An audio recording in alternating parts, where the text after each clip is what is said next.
Welcome to Tears of the Kingdom, session number 6. We are more or less where we left off. We had a bit of a rainstorm in the minute or so that I was standing here waiting to get started. That's the only change since the end of our previous stream, where we are here in the... Whoa, let's not fall down. Lome Labyrinth with our trusty glider, and we were trying to figure out how to get all the way up there. We might have to explore the labyrinth, or we could perhaps build something with our existing materials, but we'll see what is ultimately actually going to be possible. So, current scorecard at the beginning of this session is 14 shrines and 38 Koroks. And I would like to be able to reach this glider and bring it upstairs so we avoid any despawning issues. But I'm not sure if that will be possible, so let's just do a bit of a climb here. We've got a much better view at daybreak of the area above. I don't know if the day-night cycle feels faster in this game for some reason. But certainly when I'm standing around, it seems that way. Anyway, this is the Lome Labyrinth. It's pretty much as we remember it, except instead of covered in Ganon gloop, it's now covered in Ganondorf gloom gloop, I guess. It's a bit of a tongue twister. Anyway, like I was saying, I would like to reach this and pull it up with me, but I think I would need to maybe stick something additional on top of it to do so, and to have it within reach. One idea that I had is, because we'll probably want to use this as a takeoff point. I mean, this vent seems to imply that we have to power something up down below. As you can see, way down below, there's a glob of something. It might be gloom, it might be some device. But eventually we'd want to project our way upwards. And if we do so, perhaps if we had the paraglider, we could ride all the way up.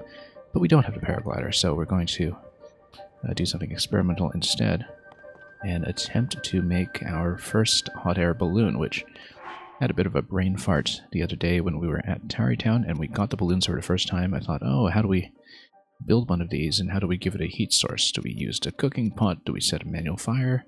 What do we do? You know what? We have flamethrowers, and if we can somehow outfit this balloon such that we can have the flamethrower fitted on it but still have room to ride it upwards in the basket, then we should be okay. The problem is we don't really have construction materials to put with the flamethrower right now as a platform to stand on. However, we do have the glider, so if we can, perhaps, attach a balloon to it and have it within reach. Let's see if we have enough space to pull one out. Can't take it out here. Okay, we might need a little more room. Maybe pull it out up top and then steadily shuffle it down. Okay. It's the first time we've tried to use one of these successfully. We kind of gave up on it previously when we were at Tarrytown. Oh, let's be careful not to drop it into the middle of nowhere. That's okay, this ledge is pretty safe. We have a little bit of Joy-Con drift today, unfortunately, which might be a risk factor. Are we able to pull it up? Will we? Okay, maybe we can't. I was hoping to attach it to the glider and test it, but I was hoping too to get in a position that would allow me to maybe pull it back up. That might be a bit much to ask for then. I'm gonna climb on it. We should be able to land on it. Okay, hope we didn't just waste a balloon, but at least we know how to get more at Tarrytown. And ideally, if we can send a balloon up, we should be able to get it up off this ledge here. And the idea being that we would stack it on top of the glider and pull it up piece by piece, if we can. So, for example, we can always just stack more objects on top of it if we're not quite sure. Okay. Okay, good. That did drop somewhat successfully. This is actually a bit of a tall ledge. We might not be able to do this all the way. Unless we pop it on top of the control stick, and it probably won't really balance, which would be an issue here.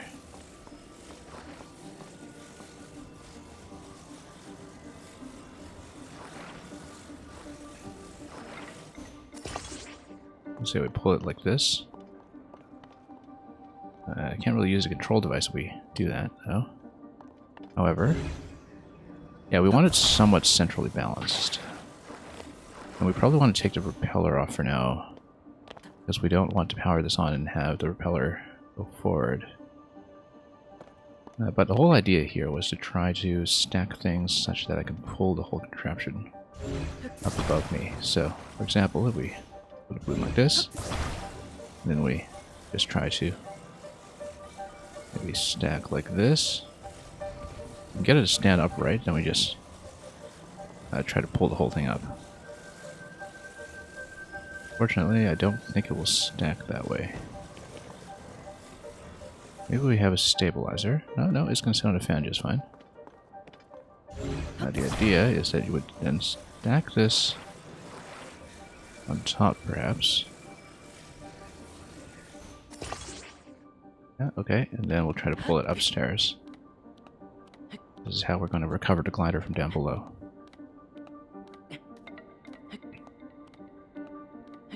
We'll see if this works. It's still at some distance, but we can pull it up from here. Nope. That's the problem, is grabbing things from up above has... Whoa, massive line of sight issues. Okay, no. Hang on. That might not be great. Yeah, I was hoping to just nudge that up above. Maybe we park it right next to the wall. We can get it within range. The balloon's a little off-center, that's one of the issues. And we'd have to climb around it. Luckily, you can climb on a wing, so we can always just make a second wing. Wings work pretty well as makeshift climbing walls if you lean them against other objects. No. Oh boy. Okay, now we're in trouble. That's not how I intended this stream to start. Well, maybe we should have just built a balloon up top and did things simply. But we have stamina. We're able to get it back upstairs if we can, so we'll try it again. We do have some stamina food. We packed stamina food and refreshed additional stamina from the inn specifically to traverse this location, so I don't want to burn my second bar yet in case we do need something that will require 2 bars, so maybe we'll pop some of the stamina food right away, depending on whether we need it. Looks like we may actually be able to do a climb on a single bar, which would be interesting, but if we can... also, we need to heal up, which is fine, because... Oh, I hope it's not going to rain on me. That's okay, we have anti-slip items if it does rain on me, so...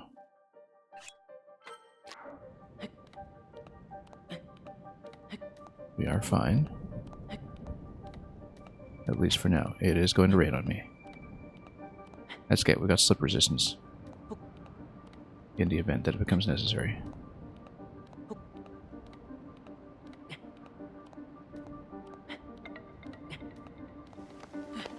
And we can just maybe test a hot air balloon from here instead. We don't want to shake this around too much, though. That's the problem, is that you have to shake to detach, and it always messes with a lot of the positioning. Also, oh, lightning. Lightning. Let's take some of this stuff off. What are we holding that has lightning issues? Oh, the balloon itself. Okay, that is a problem. No, it's not. What am I holding? Oh, the boulder hammer. Yeah, okay. Okay, let's switch. We actually should have used the stabilizer with this.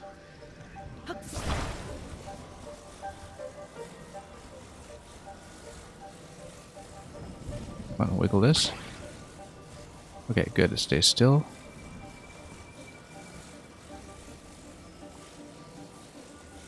actually get this attached accurately? Not really. But it would pull it back. Well, let's figure out how to build the flamethrower into it, but we'd have to spend a flamethrower to do that, and I'm a little reluctant to do that yet until we can figure out a way to pull everything up.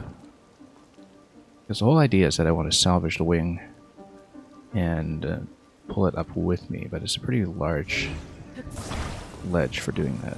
I may have to lay the wing on its side first,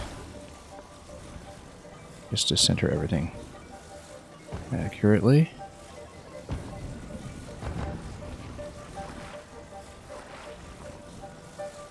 Now is not the time for drift.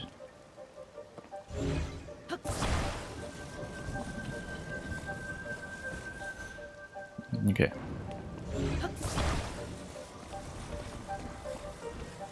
I'm gonna do this.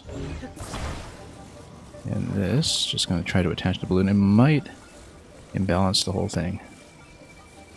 We have to be prepared to pick it up quickly if it does.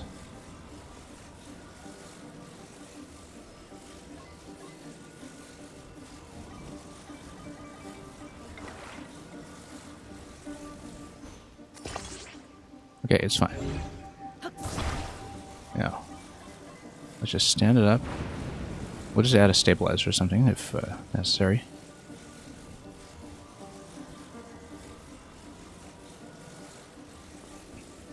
Maybe even stand in the middle of the wing and do a double balloon. And do a double flamethrower with it or something. That may actually work. We'd have to ditch the fan, probably. But let's drop it like this. Now let's have a bit of a climb. Oh, no, we're slipping. Okay.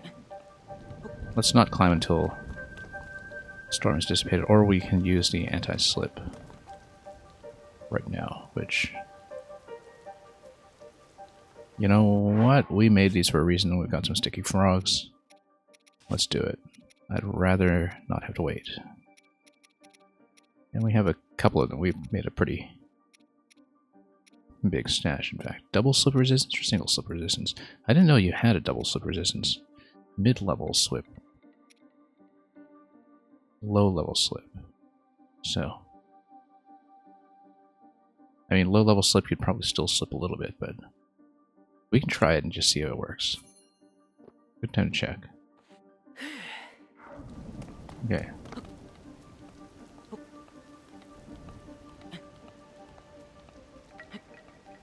Whoops. Yeah, it was... Okay, so it's not perfect. We should probably minimize distance and climb in a wing.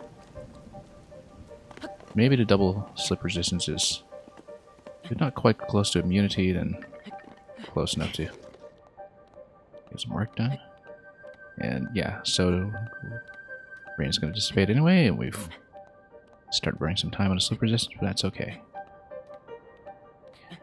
Yeah, worst case, we'll just stack another object on top of the balloon and then pull it up from there. Oh, we can pull it up. Great. That's exactly what we wanted to do. And then now, position like this. And we've salvaged the wing after much tomfoolery.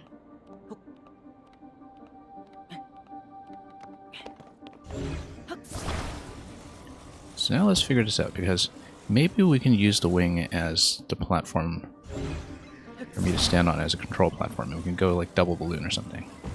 I don't think we can just ride in the balloon basket ourselves, because there's nowhere to place the flame jet.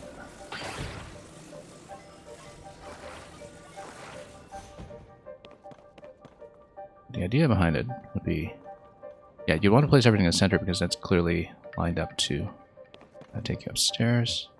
We might need to burn some batteries. We should actually just take off the fan because battery power there will probably not help. Although maybe it will give me some additional boost from below. For example, I mean, the fan can't generate initial momentum, but it can perhaps help us spin a little further. Is it centered? Yes, it is.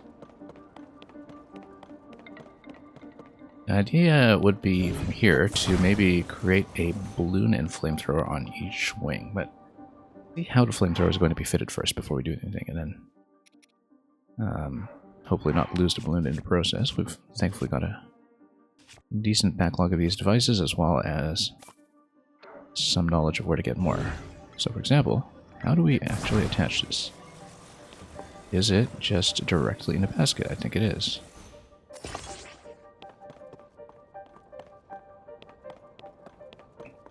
And I think we probably need to duplicate this to keep it balanced, because we want to stand a dead center in the wing. So, we'll grab this, and we put one on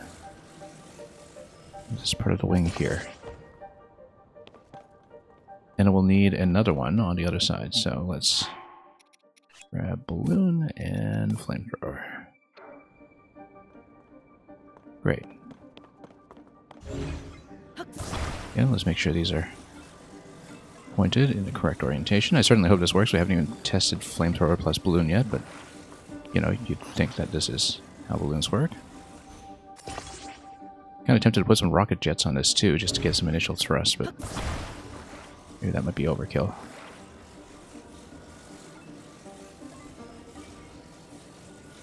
Hang on. This is on a bit of a tilt right now, so we don't want any issues with the attachment angle.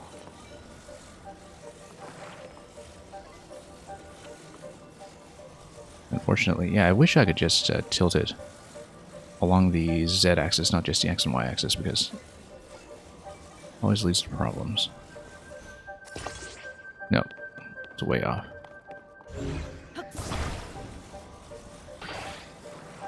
And we detach the flame device as well, which is not great. You know what? We actually should have attached a fan last, perhaps, but then you would probably still have wing balancing issues, yeah. Yeah, just plop everything on top of the fan afterwards, I think, is the best idea. If we wanted to use the fan at all, we might not, just because of the power consumption. And just a bit of a pack rat when it comes to conserving these items, but the fan is one of the easier ones to obtain. So maybe we shouldn't be too frugal about it.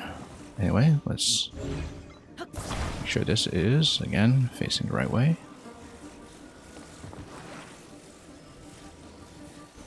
Gotta center in the basket if we can.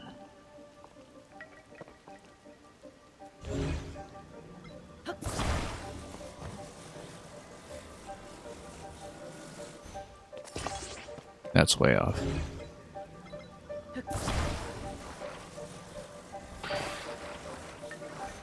Okay.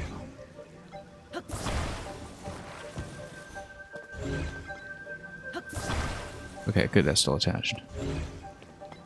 Let's position this first, maybe. Way down a wing a bit. Okay, that's a little more balanced. Still facing up. Good.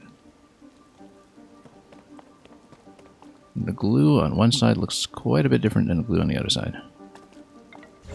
But I believe everything should be facing the right way. Now we can try it without the propeller. We do want to, again, ascend the dead center, and I don't know what the rain effect is going to do here. Might cause some issues.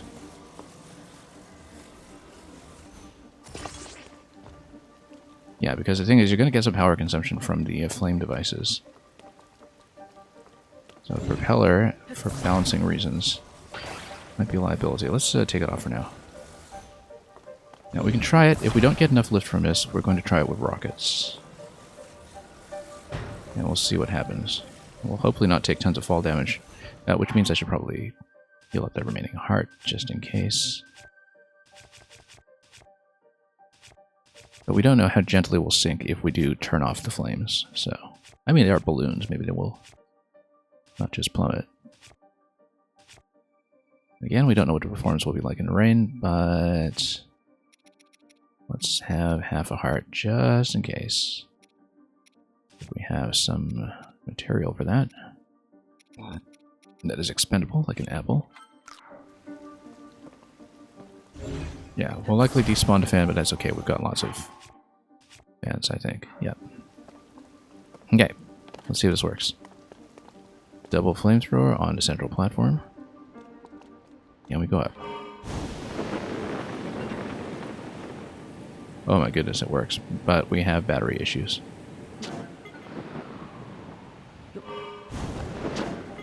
We can do a soft landing. The problem is that the glider is going to tilt forward because it's a glider.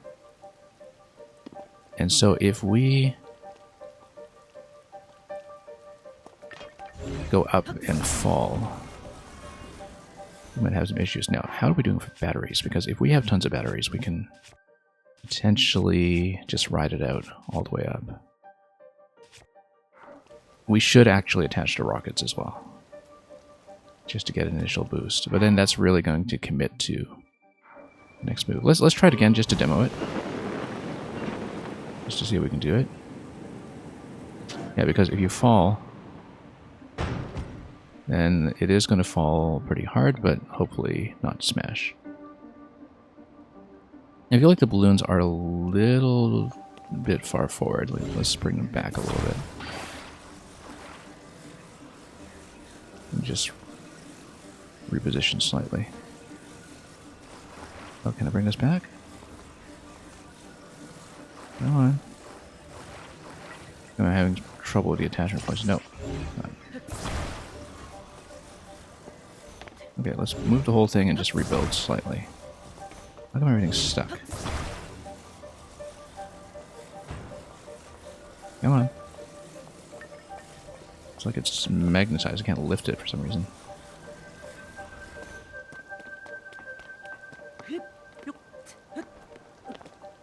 Let's try it again. Is it the gloom pulling it down, or what's going on? Something's happening here. I wonder if it's a blood moon effect. It is the blood moon effect. When the glow of the blood-stained moon shines upon the land. Alright, Zelda, we know, we know. Hopefully this doesn't despawn anything. We're in the middle of building here. Now, how come it wouldn't let me lift all of a sudden? Is there something obstructing it? Because now we have an issue with positioning here. Something feels stuck. Okay, I actually can't pull this up for some reason. It's very slow. I wonder if I bugged something. Let's try to just take this up slightly. Whoa. Oh, I see. This is no longer attached. Okay. Oh, I see. It's weighing it down because it's no longer attached.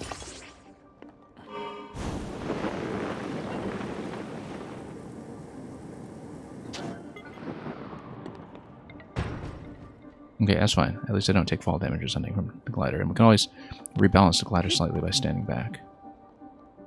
They are at least symmetrically placed. In that case, maybe we should put rocket boosters on either side and do an upward launch. Hopefully the rocket boosters don't destroy my balloons or something, because that would be awful. We only have so many rockets, though. And they might have an initial power consumption in them if I'm... well, maybe they won't.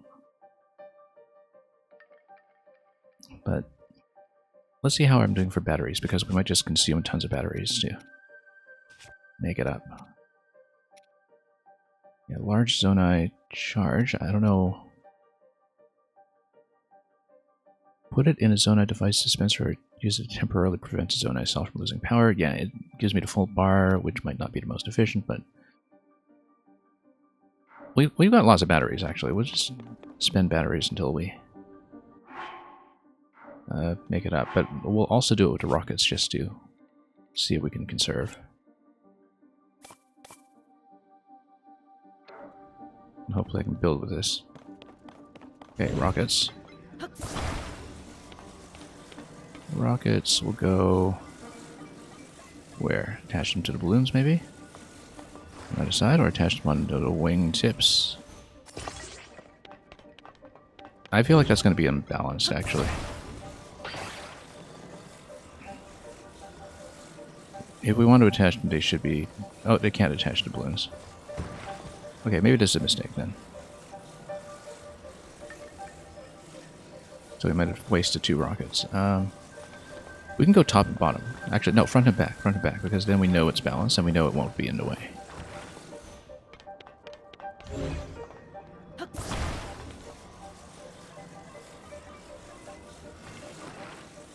So one on a tip. One in the rear. That way we know they won't interfere. But we can actually get around, that is.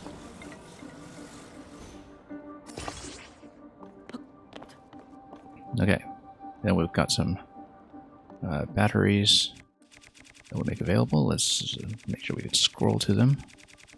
Because, well, I mean, this is for dropping though, it's not for using. And I don't know how we can just use it directly, but we'll just have to be ready. And, alright, let's see if we can do it.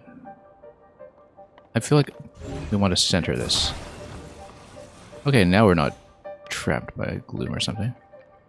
Something was weighing it down. Maybe it was just rain or some other effect. Okay, let's see if this works.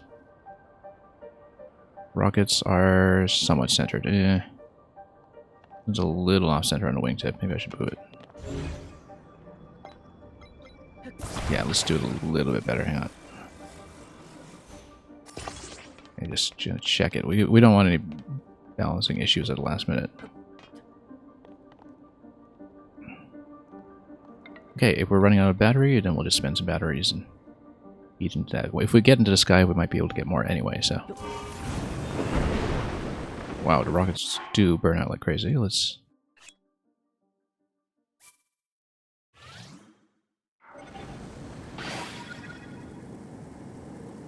Okay, let's not burn out.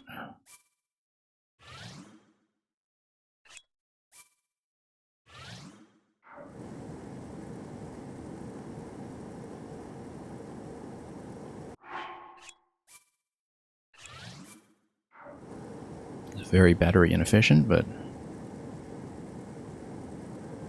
I really want to see if this works, so...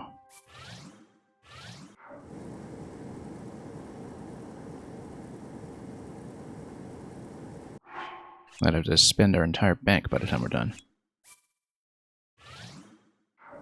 Also, we have to have the ascend power ready for when the time comes. Oh, it's totally going to work. Got to spend about a dozen batteries. And the thing is, we might lose the glider at the end, simply because there's no good landing location unless we land somewhere where we can grab it.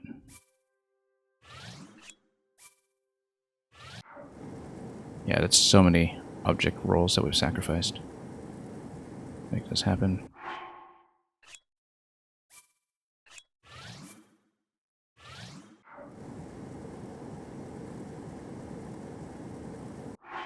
Now we're standing on a control pad. I wonder if we can steer. In fact, once we have burned out the balloon, perhaps we can steer the glider on the way down. I probably should have tested this first, but because we're able to steer. The only issue is that we don't really have forward thrust on the glider right now. Let's just keep going. I don't even know if I can ascend past this point, so...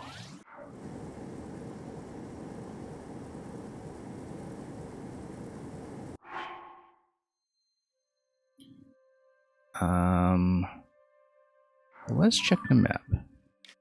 We are in the sky. And we need to... Let's use the energy boost, perhaps. Just to see what it will do. Because I feel like this is a good time. Yeah, it gives you a bit of excess. It's quite a bit of efficiency, in fact.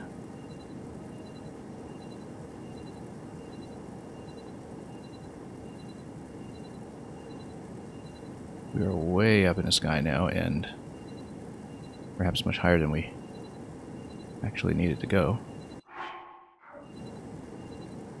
Oh, no, it keeps going.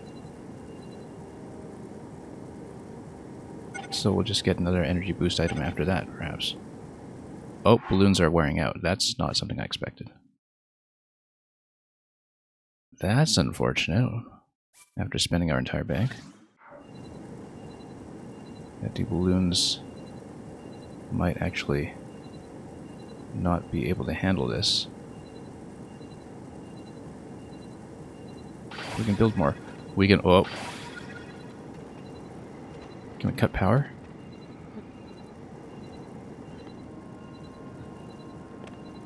Tap this. Okay.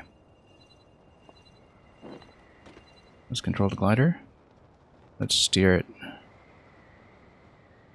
Let's try to get back to the middle platform. Oh, we burned all of our charges on an unsuccessful attempt. Uh-oh. Uh-oh, that's not good news.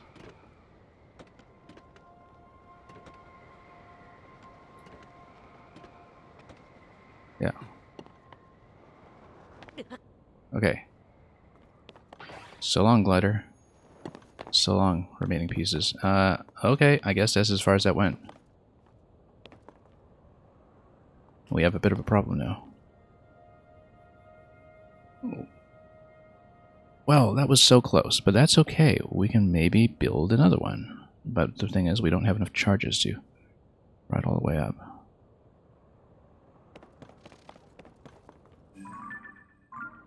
Is there anything we can do here? I think maybe the idea is that you do have to have an intermediate landing and then attempt it again. Or just, you know, bank up more batteries and not do something so foolish in the first place. Now, the problem is we expended so many parts that we can't roll for more parts now because we pretty much spent our entire bank on this foolish endeavor. But yeah, I didn't expect the balloons to wear out. That was a significant issue. And perhaps if I hadn't done so many pre-tests with the balloons down there, I would have had more durability on them. I don't know if that affects it, if there's like a limit on the length of the flight, or if it's a total durability on them that gives way. But let's make another one. Now, we will want to prevent some fall damage here. Let's maybe... Yeah, let's eat up first.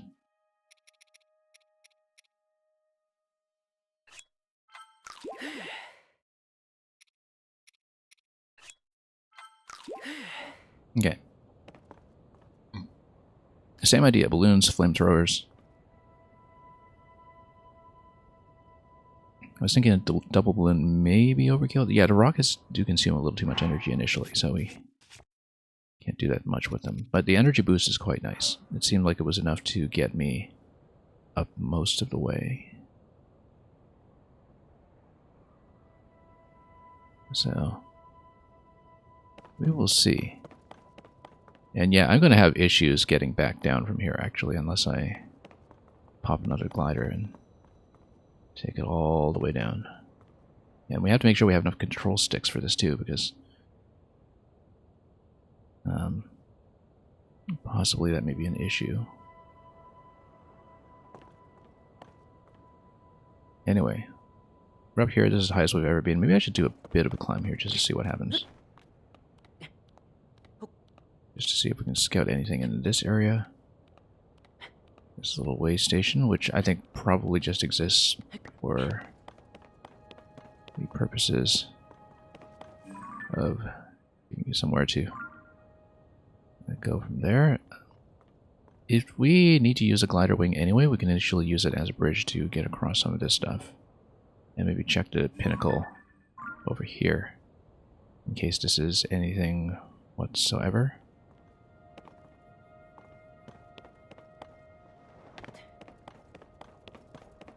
Can't quite cross that gap, but maybe, yeah. Now we won't be able to cross this one. So no, I guess we'll just be stuck with building another balloon here, so. Double balloon on a glider? I mean, that seemed to work out pretty well, so let's just do it again. And a wing. We're burning through so many devices anyway, this is pretty much a sunk cost for my whole inventory.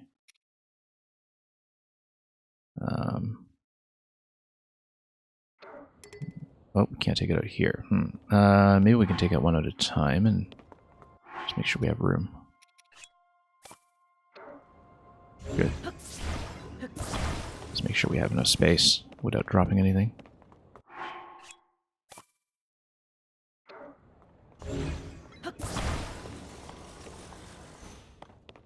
Okay.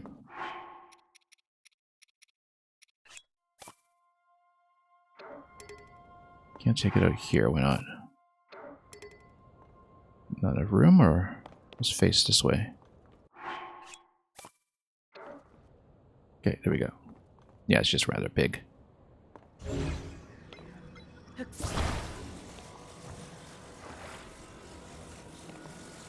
Same idea as before, we'll attach one to either side. I'll put the flamethrowers inside.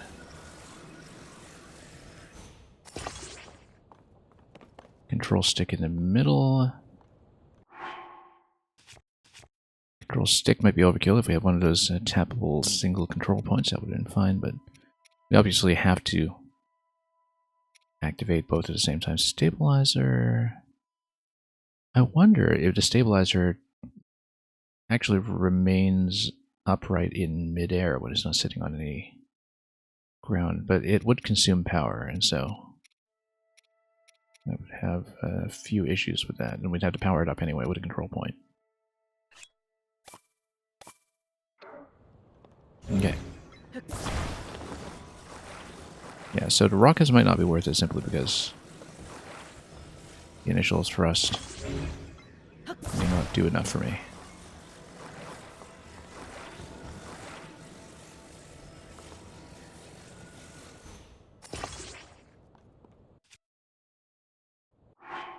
Better we go control stick. The control stick at least lets me ride the glider down.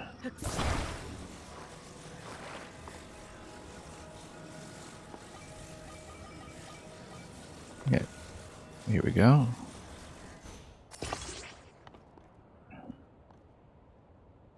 Yeah, the problem is deactivating either wing. Because at some point we do want to maybe deactivate to cut power, and then... I mean, we can also use the control pad to cut power, perhaps. But let's see how this works. We do need to make sure we have battery. And we'll probably have to use this full charge here because we used absolutely everything to get to this point, and we still have some ways to go. And, you know, I might not even be able to traverse that location once we get to it. Looks like if we're below here, though, that ceiling looks like it's a potential ascend point, and we should get ready for that. Now let's actually get ready with ascend, since I won't really be manipulating devices in midair. Oh.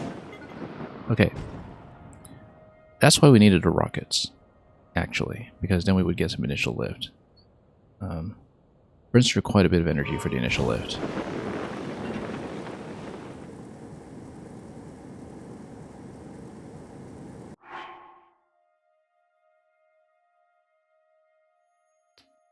Maybe we do want the rockets. It burns through so much, though. No, let's just do it this way. Go up. That's the incentive to get the zonite charges. And we've spent our entire bank that we've built up over dozens of hours at this point. But perhaps it will be worth it when we get up to the top. Now, can we make it through on 8 remaining batteries? That may be a little tight. Because it's mission failure pretty quickly if we can't do that, so...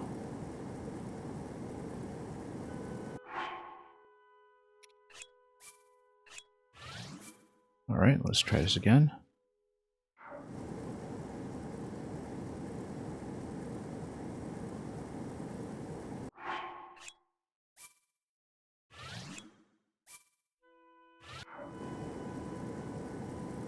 No, I don't think we're going to be anywhere close.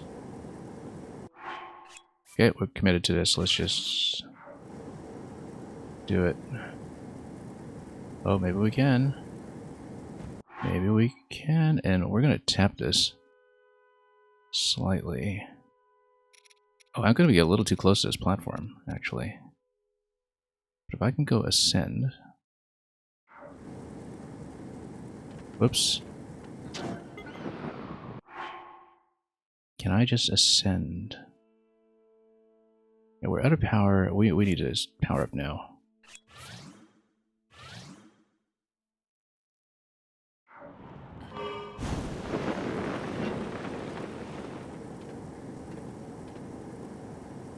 Oh my goodness, we're so close. We're so close. No. Oh, okay, okay. If this is death, that's fine, because that just means we get another shot at this. This is going to be death, obviously.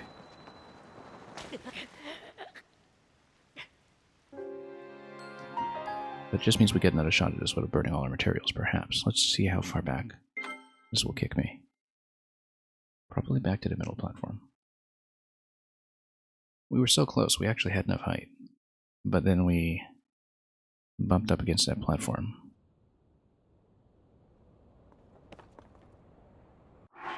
So here we are, we have our charges again. That platform might not be high enough anyway, because it seems like it's kind of still on a lower level. We might just not have the materials to do this.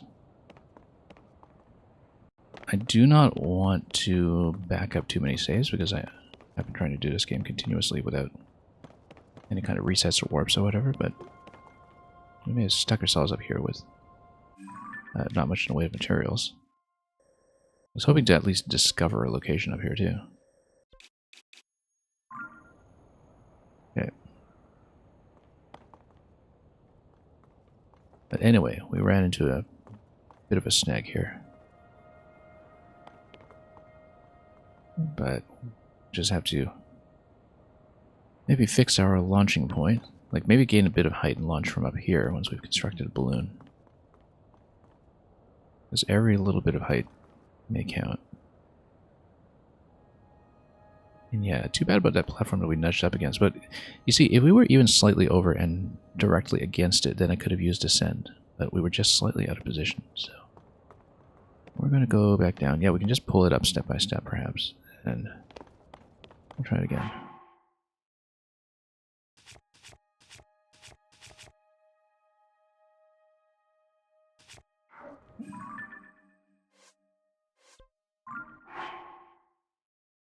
Okay. What do we want? Devices, yes. Let's go over to balloon again. And again, if we take a death, we can just try again. Here. Maybe we should have considered that for the start of this attempt. Yeah, we'll just make sure we have enough positioning to work with. The wing position is actually the main obstacle here, so maybe we take out a bunch of this stuff at once. Oh, what are we missing? Everything else, okay. Let's park the wing over here for the moment.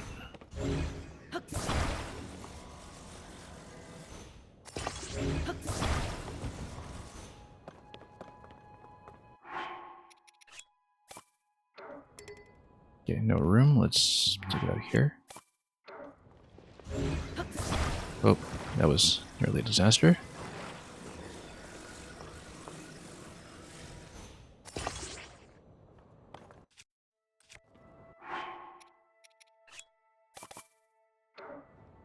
Double flamethrower, and we do need to control stick. If we had a fan for lift, that would be great, but there is a bit of a problem with that, which is, of course, the power consumption. I don't think it'll be worth it.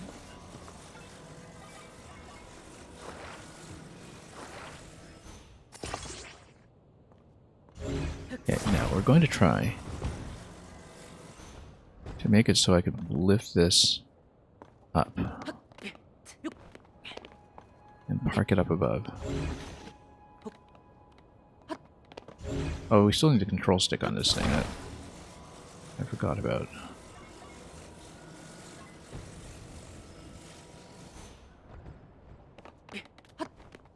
That's okay, we'll just build it up here. if we can.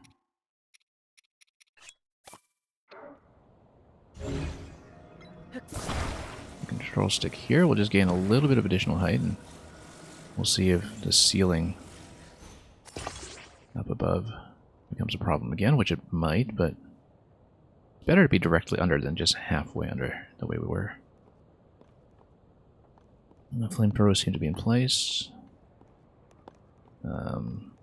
Maybe we want to point the glider the other way. That might be wise, just in case we lose thrust and have to glide inward.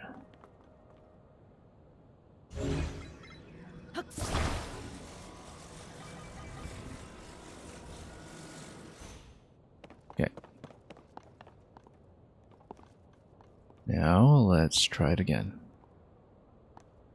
Yeah, I guess they do consume quite a bit of power just to get initial liftoff, and so maybe the thrust off the rocket is not a bad idea, but then the energy consumption once again is not great.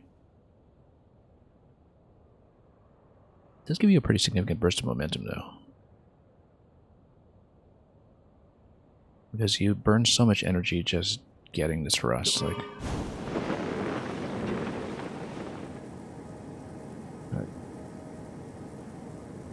Anyway, let's spend absolutely all of our batteries.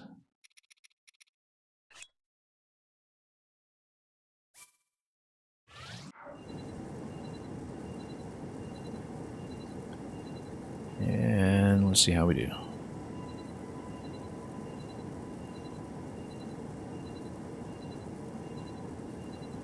Yeah, we can, in a worst case, point towards that platform and just build another set.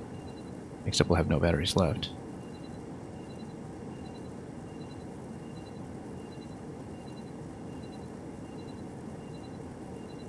This seems to be a much better launching location anyway. Off the top corner. Okay, we can't let it burn out completely.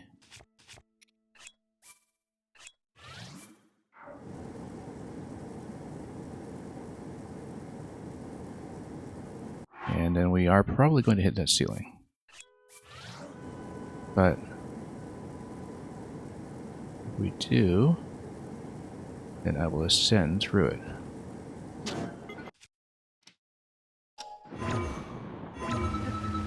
Oh, nope, come on.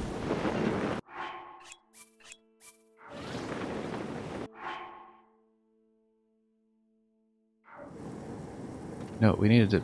Yeah, the glider took over, that's a problem. No, we missed. Hang on.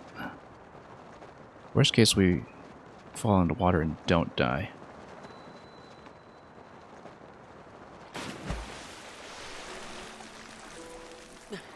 Well, so much for that whole project.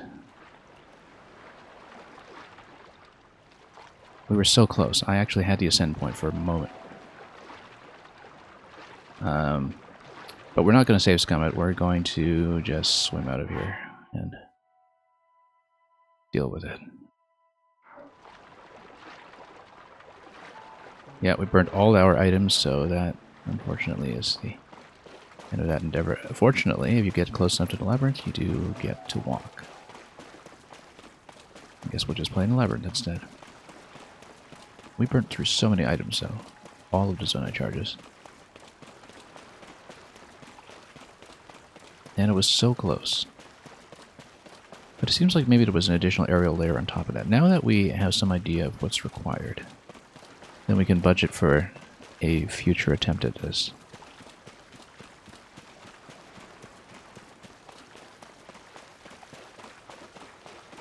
What side of this structure am I even on right now? This way. Yeah, we can climb up at any point. Maybe we should climb up through the main entrance just to see what it's like. Yeah, luckily you do get to walk around it.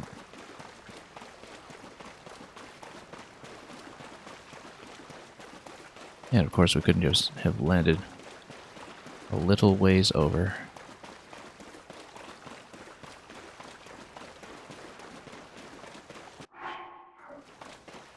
3 hearts right now. We still have our extra stamina bar.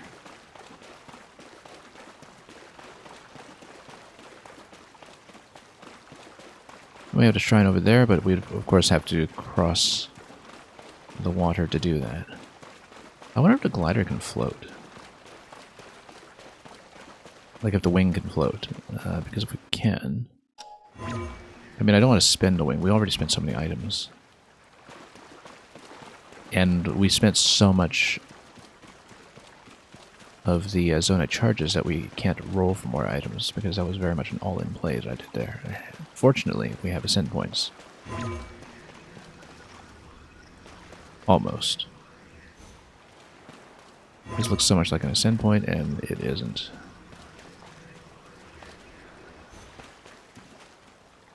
But those are climbable ledges, at least. That would get me upstairs. Yeah, we might want it slip resistance again, just to make things a little easier here.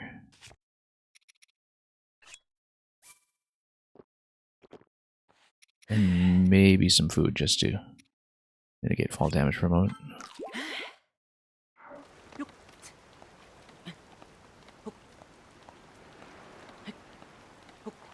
And of course, as soon as I pop the slip resistance item... Oh, no, it's still raining.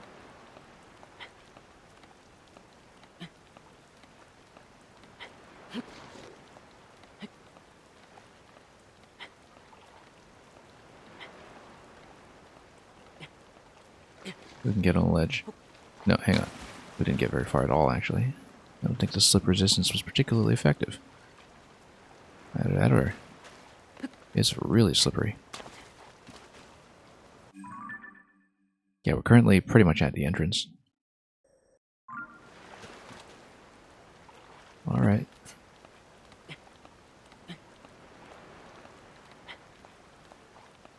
At least we know what to do with the balloon now. It's just that we need a better way to descend from that.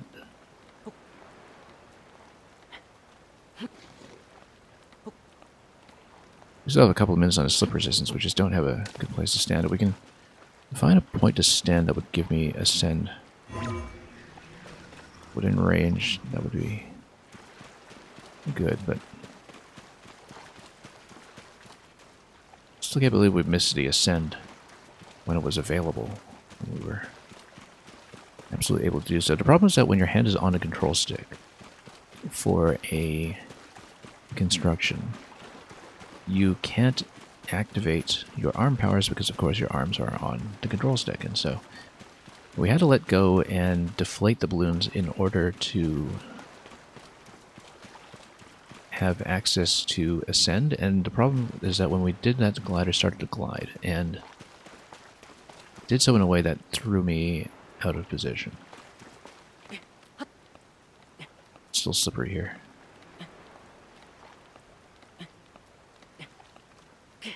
Yeah.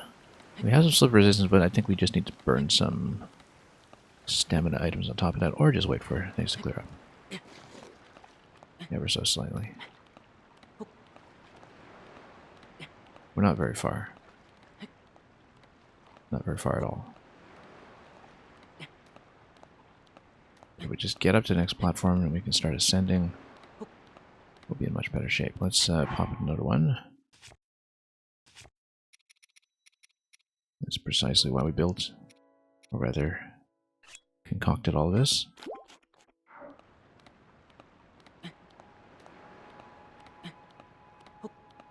And we'll actually play through the labyrinth, perhaps, and find a much easier way up. Perhaps by activating a gust or something. That would give the balloon some additional lift.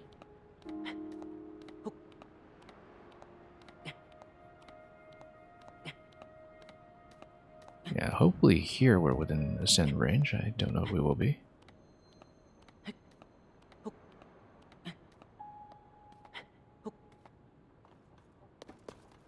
Okay, reserved the whole wheel too. Nope. Not really close. That's okay, we'll just make the next climb while it's still good weather here.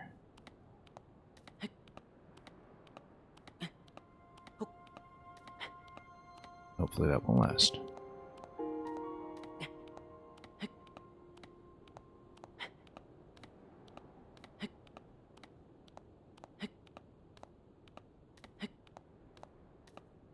Well, we'll find out eventually what we missed up there.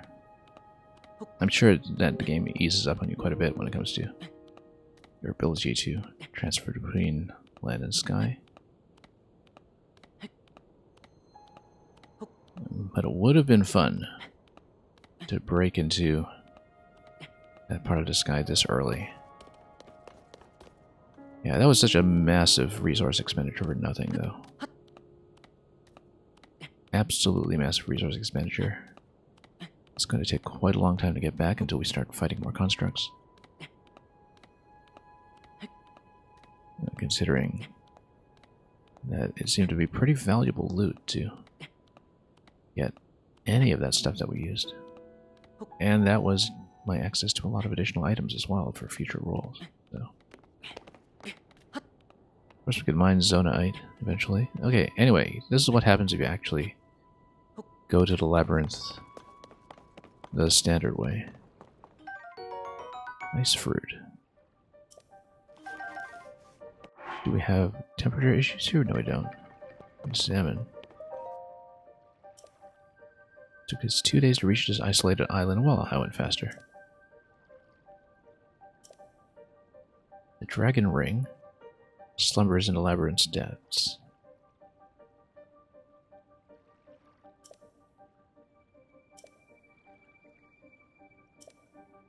Acorns and nuts. Oh, okay. So it's basically like a Lost Woods scenario. I mean, we've navigated the labyrinth before. We actually did it by way of using the minimap very heavily back in Breath of the Wild.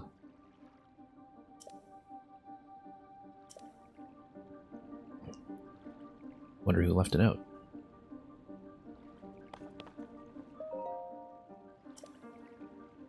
Zonite text. Yeah, that's Taro's job. Oh, you know what? We don't pick up the acorns. We follow them. Let's make sure we can see where they are.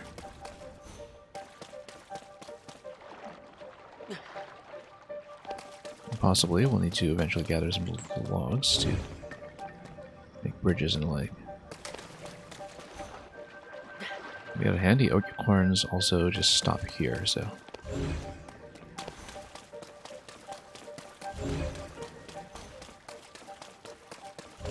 Yeah, we can probably make boats.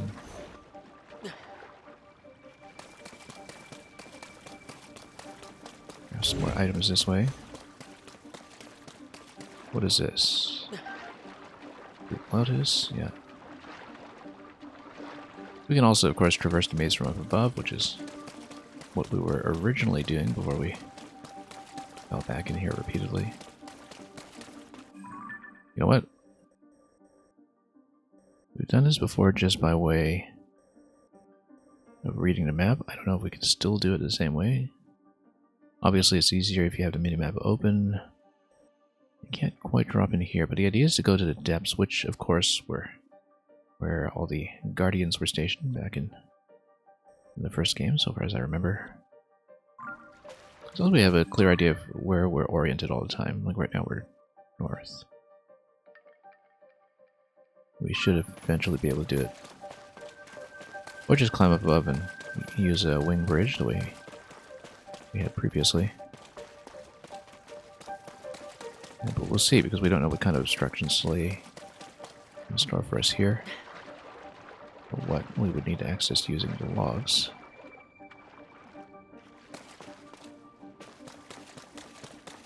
The logs actually give me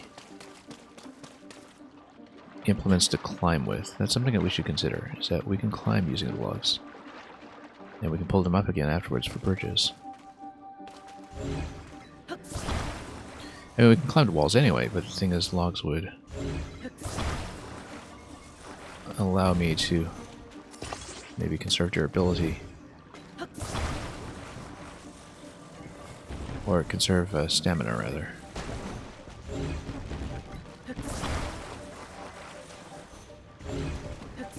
Yeah, actually, just stack this corner by corner.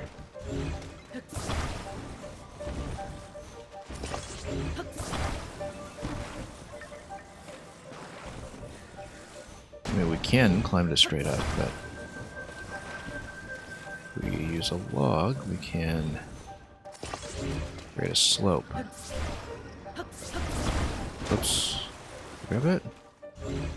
Okay, didn't get totally whacked. And it will allow me to change elevation in certain parts. Just have a crossing.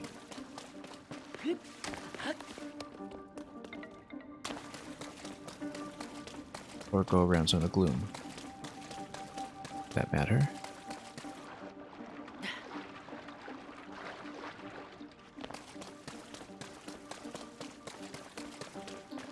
Yeah, we should perhaps climb our way up then and scout from above. The idea is that if I build using the logs, then we can potentially pull them up as we climb up above.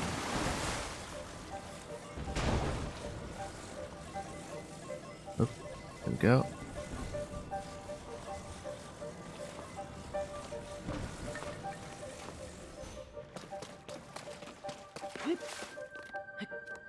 Yeah, because the idea... Oh. Is that we would have a bit of a rest stop mid-log.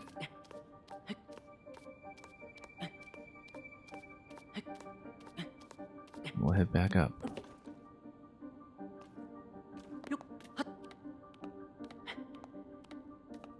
What a tease, though. But the sky did wind up being much higher than I thought it would. But the fact that it is all accessible seamlessly with the balloon, I think, leads to some pretty interesting possibilities for exploring the sky very early. I would love to come back and try again once we have stocked up on the appropriate supplies. We need way more energy charges, and we also need to account for the balloon durability, which tells me that perhaps we just needed more rocket thrust and more balloons, perhaps. But it seems like the midpoint exists for a reason. That the midpoint we landed on exists specifically because you need it as a second construction point, perhaps. It's a difficult reach. Yeah, there is a little landing point below it, too. Anyway, here we are. That was a central structure. We've been there before. And we just jump wall to wall. We can still climb. Even without the glider. And there's the central segment that we can perhaps pop into.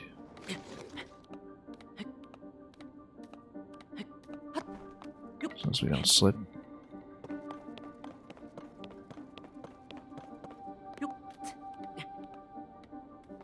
Let's just move in. Just feel like it's rather damp here. It might still be fenced off from up top. Looks like it is fenced off. So perhaps that is not the way. We have to drop in from the side. However, we do know there's a shrine in there. And we do know that ascension might potentially be useful. Also an activation point here, which is interesting. So we managed to sneak below somehow and ascend. And perhaps we can still navigate the structure. Also ascend in this kind of ledge would get me on top. Let's do that so we don't have to climb.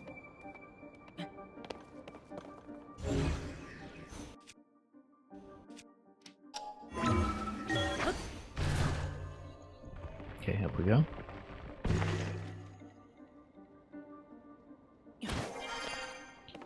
Back to where we once were. Look at that little pit there as well. That central column.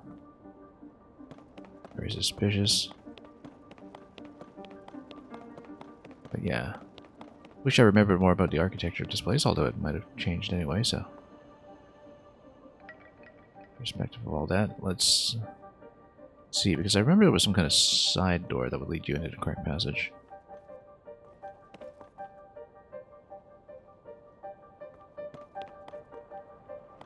I don't remember much else about it. It's been a couple of years since we had to navigate this place, and that was in its previous state where some things have evidently changed.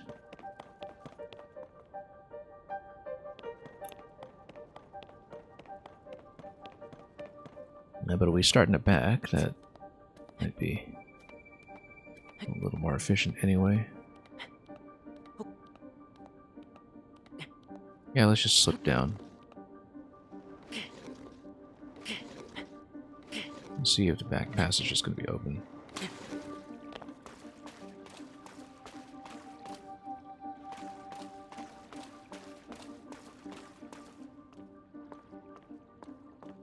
Okay. Back passage is here, and then we have a treasure chest, which is reachable.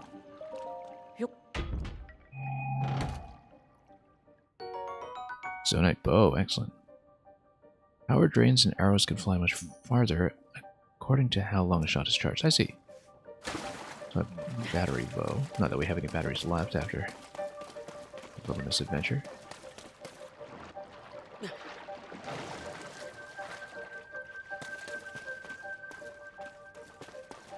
I remember there was some kind of treasure chest here the last time as well. I don't remember what it contained, of course, but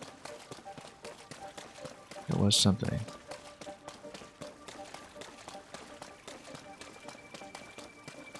Also, all these locations where you can swim, I wonder what kind of clue that could be.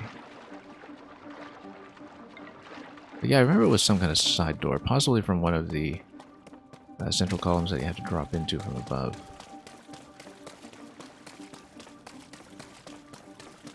We'll go back and see. It's been way too long. Mighty Construct Bow. Yeah, we'll drop something for it.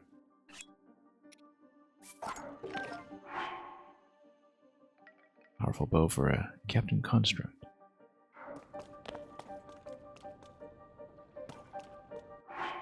When are we going to attach bows to melee weapons if it does anything? We don't really have a good one to try that on right now, though.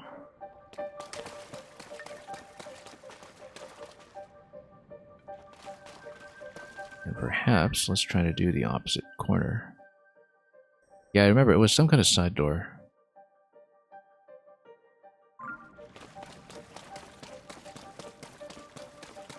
I just don't quite recall where.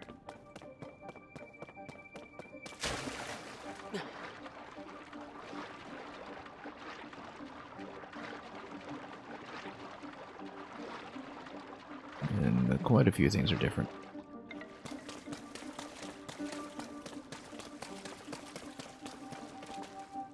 We'll see. Yeah, there was some kind of alcove where you could then head on upwards.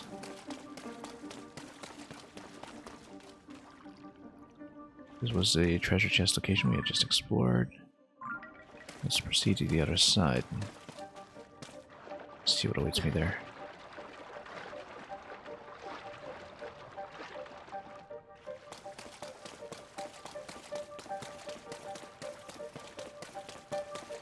We'll reconstruct this with time, I'm sure.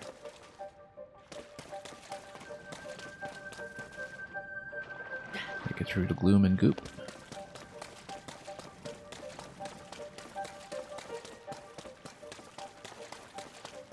Just have to keep our eyes peeled. Nothing to fight here this time at least, whereas there were guardians galore in the previous iteration. But yeah, I remember it's some kind of side door or something like that. Okay, look at this. This is adequately suspicious. Let's move it.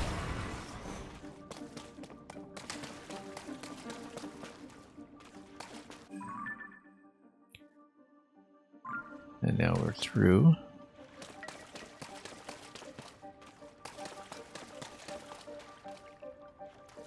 Still accessible from there, so we'll just kind of treat this as a control point.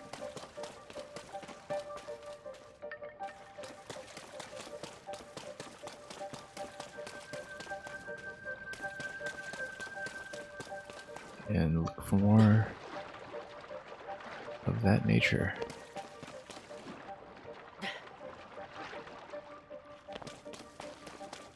I feel like it has to be dropping into one of the Secluded pillars from above.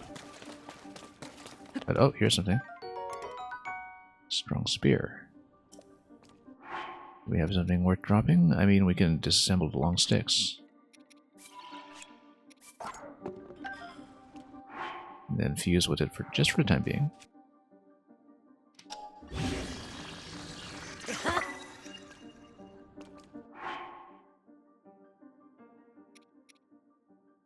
Maybe not as good as a sturdy base, but we'll take it.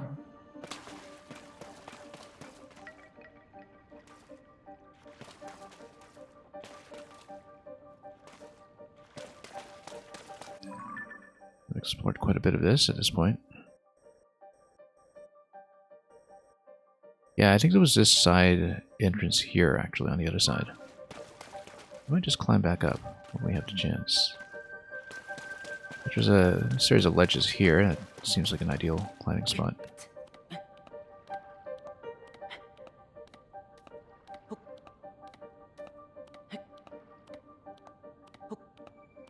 Okay.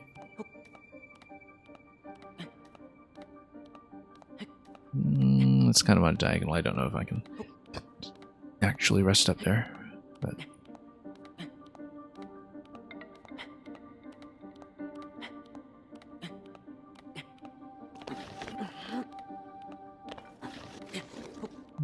kind of.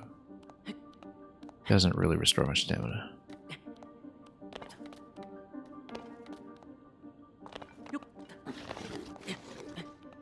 Maybe a little bit. Okay, no, just need to stand correctly and then it actually does work.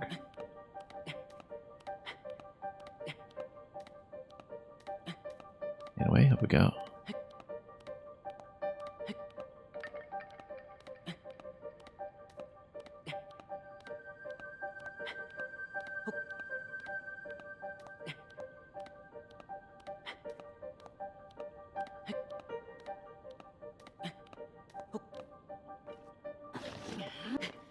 Restore a little bit here. Oh. Not quite, but we'll have enough juice to get up top from here, I think.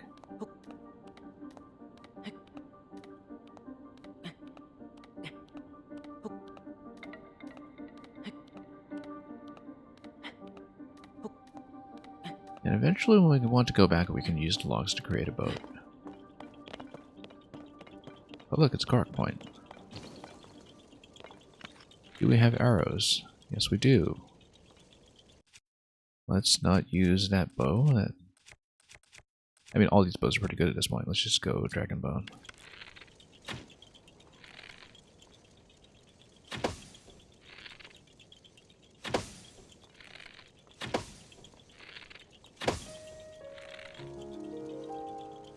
You'll just spend quite a few arrows on this, but we got it.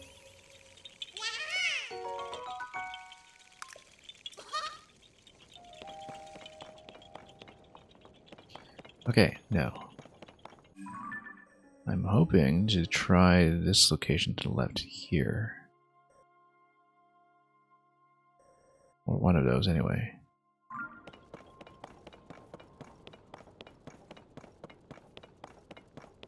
What about on the north side right now, facing towards the boundary of the map in the open sea?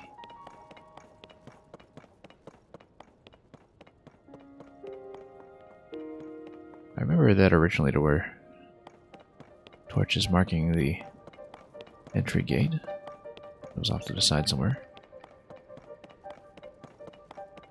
Not expecting it to necessarily be the same this time, of course. But if we work our way over here, perhaps we were right above the entrance the whole time.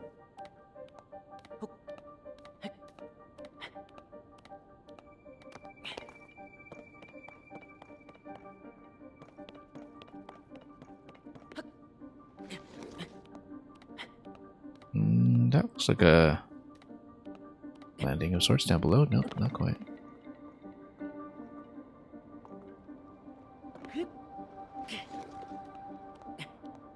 Just scouting and seeing what we can determine. It's a little bit limited. I kind of vaguely remember that being the way I played the labyrinths previously, though, is that would look for little spots like that. Right here, for instance. That looks very promising.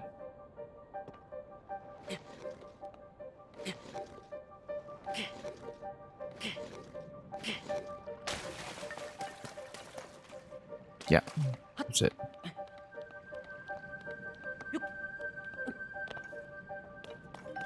It's coming back steadily. Oh, the tree nuts marked the path.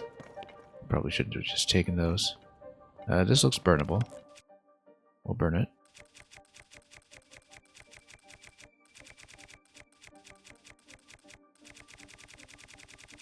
I said we'll burn it once we find where we put everything.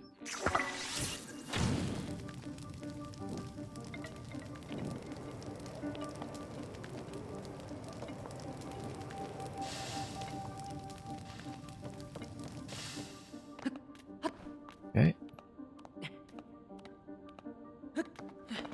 That was just a treasure location or what, but we'll take it and we'll also all the way back down. Yeah, treasure. Strong longsword, yeah.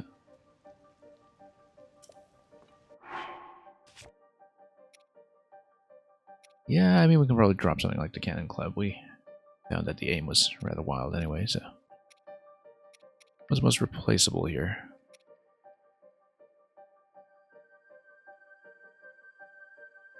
Yeah, I mean, we know where to get more cannons. Might be a good anti-boss weapon, but the aim is a little too wild otherwise.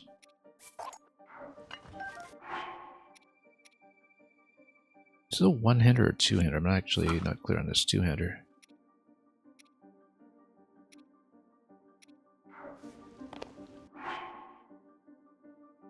Okay, we'll leave it as is. We could maybe fuse the magic rod in it just to do it. We can always undo that later.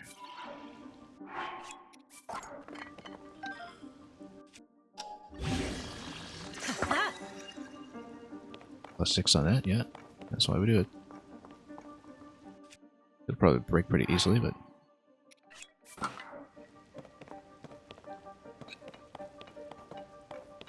That seems to be the only loot here, though.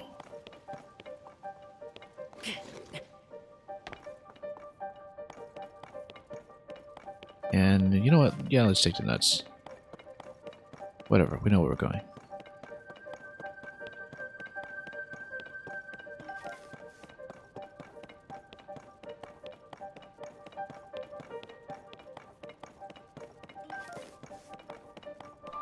Then here we are. I guess we can open the gate. Maybe. Let's take a look at the notebook first. Did we find a day 2 log? Maybe we didn't. You can see the lower level from this room. Yep, those are the depths. That looks very gloomy. We had reached that previously. Anyway, let's open the gate.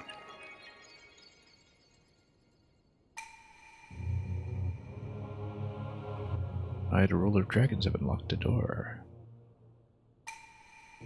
Find it on the south side of the labyrinth of the sky well.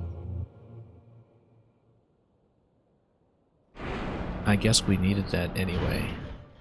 Before trying all the ballooning. Let's do the shrine. Not that we're using it as a teleport point.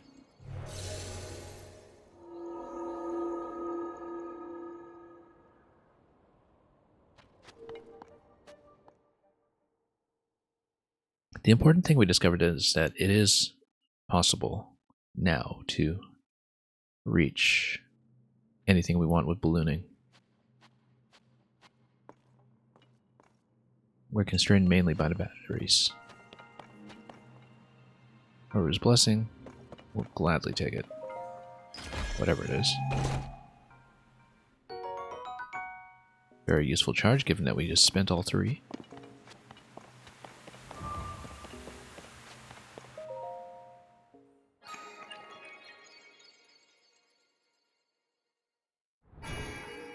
Which dragon is the ruler of dragons, I wonder?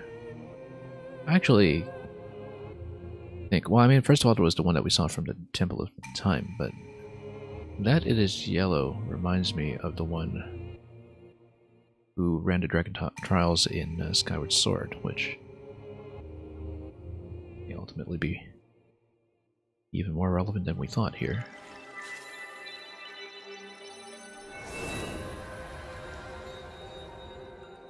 Because that's one dragon that was unaccounted for previously.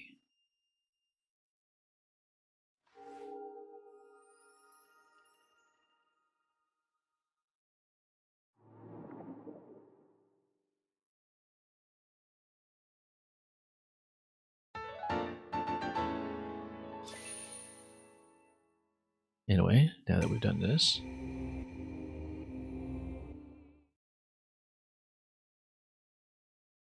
don't think we're ready to leave the labyrinth yet, although, of course, clearly we don't have the means to go upstairs right now.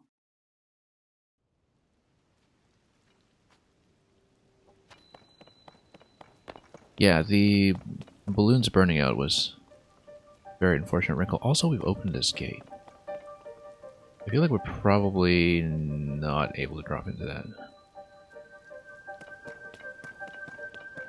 Too much gloom, but we're going to try, aren't we? Let's check this side first just to see where it leads. Just goes down. Alternate passage. We can climb back up pretty easily. Let's just take it.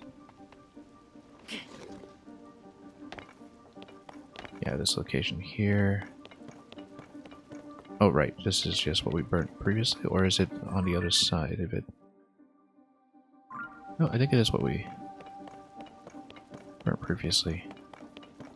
On the way up and around, if I'm not mistaken. So no need to dump another fire fruit on that. It just loops around. Yeah, that's the same location. Let's see what this is. And if there's a way to dodge the gloom. Okay, so you don't need to drop into the gloom. We can, in fact, get away from it. I feel like fall damage is coming, though, so... And potentially quite a bit of it. Unless we can find a way to climb out of this. Given that we have no glider.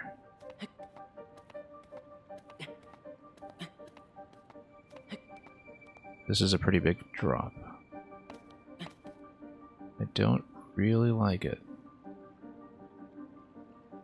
But if we can get over to the opposite ledge... Maybe. And if we need to drop, we'll drop. Oh, we'll drop. Ooh, discovery, okay. Well, here's the chasm. It's kind of gated off, though. Looks like everything goes quite a bit deeper. Anyway, we survived that. That's the important thing. And oh, hang on. Let's heal up. And do we have gloom resistance? Yeah, I think we need fire arrows for those guys. Let's go gloom resistance now. And let's ready a bow.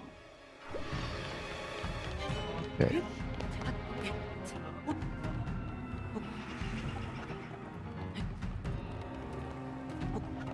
Okay, they're over there. We might be able to do this. They're gonna rush me down pretty quickly, though. It's okay, they can't cross over to my current location.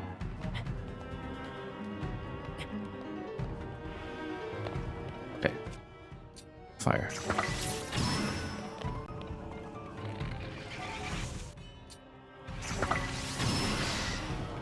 Okay, let's toast them.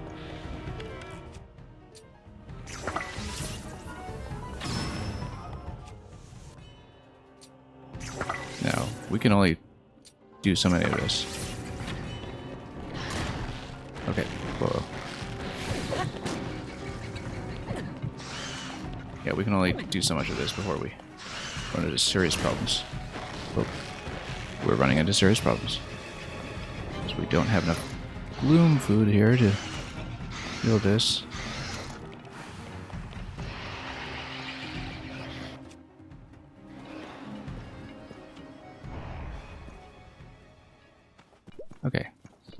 We actually just need to outrun them. We didn't need to dump that much ammo on them. Yeah, maybe it wasn't a matter of popping in with fire arrows previously, as I had assumed, but just a matter of outrunning. We should have actually gotten some run speed for this. The gloom resistance obviously helped, but...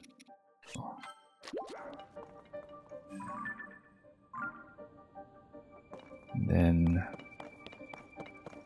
yeah, we have a limited ability to climb out of here. Here's something. This is just a light, but... just a light telling me anything. Also because of the overhang. Well, we'll need ascend to get back upstairs, obviously, but... I wonder if ascend is within range anywhere here. Or if we need to climb up on a ledge. We can actually get below one of the pillars, and that would be where to ascend. If we want to head back up. But this is where the Guardians used to live. Now, here resides something much worse.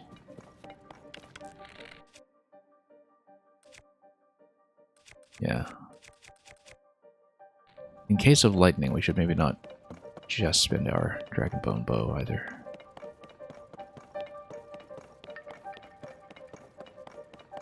Note to self. Get more gloom antidote.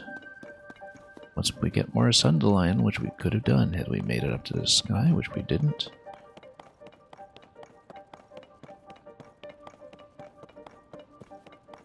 We don't have a way to get through the gate into the chasm anyway, nor do we really want to at this point, but treasure chest in the middle. I'm sure that'll activate everything. I mean, absolutely everything.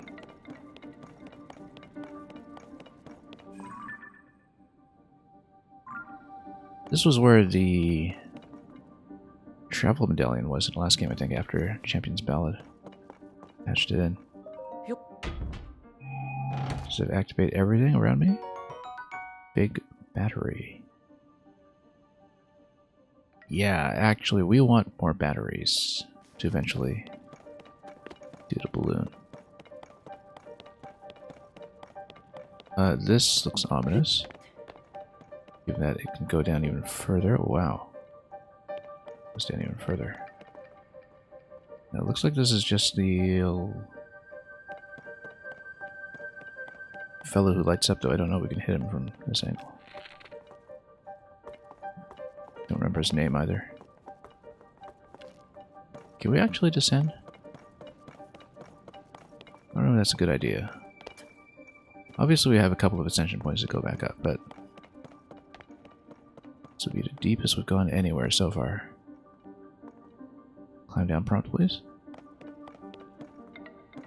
When don't we ever get a climb down prompt?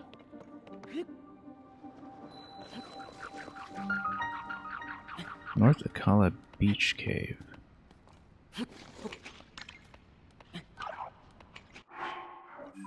Oh, we're quite deep at this point. North Akala Beach Cave. I wonder if this actually leads back to the mainland. It was a grotto. Okay, we'll have to lead him down before we can shoot him. Well, this is way below where we could have traversed previously. Just shoot him and go. Oh, that's new. Kind of related to the Lord of the Mountain and all his furry friends, perhaps. Not furry friends, glowy friends.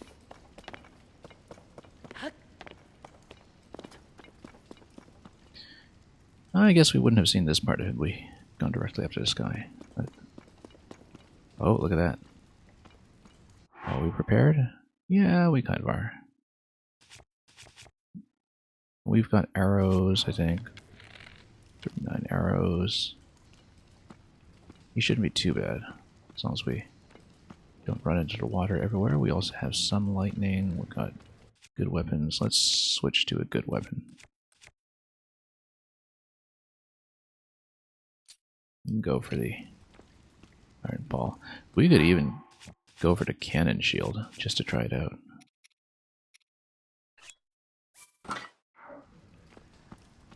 It might be good against him given that he's such a huge target.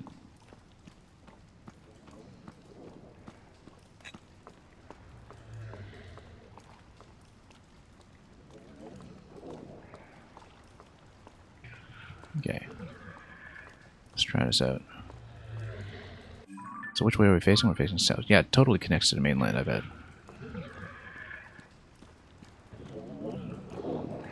Can't really sneak strike him.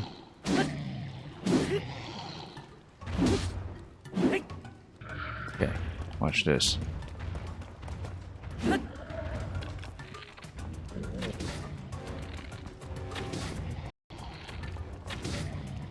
Come on. Aim. There we go.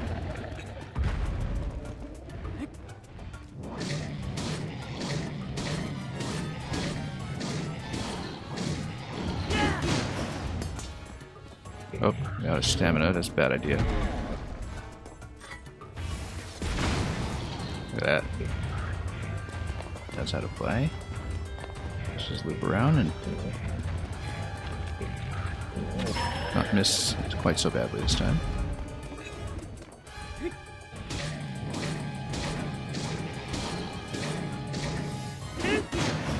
Or run out of stamina for running.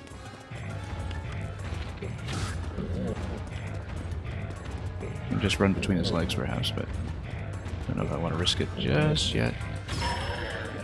Okay, we'll take him down really quickly.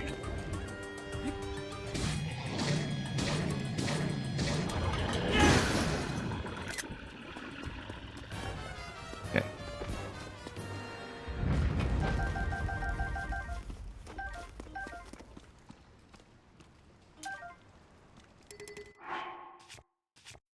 Knight's bow. Yeah, we've got plenty of these. I'm going to attach it to something else, though. Like to the broadsword.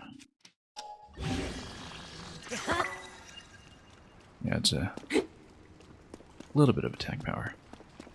Not too much. Which way are we facing? It's still south. And at any point we could theoretically ascend. We'll just wind up in the water though. Oh, bomb flowers all over the place. Let's actually loot some of this stuff. We do need these. In copious quantities if possible.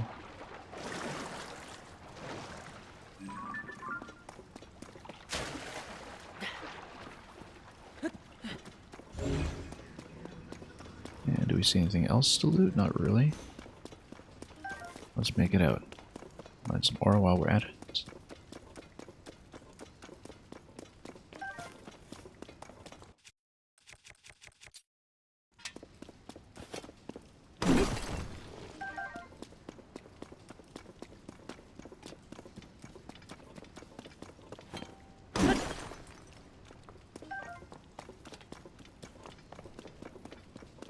Oops, someone's over there. Let's see who it is. Still on a cannon shield, incidentally. I think we really hit him that hard with it, but... Oh, that looks like a stony like. We probably bombed that, but... Boulder might do as well. Or a cannon. Hang on.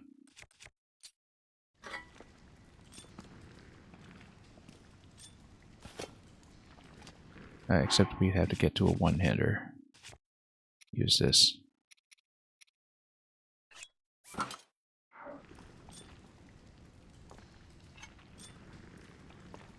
Can we? Or do we need to fight him like this first?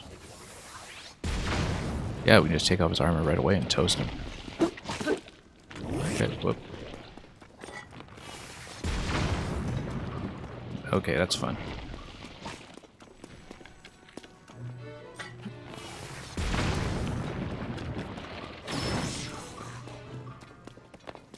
Yeah, we're gonna run out of cannon power pretty soon, but just smack him.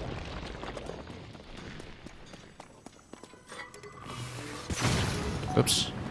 Too much friendly fire there from the wall. Let's maybe not do that.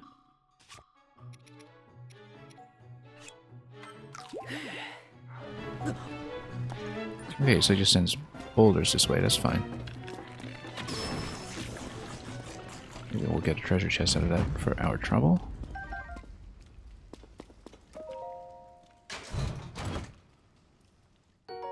Yeah, it kind of just blew through its armor, though.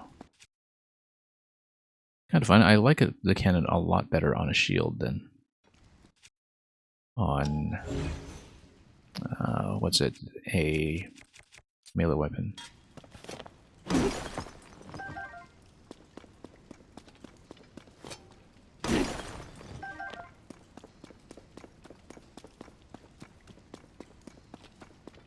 Okay. Now, who's this? Oh, it's one of the monkey guys. Let's just smash him.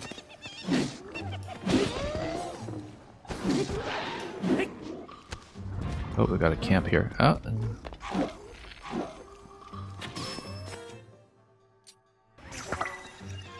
Hang on. No, let's switch to another weapon. Yeah.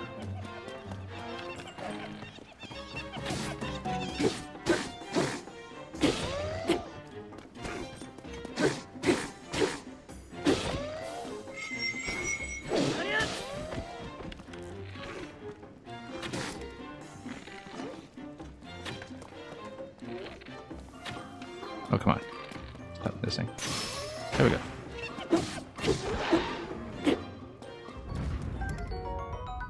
Horriblin, that's what I haven't seen enough of these guys to remember their name. Got another one over there. We can probably stealth over. Also, bow-wise, what are we looking at? Switch over to Knight's Bow. So we've got a decent number of arrows now that we actually have some power. And as far as the rock sledge goes, I guess it already has a rock on it. Yeah, let's take all this stuff. And all this stuff. Can we just ascend through this a little bit here? Let's try it.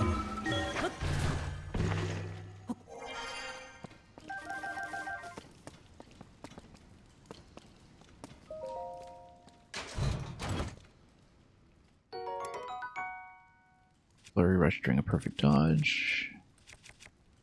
You can probably merge it with a sturdy long stick spear or something, and yeah, maybe merge it. Yeah, we'll just upgrade something here because we could always use more spears. But just hang on to this for a moment while we spend some existing weapons.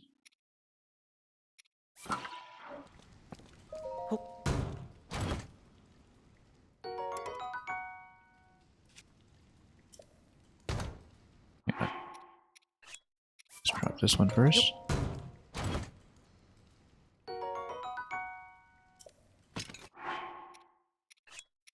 Drop this one and probably still use the Zonite as a base for the time being. Oops. Oh, no, that's wrong. We just attach this. Bright bloom, whoops. There we go. Much better. Marginal upgrade, but at least we can get some use out of items that we find in a world even when we're totally full up.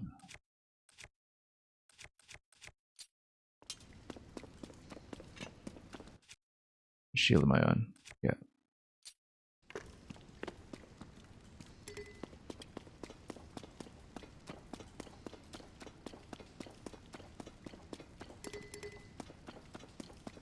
Okay, we knew there was another guy over here. Let's try to get a snipe.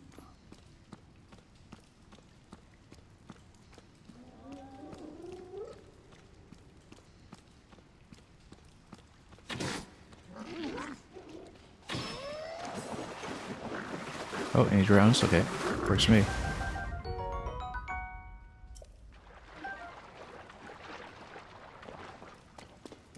Interesting how much this game changes without Cryonis as well. When it comes to traversal, that's a bit of an understated difference that we hadn't really thought that hard about, because, you know, you immediately notice the lack of bombs or stasis, even though Magnesis gets replaced. Fairies, excellent. First fairies of the game. Let's not spook them all.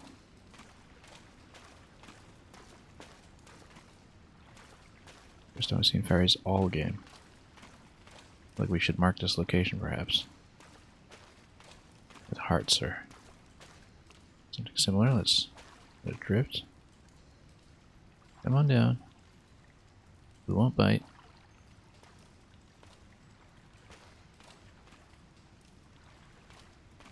Yep, perception could use some work here, but hopefully it won't have to jump to get one. Scare them all away. Come on, fairies, get back down here. Get back down here. Down we go.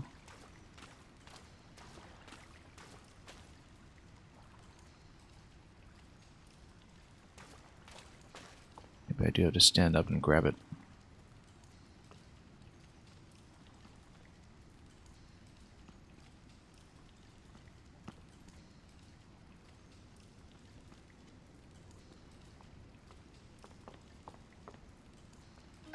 Here we go. Heal you in a moment, you'll lose your last heart. Yeah.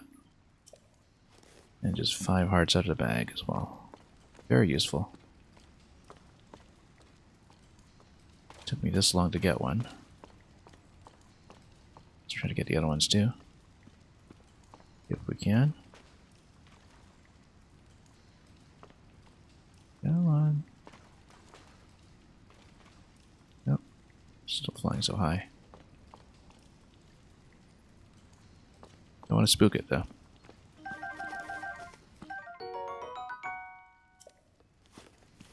Yeah, here. Yeah, we're below land now, but we should mark this with a heart anyway. I'm sure I'll remember when I look at the map. I say that now, but you know, 100 hours from now, who knows? That's why it's important to record video footage of this stuff. It's one of the only ways I can keep track of what I'm doing. It would be nice if we could get one of these to drift down a little bit. Oh, there we go. There we go. And let's get the third one before we start smashing up the place. This requires a little bit of patience. Just a little bit. We'll just wait. Maybe take a quick beverage break off stream while we're doing this.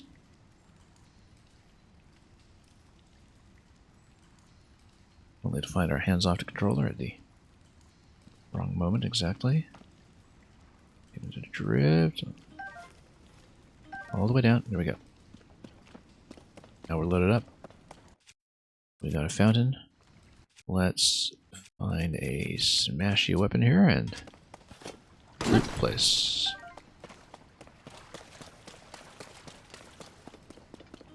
Rob the place of its salt.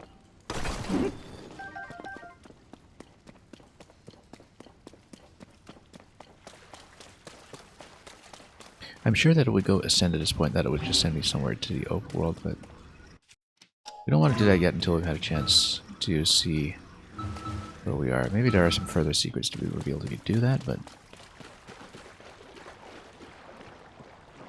at the moment we know we are below land, because the map says so. Right below the lab, in fact. And I'd like to see where this passage connects.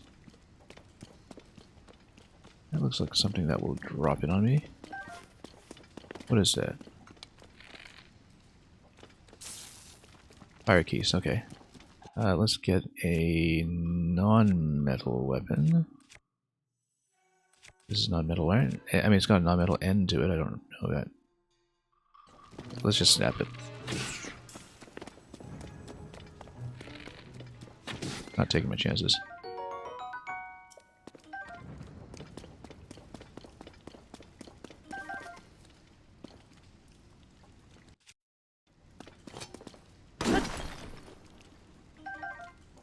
Hey, at least we get a little bit of money here, even though we're so far down on our battery budget. And our ability to get more zonite items. Oh, lots of keys.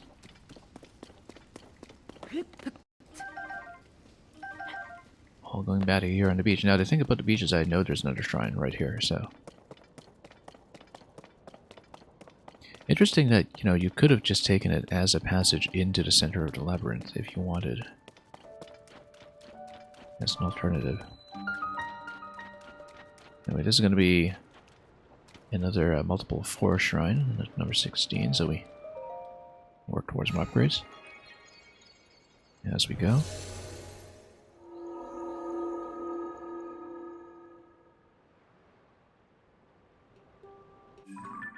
Also, let's just unmark this from the map.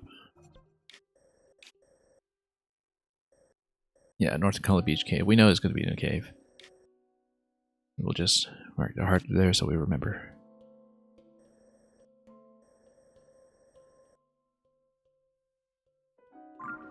Okay.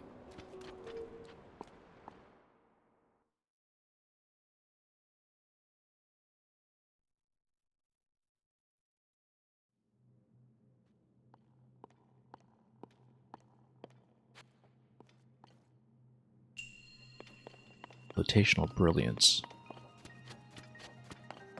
Sounds very promising. Oh, yep.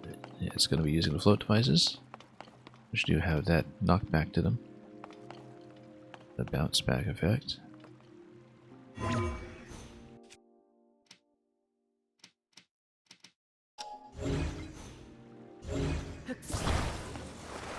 And... can we weigh that down? Not really. We'll just bounce it. Oh, okay. No, you can actually hook it on and...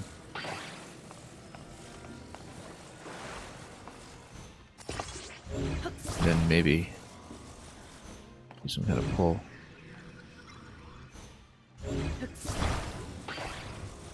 Or we can just do this. Let go. Push it. Doesn't do anything for me. We want to pull it down though.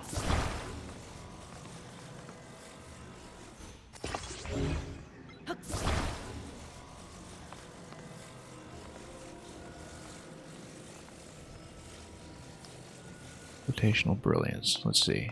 This is teaching me something.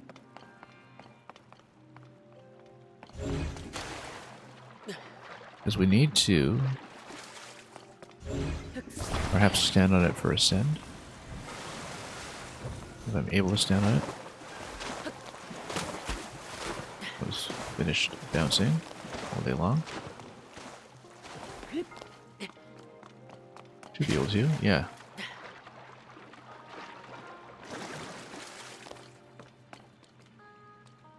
Because, I mean, I'm pretty sure it's not really what this is teaching me, but...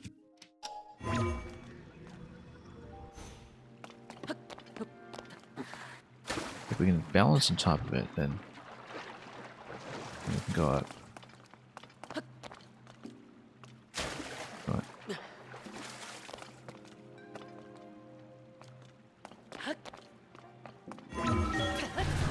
Okay, bit of a tight timing on that, but we'll take it. I have my doubts about that as a solution, but we'll take it. We'll find out which mechanic we didn't learn here. This looks like it's potentially just a platform that you can... yeah, you could just raise it with ball. Down below.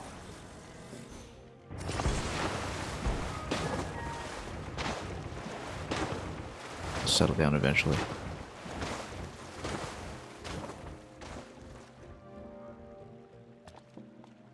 Then perhaps we can jump. Nope.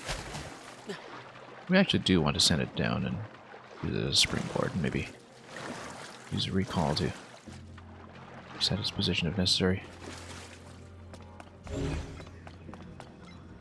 Or just attach it further in.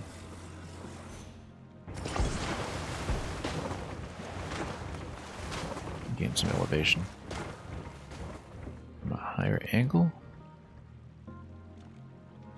And can we do it this way? Yes, we can.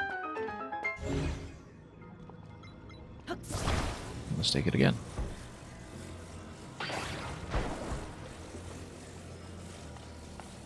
Okay. Now where are we? Okay, we got some fans. We got a thing to construct here. We can basically create like maybe a floating platform, wheel it across, and perhaps pluck that treasure chest. I guess we didn't figure out what to do with the rope, but perhaps if we stack some balls and then find a way to pluck that down. You know what? Let's build a vehicle here first before we send it floating.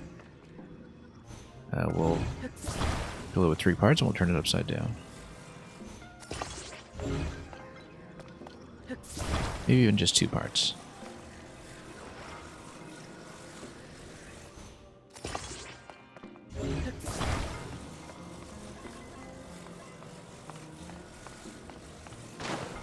Yeah, I guess now we'll find out what we didn't learn about the mechanic. We should have balanced that, I think. Yeah, we should have considered that. Well, that's okay. That's what recall is for.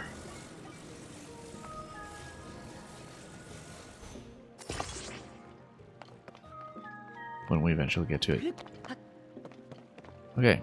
We should have maybe steered this differently.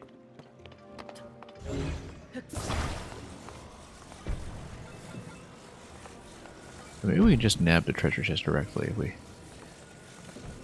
put another flotational device on top. This would just be slightly out of range on it, and we could even lift this with 2 balls. It's just going to flip the vehicle completely. Maybe it's a bad idea. But we can basically, like, make a ramp out of this.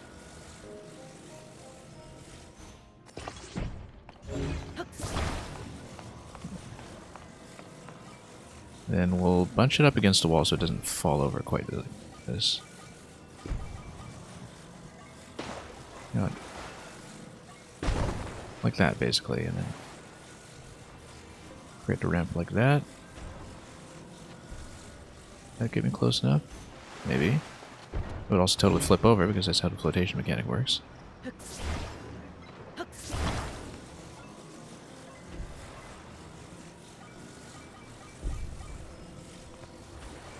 These things are so bouncy.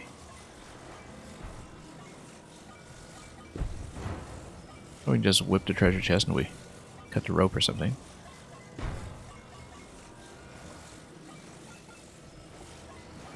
Yeah, because I think we were supposed to learn how to cut the platform in the first section and we just didn't do it.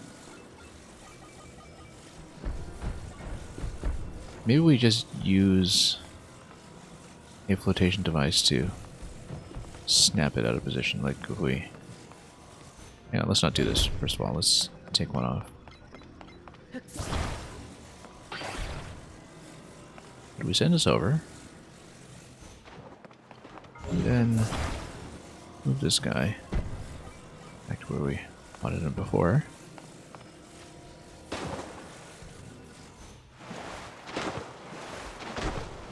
Let it bounce all over the place. Yeah, we're supposed to, make a triangle, a tricycle style setup to mitigate some of these issues with balancing, I think.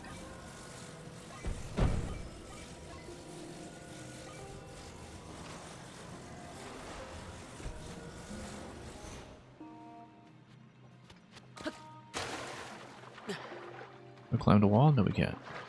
So we do need to get on over here. Let's drop it slightly. I said slightly.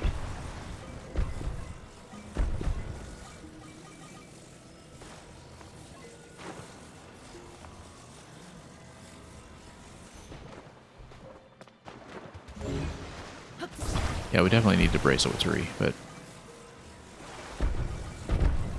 I'm trying to use an existing ball to maybe tag that treasure chest and pull it down.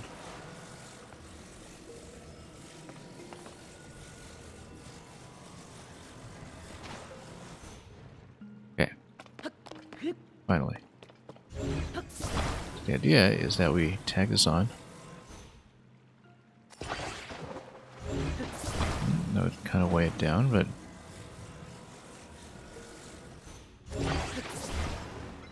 yeah, we just bounce it from below. Instead of flying? No. Or just, you know what? Why don't we just shoot this thing? We should have done that in the first place, and then we'll shoot it once we get under it.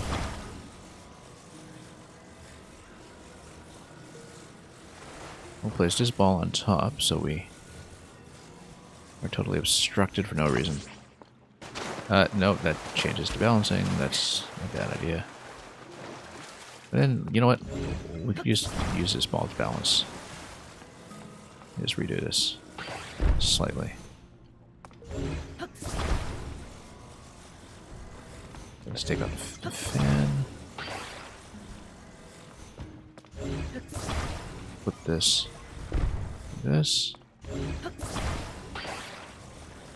Attach this. And attach like this. And hopefully that'll stabilize horizontally somewhat.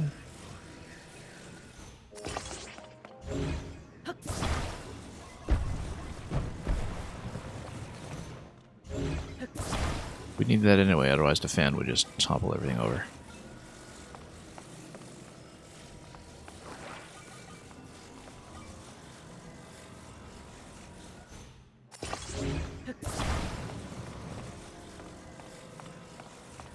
Okay.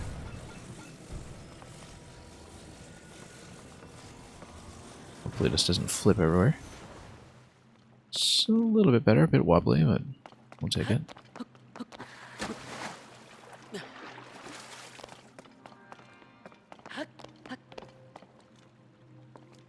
Okay, let's poke this with something cheap.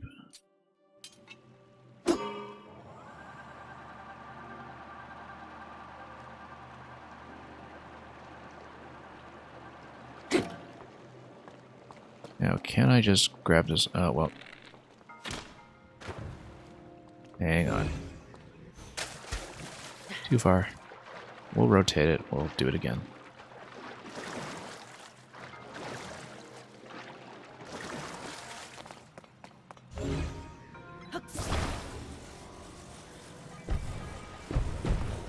So we can see what it is. Just take the boat all the way across and then turn it and take it across again. Or we don't even need to turn it, we can just move the fan while we're standing there. Assuming we can attach the fan while we're standing on the vehicle.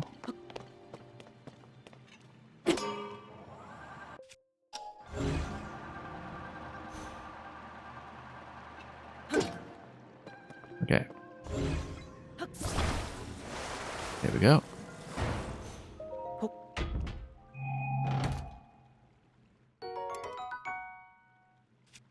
It's not even that good.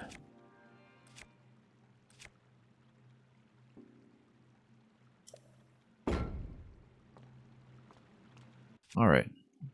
At least we satisfied our curiosity about this. Let's just move this where we want it. And tap it again.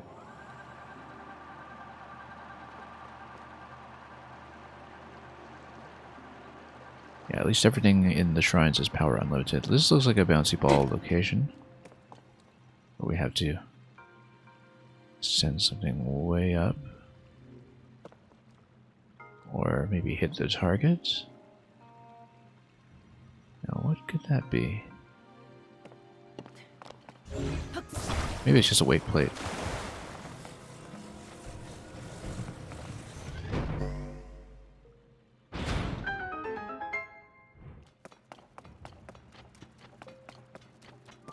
Okay, that was fairly simple. That's all there was to it? Wow, okay.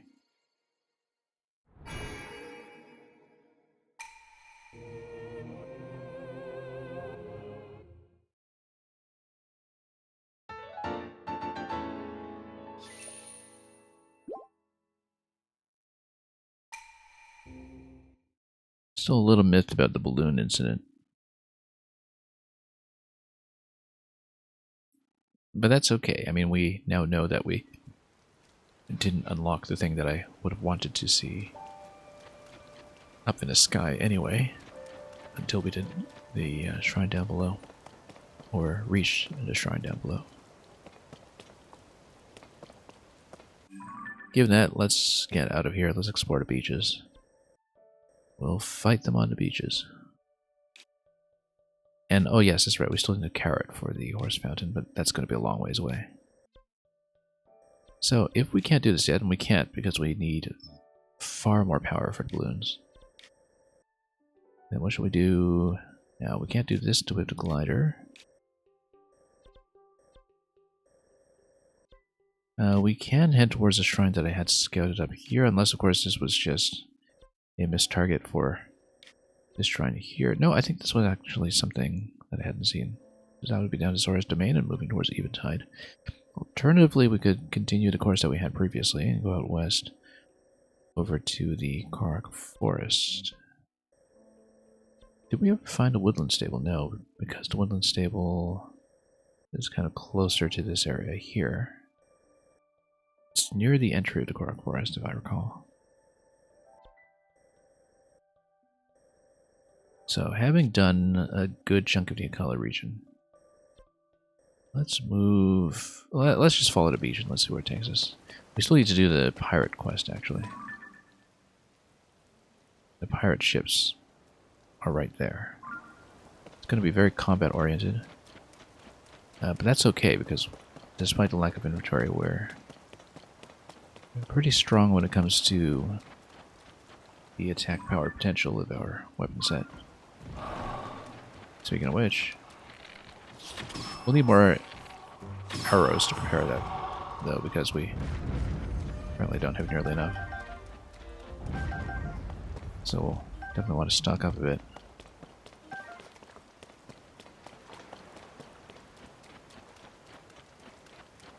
Also, if we go out into the shallows here, you can see there's some Lizalfos out there. I don't know if there's a great purpose doing this, but certainly don't miss all the Cryonis hopping we used to do. This looks like a sneak strike waiting to happen.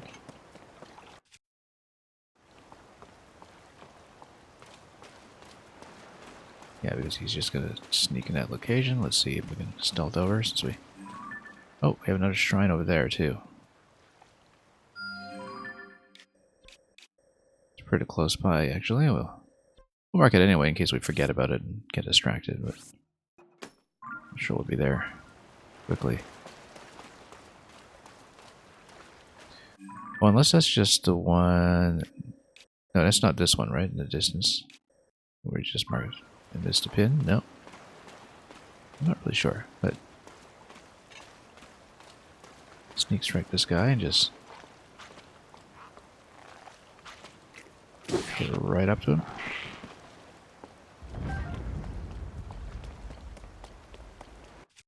Let's see what there is to look at around here. Okay, treasure chest. We would need a platform to stand on to grab that. Let's place it.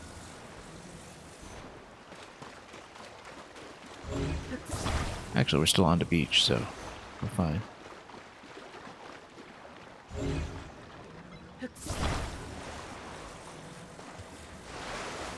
A lot of Lizalfos swimming around the bay, though. Yes, we'll take that for sure. Way too archery dependent in this game, but looks like more construction material over there.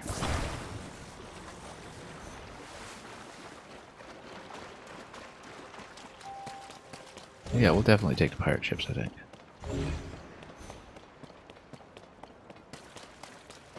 Might have to build a raft to get over there, but... A couple of Arakudas, which is why it's important that we are loaded up on ammo before we go. Yeah, let's sneak on this guy as well.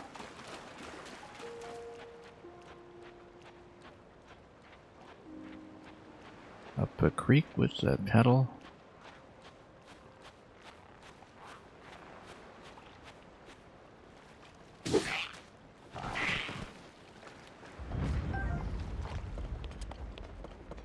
couple of crabs here.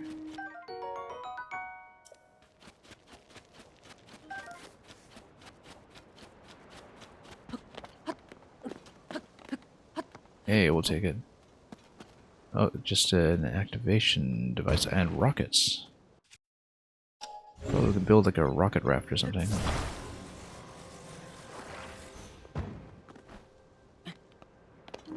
Flamethrower as well. Yeah, we could basically create like a flamethrower boat or something, as long as we don't burn our own boat.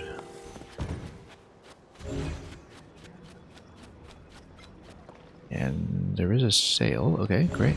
Yeah, well, great boat. I guess that's what the boards are for, is that you can use the boards to create something that we can use to push the sail. If we attach it to one of our existing weapons.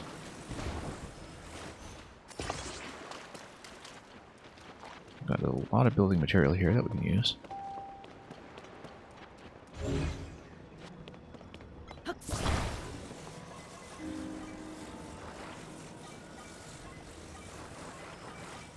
We don't want to attach this yet because the raft will just sail away if it's on the water. Put it up here first.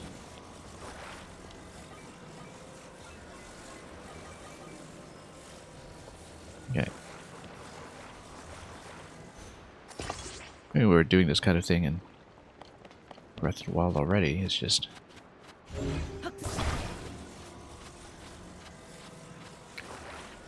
now we have rockets as well, that's all. We eventually have an activation point where we can just tap it and have the rocket as well as the various weapons. Actually, yeah, we want a fan on this. If we have a control stick, that would be best. I don't really want to spin one of my existing ones. Also, having a rocket in this position is not that smart because it will kind of burst towards us.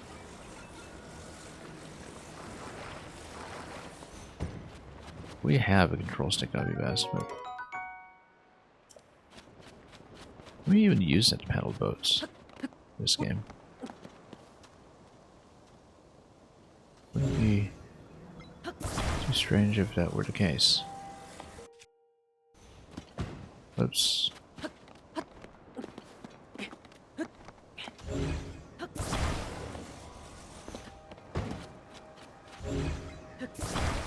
Yeah, it is just a control point.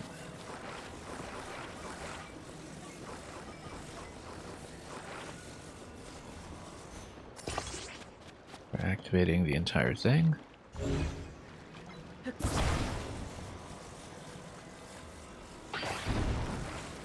If we put a rocket below the raft, I wonder how the flotation would go if the rocket would be below the water level. Because if it is, then that might be interesting. Yeah, it is, slightly.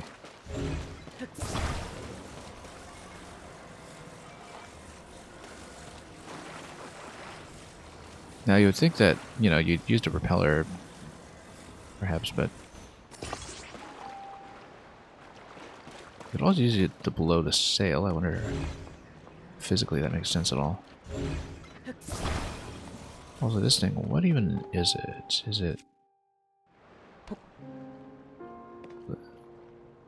Looks like it's actually a shock weapon, not a fire weapon.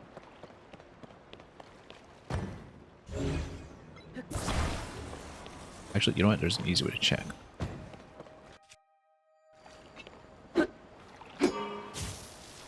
Yeah, it is a shock weapon. We'll take it with us. We won't attach it yet, I don't think. This could be interesting. Yeah, we'll just dock it for a moment.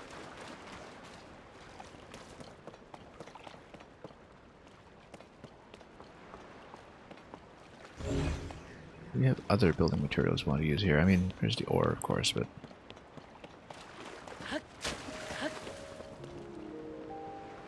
this could be interesting. Maybe we don't want to fire the rocket right now, but yes we do. Look at that.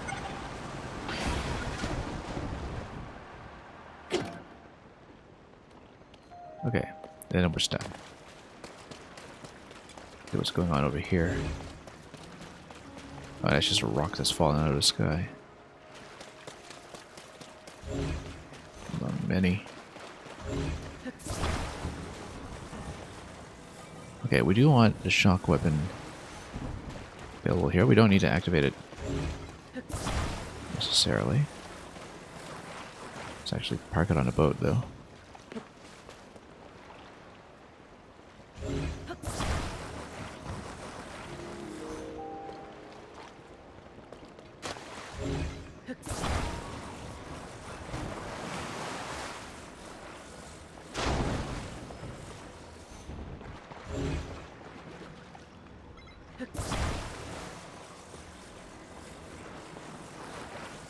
If we had a control stick, obviously, then we wouldn't need to use the sail. We just drive around and shock things in the water. Might be fun, but no, we just leave this remote and just activate this. No, we're stuck. Yeah, still on land this way.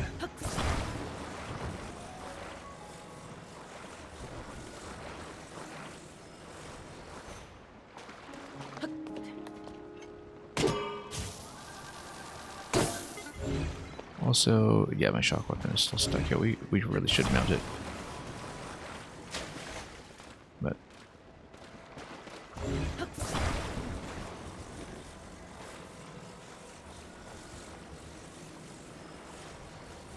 okay, now we're seeing some resistance in the water.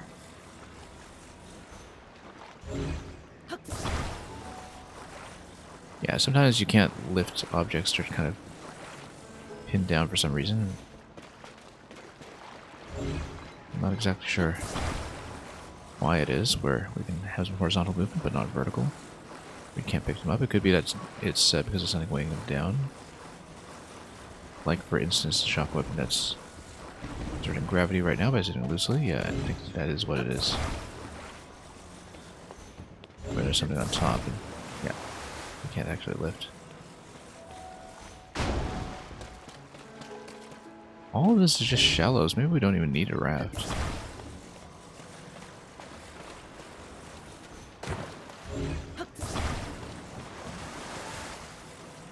When does it stop being shallow? Let's get up to this part of the boat, maybe? It's all shallows. So why do we even need the boat? We don't.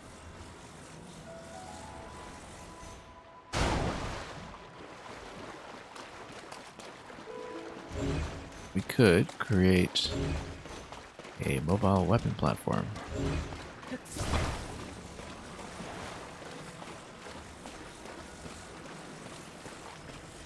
Find something creative that we can do with the shock weapon. Create a shock trap, perhaps.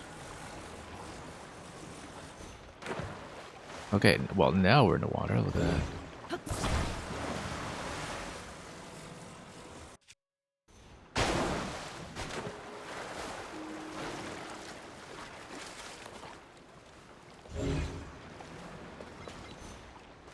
I think what we can do is create a platform that will allow me to climb up to the boat. Yeah, the sail will just take me gently over.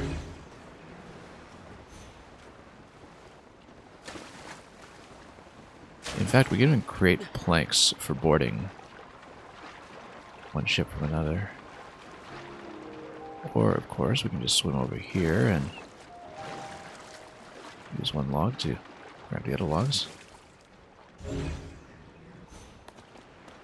Hang on. Monster forces have been activated. We do have a life bar now. Did they notice me? I think they must have. Nope. Oh, yes. Oh, yes, he has, and that's gonna... Whoa, okay. Oh, he's gonna throw the enemy at me, and that's gonna drown. That's one way to do it. That's one way to take out the armor guy.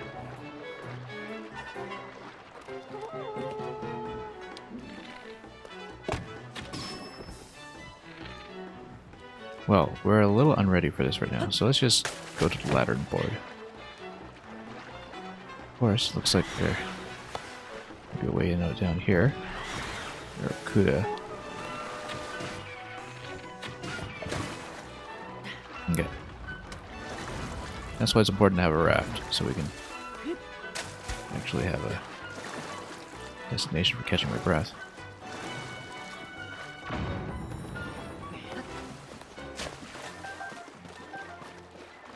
Alright, so we don't want them to hit any of this stuff. Let's actually move it out of the way.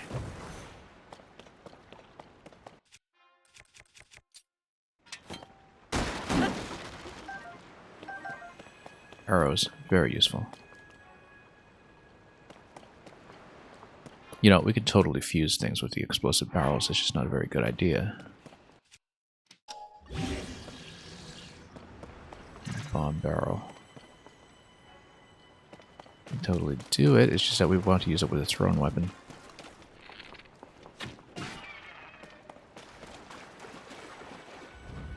Okay.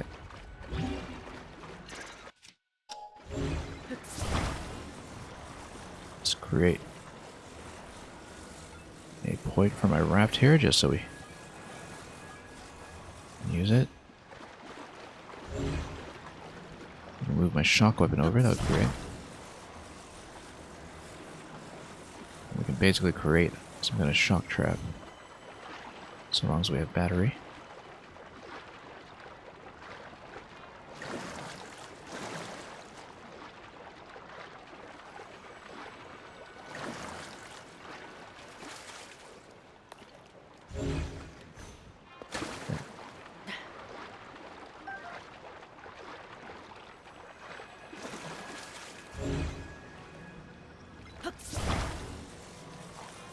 Could have created a little more of this in the first place.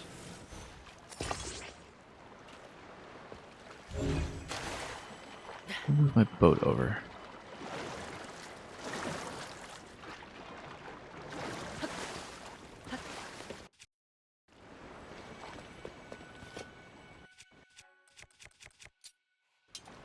Yeah, we just move it over slightly.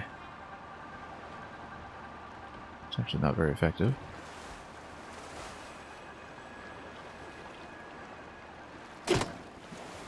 Okay. The idea here is that if I can get my shock weapon,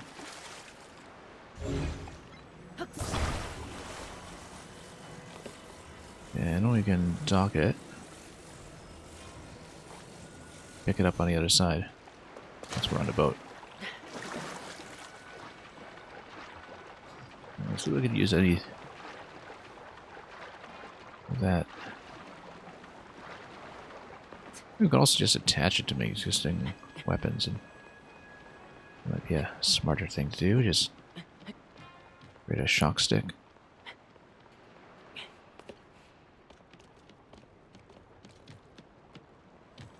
This guy's standing right here. We'll pop him. Nope. Guess we won't. We can sneak strike him, actually.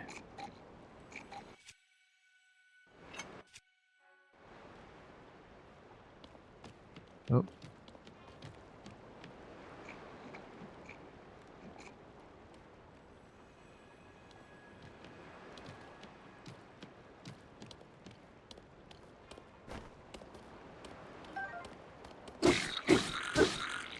Okay, that didn't quite work as intended, but we'll take it.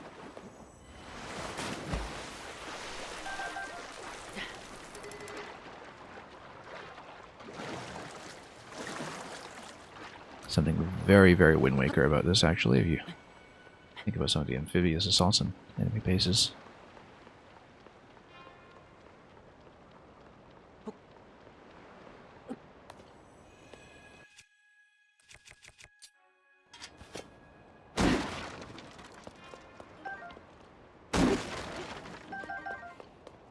Yeah, the more archery the better in this game.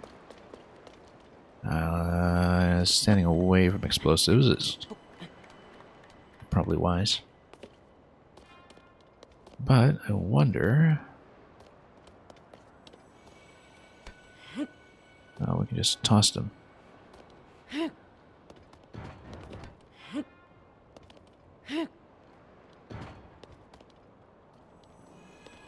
And yeah, they do explode after a certain time.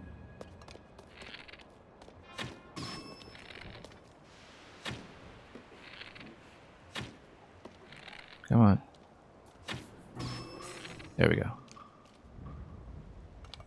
Okay, then we got a couple more on the other side. That's why we need to start grabbing logs and building planks. And we'll do that. The shock weapon is still here, not that we've used it yet.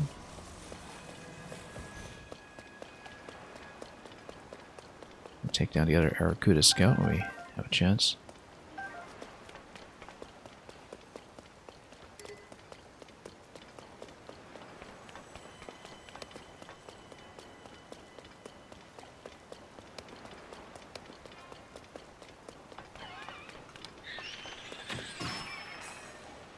Okay. Got a couple of boats to go. Oh, there's a boss over there. The boss Spoko. Oh, no, that's not what I wanted.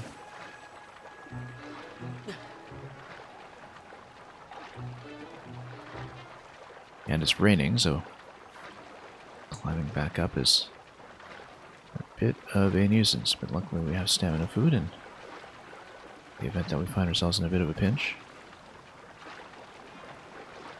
Also climb up on this. Yeah. Reload stamina. As we'll draw some logs in closer so we can maybe get some planks going.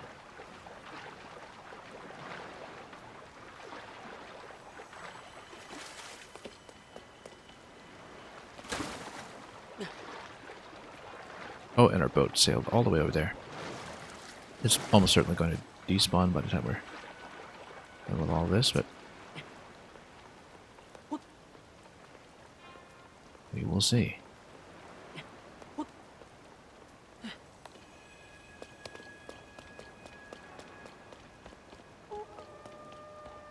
Yeah, they totally saw me. That's okay. If they want to approach, they can approach. And find something to do with that. We shouldn't have smashed that. I actually needed that for crossing. Quite a snatch of fish here, though.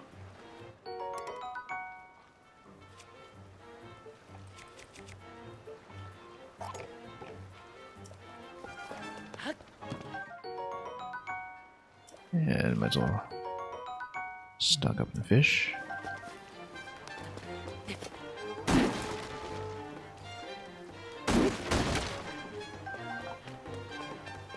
Okay. That's fine. We have another boulder weapon that will be coming soon enough. Whoa, okay. Let's just find a way across.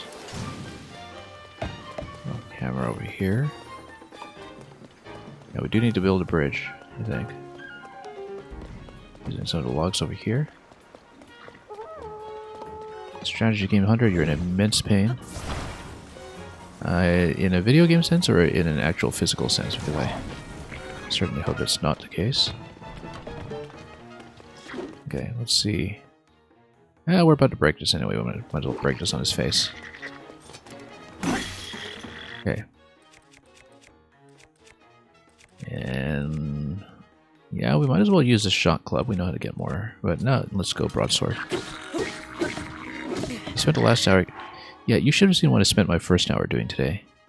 I'll show you in just a moment once I'm out of this brief encounter here, because I spent all my Zonai charge batteries almost at the beginning of the stream for something that failed. I'll tell you what that is in just a moment. If you don't mind being told about this part of the map, I'm in the Akala region. So, what I was doing was I built a balloon to go up into the sky from here because there's a labyrinth above the labyrinth. We made it all the way up after considerable setup, and I slightly missed the input to ascend up to that platform that I was just barely within range of for about a second. And then I fell back down into the water, and so there went that entire adventure. Spent my balloons, spent all of my Zonai batteries almost, and we got nothing. So, and yeah. You have 6 full sets of armor, each unique. Yeah, I have no sets right now, in fact, so don't let me know about that. I mean, I have the beginnings of some sets, but I actually have very little gear. Look at how few clothes I have. I've not collected clothes this entire game. So, yeah, so I guess you spent your time doing the labyrinths, 3 labyrinths, of course, returning from Breath of the Wild.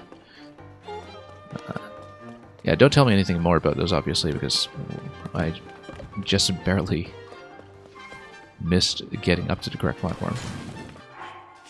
Okay, now let's see, what was I doing? We're down by a shield, okay, we just need to cross. And we'll build the log bridge to do it. Well, this is my first time experimenting with the hot air balloon, so I wasn't too bothered by it, because it was a learning experience. I hope this guy doesn't set all my logs on fire. This would not be good. I feel like there's a definite risk here that my logs will be set on fire before I get to use them. Come on. Let's do the correct axis of rotation here before we get nuked. It's hard to do this in a sensitive setting, but we'll board the ship. Totally forgot to bring my shock weapon again, but that's okay. We know where it is. Okay. Then we got fire raining down on us. Alright. Oh, got a spike ball. Whoop. Kicked in the face. That's not great. We should have shielded.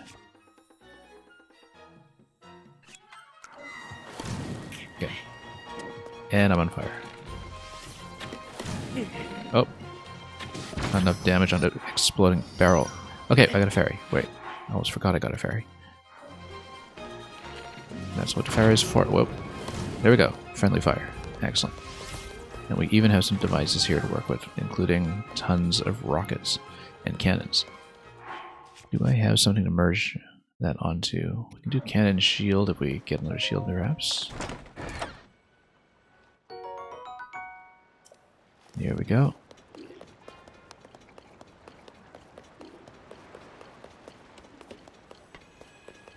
No, I just haven't gotten around to getting the parachute yet.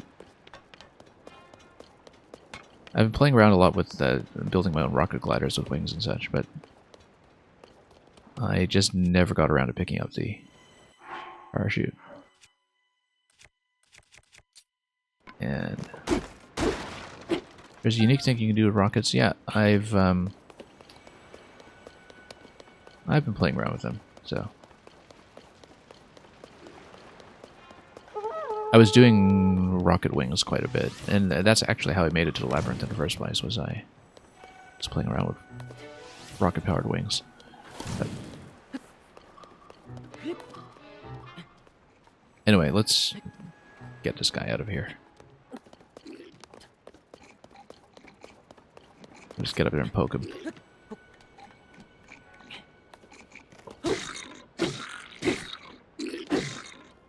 Knock him back. Give him some fall damage.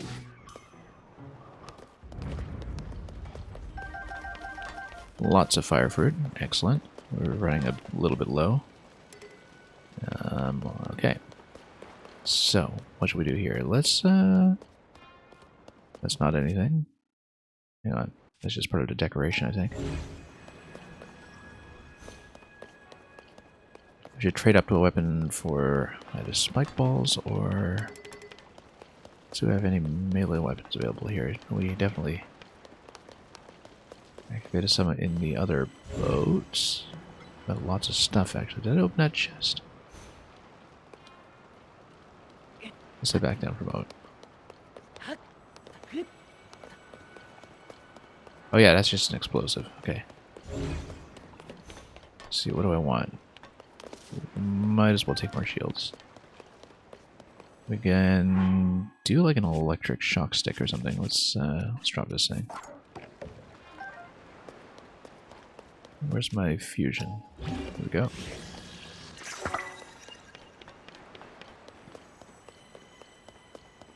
And we have the cannons and rockets available here, but whoops. Let's deal with that in a moment. Yeah, I do know how to infuse them. Yep. And... or at least I know how to pay the guy in Tarrytown to do it for me for 20 rupees. Which is a manual way to do it, don't tell me. Yeah, I've got a spike ball weapon already. Or do I? Did I break that? Oh, I guess I did break that. Yeah, we'll take the spike ball with something. Maybe with the broadsword.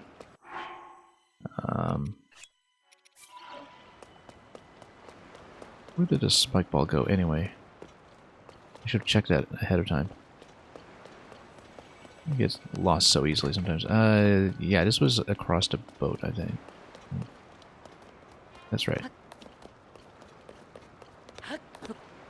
Whoops. There we go. There we go. Okay. And these things are... yeah, you can create a rocket platform eventually. Let me break this with something less precious, perhaps. Nah, whatever. We'll just smash it. I need the arrows. Yeah, we can create a rocket platform here, or we can... did I check up there already? Yeah. Oops.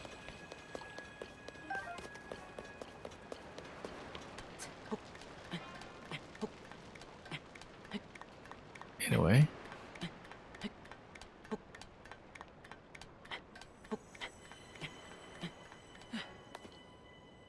Okay, so this activation point here.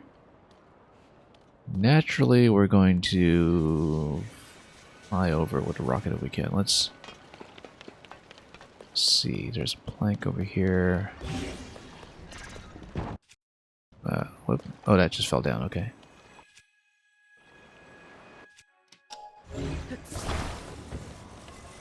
I actually don't remember much about these platforms, apart from using them before. Yeah, because basically we can affix rockets to it, and we'll take it up somehow. Fire a cannon out of it as well. In fact, yeah, because we tapped the cannon. This is a cannon, right? Yeah. If we tapped the cannon, then that would also launch the rockets. We don't actually have any kind of propulsion on it for going up anywhere. Maybe that's not how we want to do it. You know what? Let's just play with this thing. It's probably not going to hit anything, but... yeah, if we dock it here, maybe I can reach it. If we dock it on a board, we can reach it. Let's... hang on. Let's lean it against something and...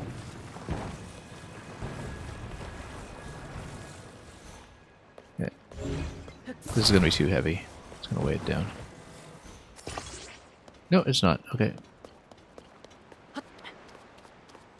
We climb. Shake it loose.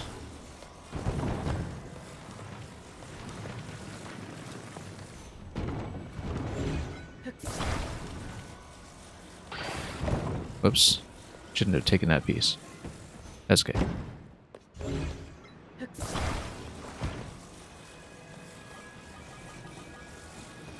I haven't actually done rocket fusion with weapons yet. I guess that would just be a single use.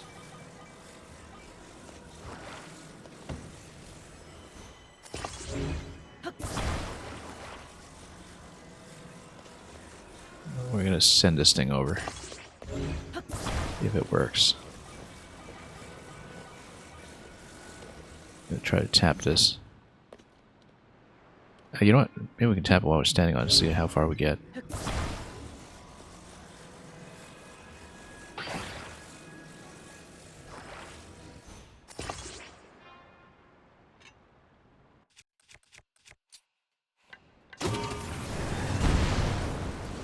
There we go. That's how to play. Cannon totally missed, of course, but...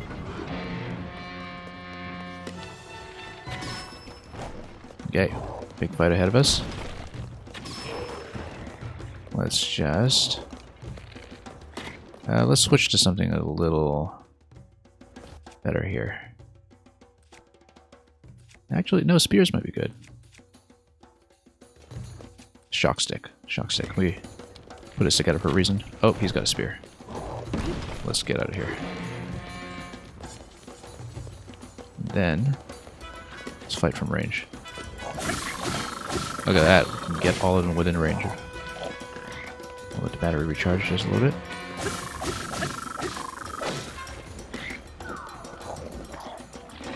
Okay.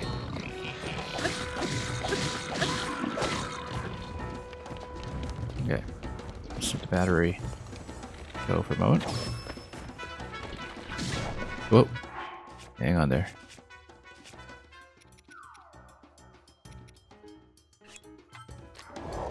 Okay.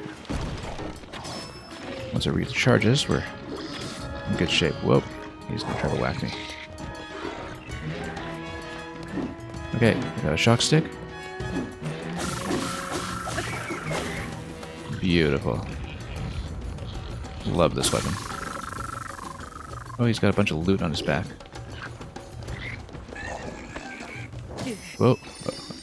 Oh, we got a fairy. Thank goodness. That was almost a disaster. Oh, we broke the weapon. No wonder. Okay, let's find another one. We have another one. Okay. This is a little too much fun. Okay.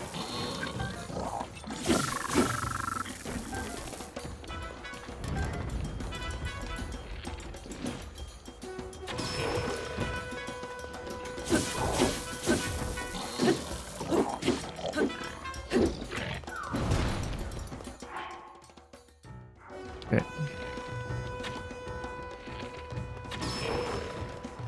Shoot him in the back. Shoot him in the face. There we go.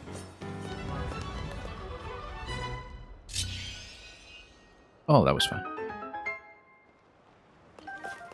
We gotta make more shock sticks. That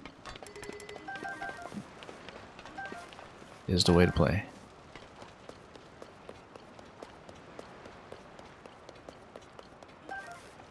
Now, how are we doing on weapons here? Do we have anything to merge that we can use? Well, probably. We can pick something up and...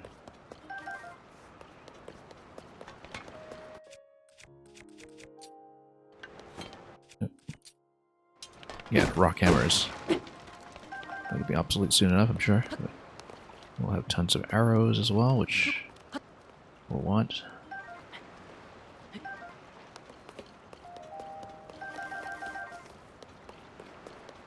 Some boss Boko fangs. And more crates.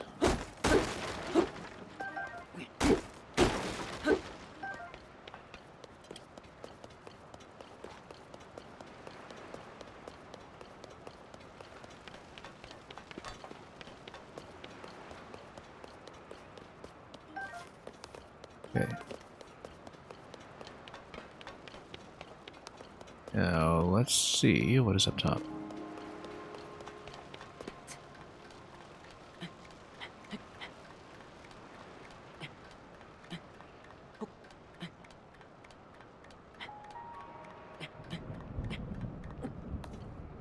You know what this is where the chest is?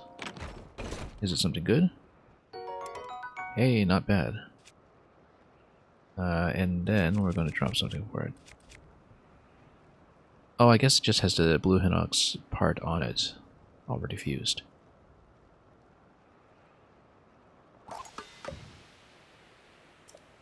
Also, we have lightning coming, don't we? We better switch out of some of this.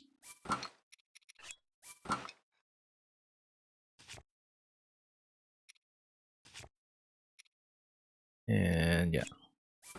Well, it's important to have some kind of non-metal bow on you at all times. Can we light the torches? I mean, not in the rain we can. But, oh, that's gonna go.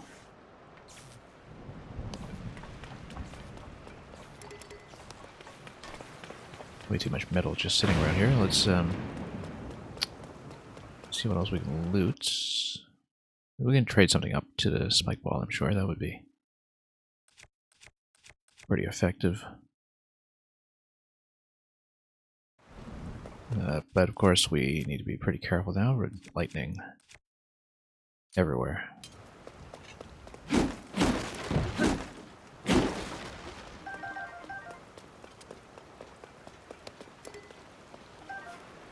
Oh, good thing we didn't miss that.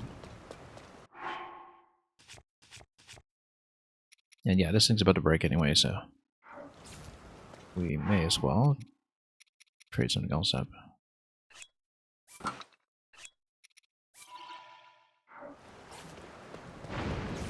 Oh, and that's actually going to be lightning rod as well, so maybe that was not a good idea. Yeah, we can lose it. Oh, no, it doesn't lose. But let's use it, and then we will really not have any non-metallic weapons at all, almost. Yeah, so we don't just want to fuse metal onto everything, obviously, but, well, take what we can get. Anything else we want to see out here? We finished the quest. There's a turning point for that I think was probably just at a stable.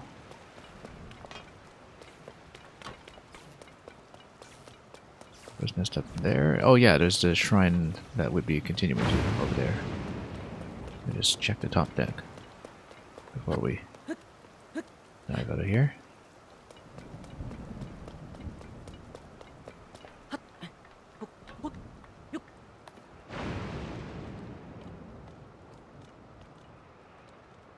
Yeah, we'll just grab some logs and head back. Probably. I'm sure my personal boat has despawned long before now, but we'll loot everything we can on the way over. But yeah, that was the Aracuda I shut down much earlier.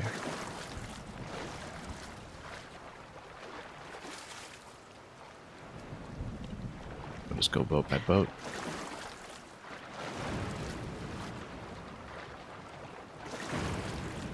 Follow the currents a little bit here.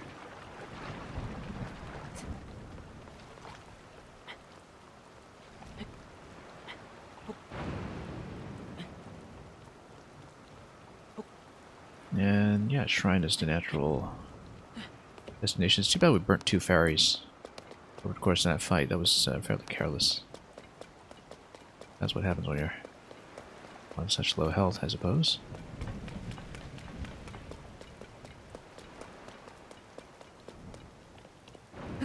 And yeah, we should make it back to the coast. It's a pretty short hop to the coast from here, so... Do that, maybe look for a power boat while we are back, and oh, look at that. Okay. Climb back aboard.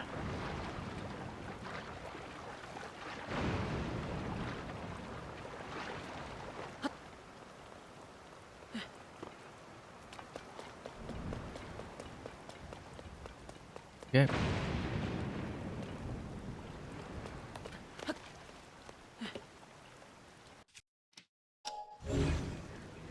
Logs are here. The boat that we built much earlier, though, is not.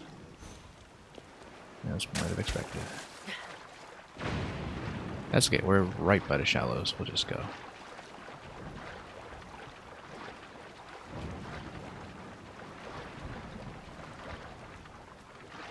And of course, we'll do the risky thing and stand right by the barrels.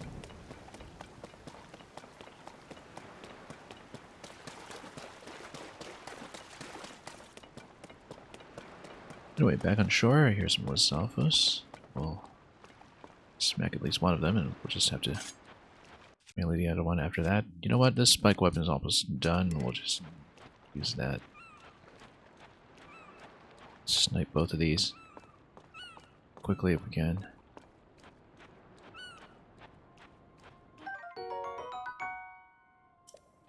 Grab some crabs while we're at it.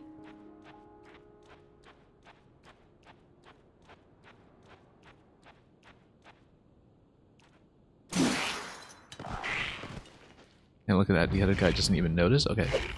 Oh wait, yes he does. Let's actually get a weapon. Maybe just bat him with the spiked cloud. We haven't really played with this so much. It's a black Lizalhos, okay.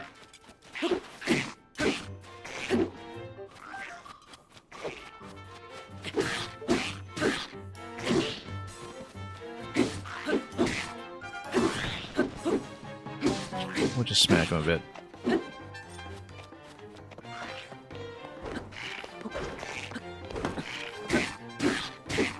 Actually taking a hit on the shield for once, which is unusual.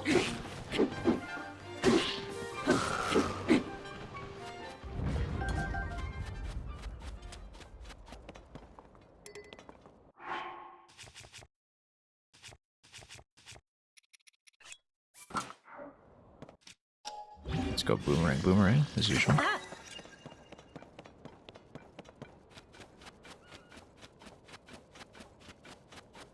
And let's continue.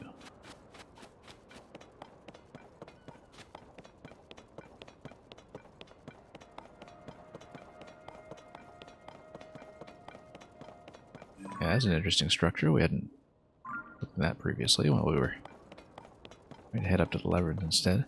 I feel like above Tarry Town there probably is some kind of destination that rewards you for doing the balloon tutorial that it is clearly meant to be.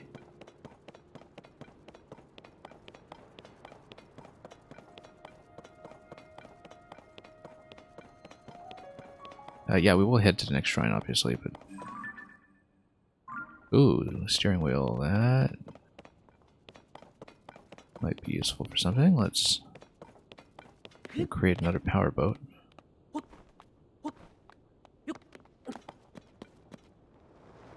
Yeah, of course we'll take it.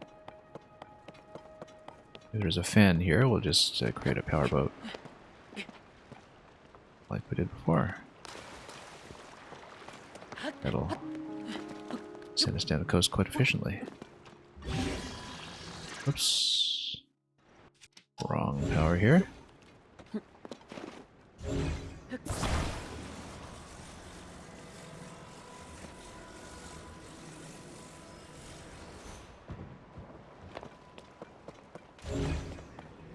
Okay.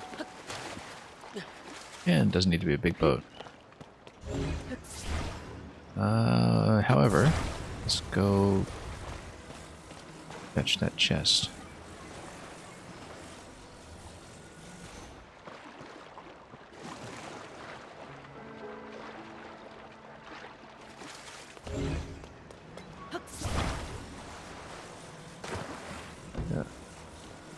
Oops, that's not what we wanted. Let's go up. Back down. Yeah, we could use that given just how many we spent just now. Actually, no, we're up to 76 because we looted so many, which is great because I'm sure we'll spend them down again soon enough. Arrows are just so amazing in this one. Just given their versatility.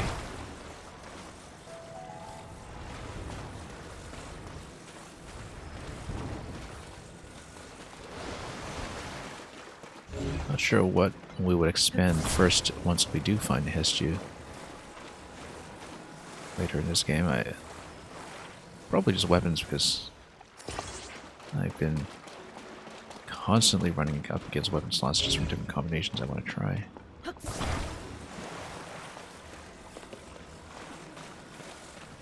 Okay, so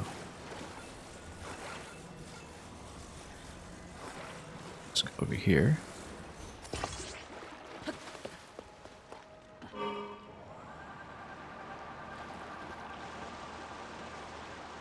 Yeah, let's drive.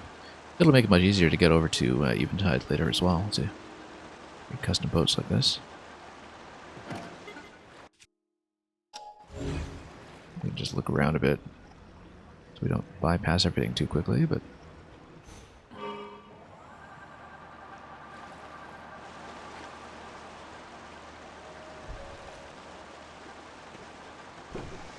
Oh, more Aracudas, more Octoroks. Oh yeah, no, this is just the shrine we've seen before, which we have not found a way to do yet. But we can continue down the coast. Let's just continue. Because this one does require a glider. So.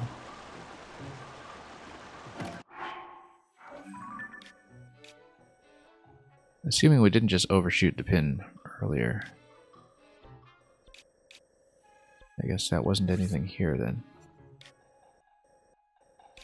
And this we no longer need. This one here. Oops. Can I shoot you down? Yes, I can. Whoa. Whoa, okay. Let's make sure we eat before things get too dicey here.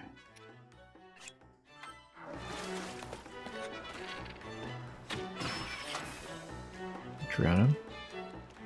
Oh, no, it's a Lizalfos. He's not going to drown.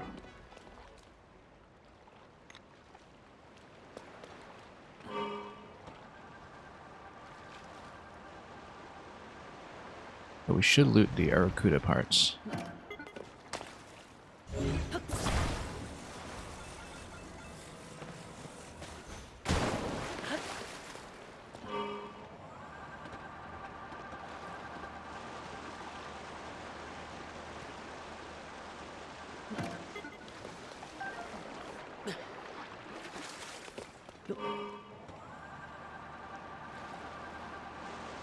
Yeah, we'll just loop around and take the coast. Since we have a boat.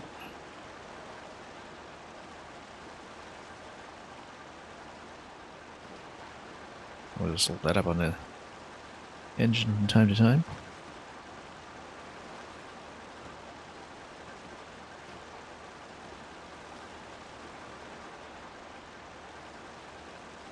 Our consumption on the fan is pretty good, actually. Considering how much we were expending on the heat generation for the balloons earlier. In comparison. Just burning through one battery after another. Can we just run over the Octorok? No, we can't. It bounces on top. Whoop, and he smacks me.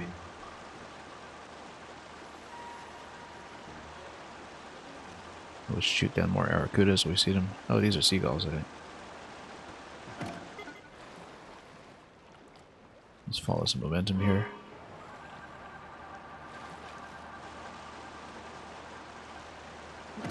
Might as well fight these guys while we're stopped.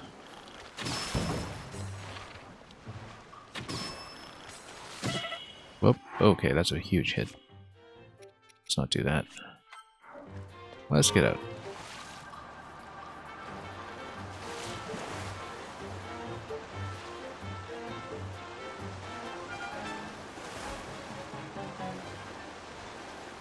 And we'll head over to the Tingle Islands.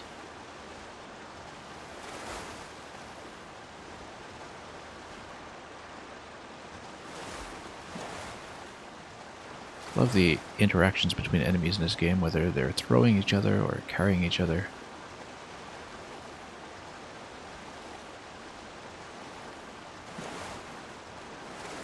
Always so much to look at. Oh, there's a treasure chest. Stop for a moment to grab it.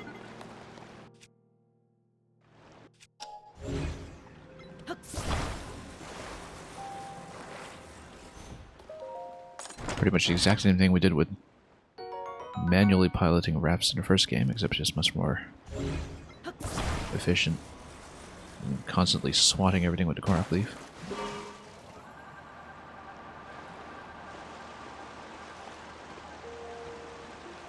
We did scout a shrine over here. I think it might have been up top though, not along the coast. This is the really windy bay in the first game. I think that would be worthwhile. We'll do a bit of a loop and see, since we haven't really been to the islands yet, and there does look to be a natural ascension point.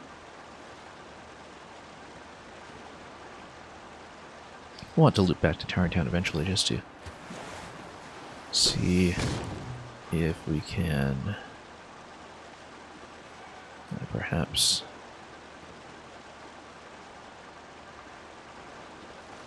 do any additional construction there, and also, of course, plug in the orbs that we have for the next character upgrade. Yeah, this is definitely an ascension point. A very easy one. Should be.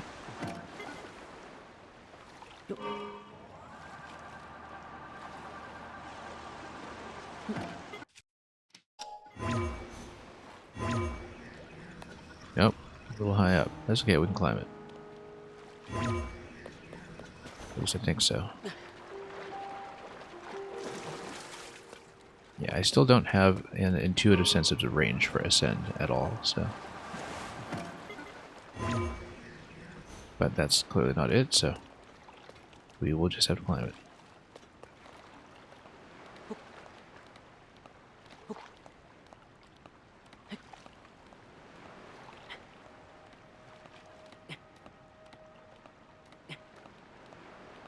Anyway, up we go.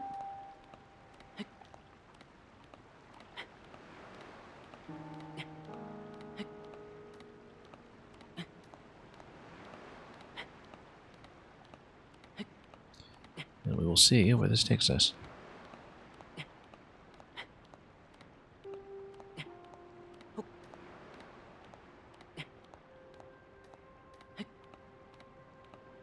Yeah, I might want to go stamina bar again for the next upgrade.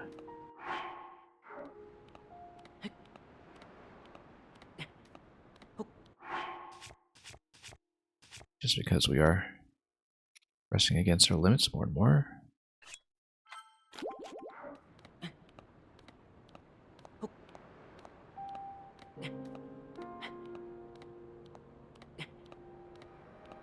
No, make it up here gently.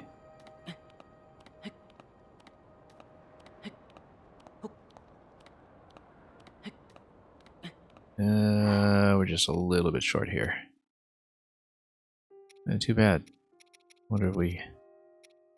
something a little more efficient. Yeah, we obviously don't want to use that. Guess we will want to do a fuller refill. Which we should have done in the first place. Just for this little bit of stamina here. That's okay, we'll cook more stamina food when we're next in town. Although we were really running low on supplies for that.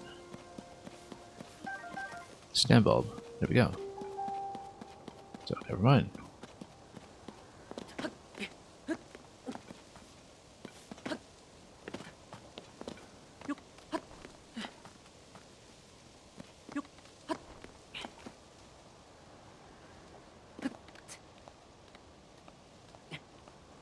Out of a couple of more long climbs ahead of us here as well. We'll hopefully not have to expend too many items to do it.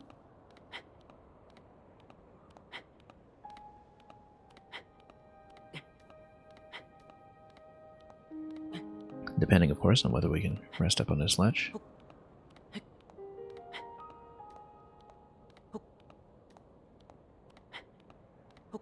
No, it doesn't look like it. That's okay, we'll just keep going. Maybe make our way over. We'll need... dip into our supply. Yeah. Yeah, not fun of having to burn through a whole stock, but that's what you need to do to make it through this. I mean, if we make it over there, I think we probably continue. We'll do it the slow way so we just don't expend too much stamina at once while I'm not sure whether we have enough juice. Looks like we'll be able to do it. I just don't want to boost over until we're pretty confident about that. Yeah, definitely need to load up on a lot more stamina food. Probably on a bar upgrade.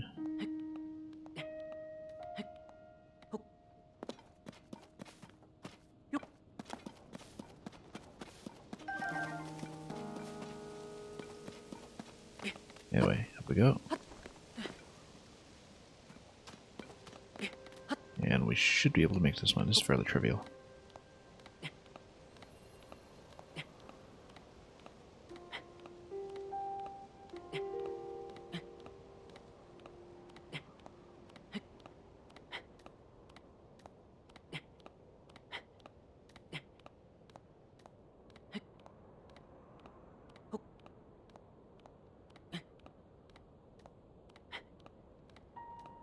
Okay.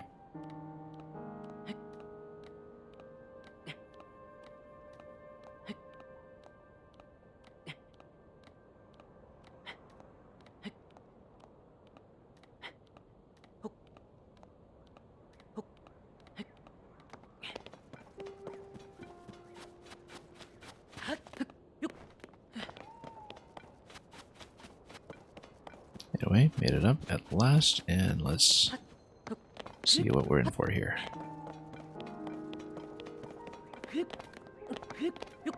Really is amazing how different the landscape feels. Absolutely everywhere. Not just from the terrain changes, but the mechanics changes as well. And totally different approach to a lot of the secrets. Okay, so let's just go boom boom this guy. Amazing what a little bit of attack power can do. We'll chop this. Was that it? No, that's not it. Where's he? Here we go.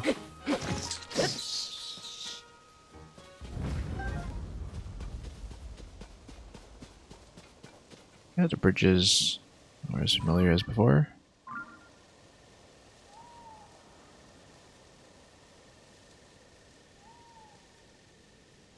Just admiring the sky. What can we see here that would be useful? James D, welcome.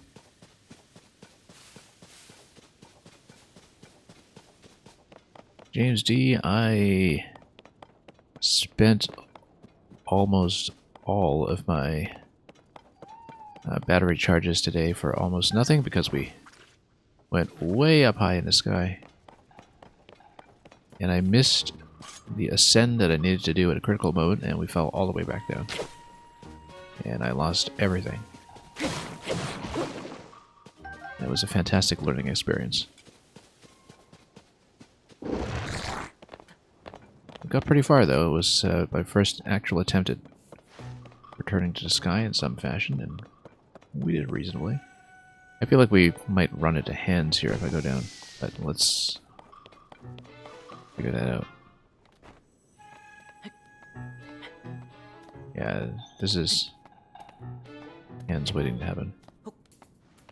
Actually, no, this looks like a bit of a sealed location, perhaps. That's good. We know hands can't follow me up. We'll just climb back up if we run into trouble here. We get discovery experience? Can I? Yes, we can. Tingle Island Chasm? Yeah, now we know. But yeah, at least I figured out how to work the hot air balloons. And we learned the hard way that, like the wing, hot air balloons have an expiry. But they do have an internal durability. That would have been nice to know, but... I've been playing in pro mode the whole time. Because it's the way I wish I could have played Breath of the Wild in the first place. I'm somebody who is very map dependent in some ways, where if I have a game with a map, my eyes will be on the map pretty much the whole time, instead of properly engaging with the world. And very late in Breath of the Wild, when I was already finished 120 shrines, I started playing the way I'm playing now, with no on-screen map, no fast travel. And I found that it gets a lot more out of the game design and world design, in that you start to pay a lot more attention to landmark-based navigation, which is how this world was set up to begin with. And so, you know, I will occasionally check the map from time to time, but actually not nearly as much as I thought I would. Initially, I assumed that if I switched to pro mode, I'd just be loading up the minimap every couple seconds anyway, but I haven't been doing that. I really have been following the landmarks and enjoying the game that way. And it was a very pure experience in a way. It's not that I'm doing it for the immersion so much, but more, you know, because it just leads you to read the world map very differently, and I find it very rewarding to do. Anything up here? Nope.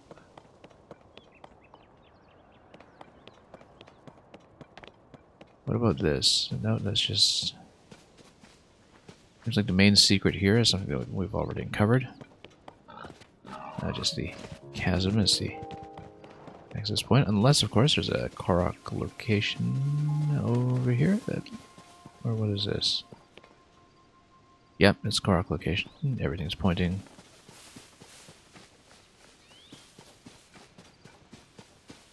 Love how somebody went to the trouble of making these signs for me, so we don't just have to check every single tree.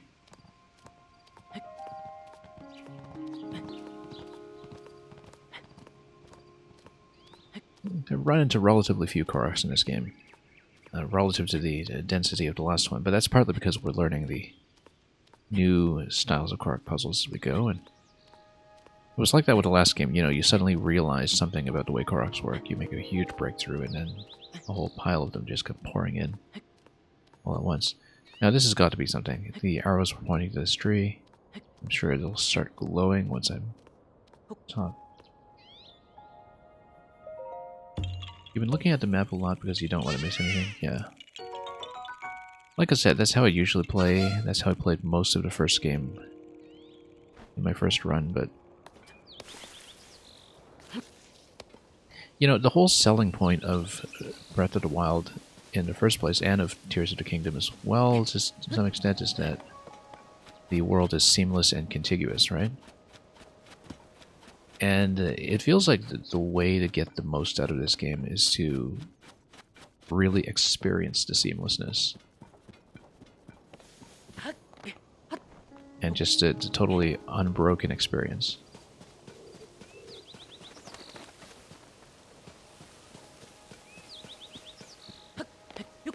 Where you just, you know, lead yourself into trouble one way or another. Anyway, let's explore the other islands. I think we've pretty much gotten our fill out of this one.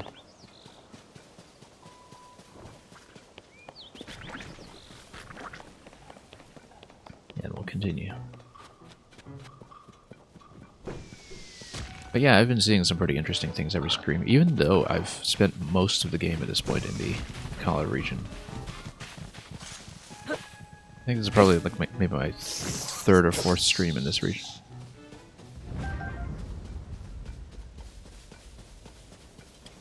And it's been an interesting place to start, that's for sure. Anyway, up the bridge we go. This is pretty familiar. We do not, of course, have the paraglider to ride the wind gusts, so let's not fall down.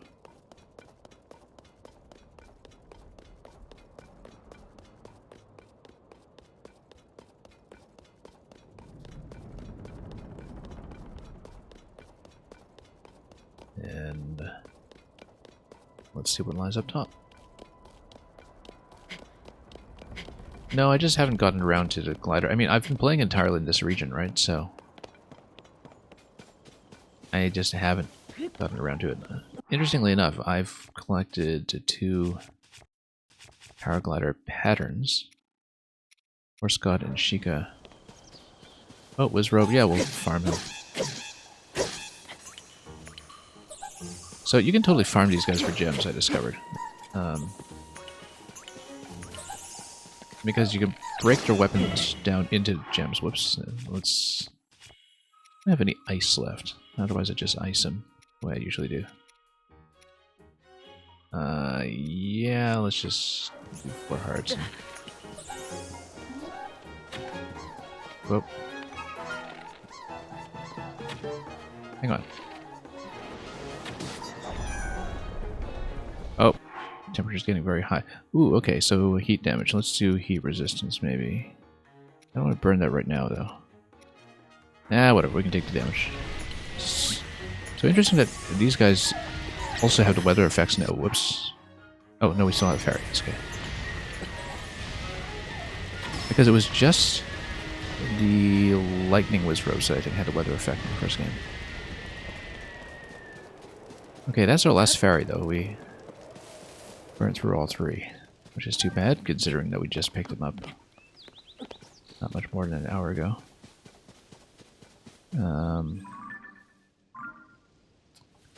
Well, I guess we'll just need to find more. We know where to get them. But I'm not necessarily going to go back for that just yet.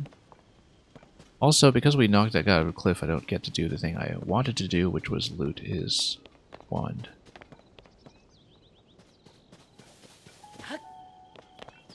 Because they are a bit of a potential money farm, the way they work in this game.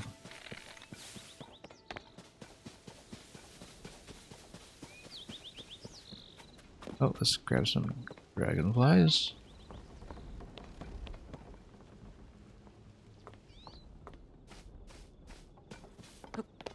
Did I miss something up here? Let's see. Not really. Let's just continue.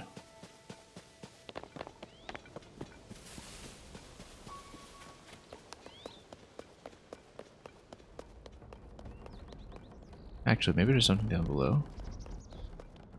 Or maybe that's just a climbing path to come up. I mean, it connects to the other islands, so if we really want, eventually we can do it, but I'd rather maintain elevation now so we don't need to climb back up. We can always check the lower paths afterwards. It's much the same structure as the previous game, just without the shrine on top. Because all the shrines have conveniently disappeared. Okay, so there is something here. Oh, I remember that cliffside path, actually. Had some fun adventures here. In Breath of the Wild, we already marked this. Long way down to get there, though. Oh. Let's not toss the boomerang when we're on a cliffside. We'll probably just lose it. Aracuda over there, we'll just have to shoot it down. Hopefully somewhere we can loot it.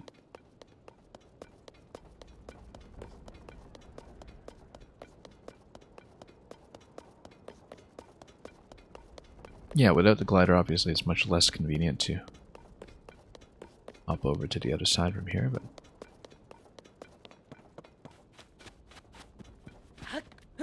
Let's see what's on top.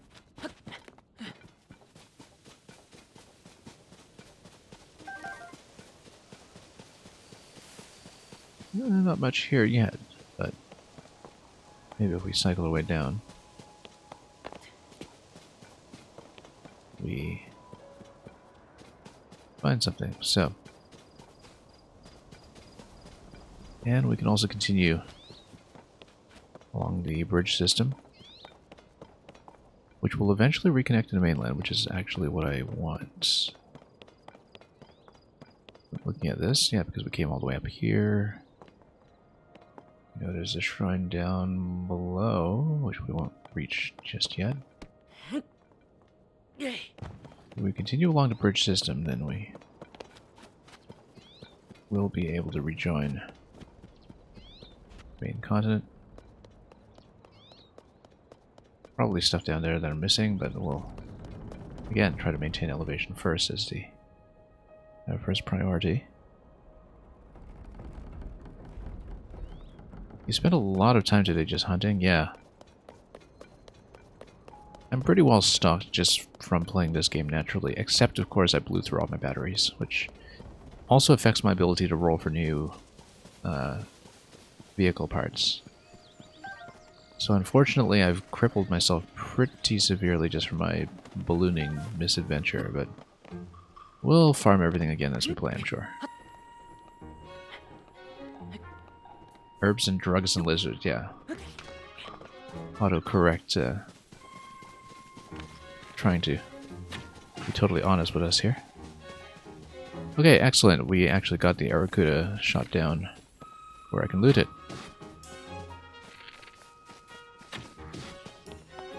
Oh, you know what? Whoops.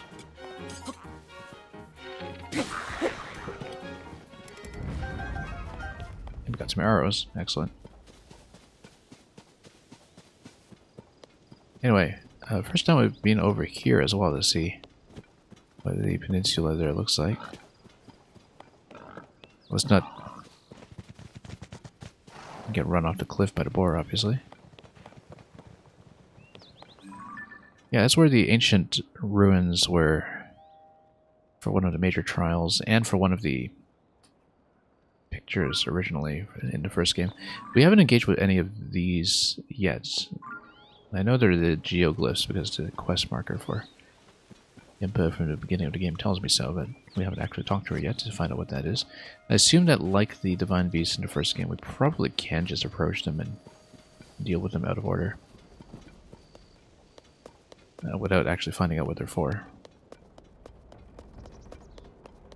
Okay, let's not die to stick drift or anything here. I just want to look around for a moment.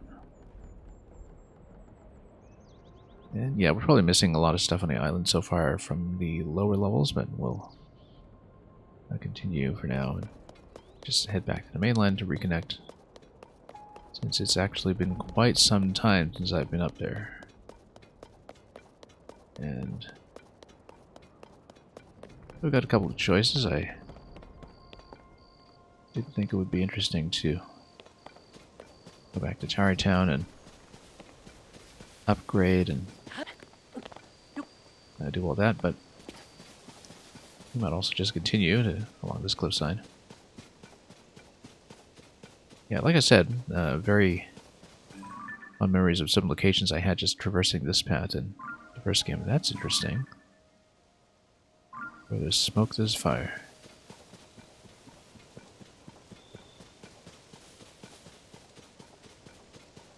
Because it's not a very obvious side path, but actually a very important connective tissue between regions in the first game. Yeah, I guess when eventually you can swim up waterfalls, if you can do that with the Zora gear like you can with the last game, or with something similar, then these waterfalls over there will be useful as well. What is this? This is like a control mechanism again. Or, oh, it's like a spiky one.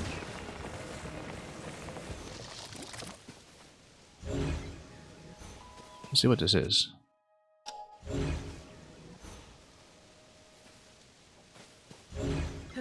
Because it gets right into the ground, and it's like a stake. Looks rather pointy. I mean, we can build with it, or I can merge a weapon with it without knowing what it actually is. Like, maybe we can use it to... Oh, okay. No, this is a quest to show you what this is. I bet you can use it to pin things onto terrain, and you can just bolt things down, which is not a mechanic I've seen yet. But yeah, I think this is exactly what this station here is meant to teach you, is to bolt down the board. So you can...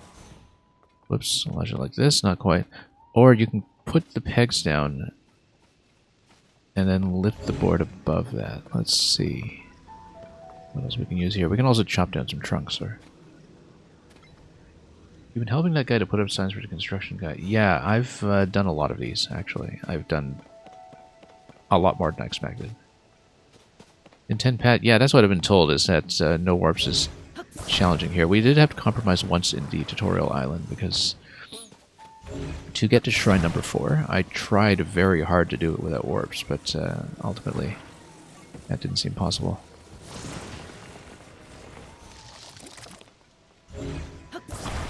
So yeah.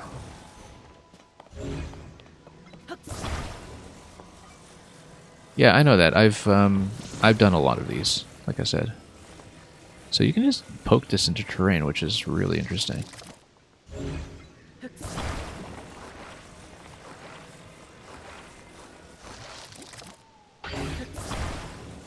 Then probably just prop this up above that.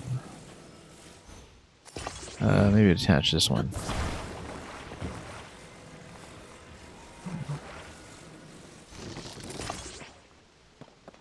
peg it down and we'll see.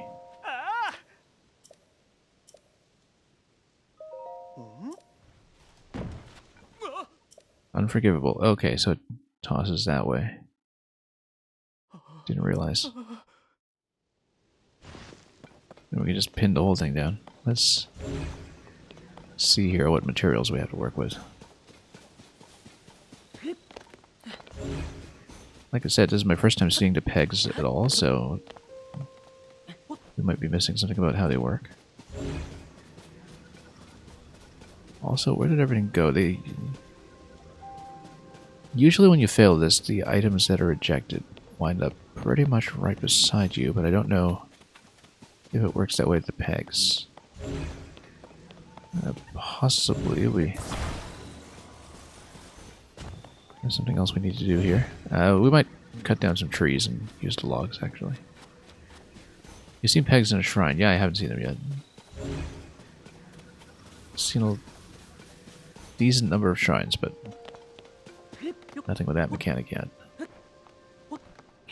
It seems like I lost my pegs. I hope they didn't just respawn into the wall or something. Let me see. I think we're going to use some logs. We'll just grab some trees.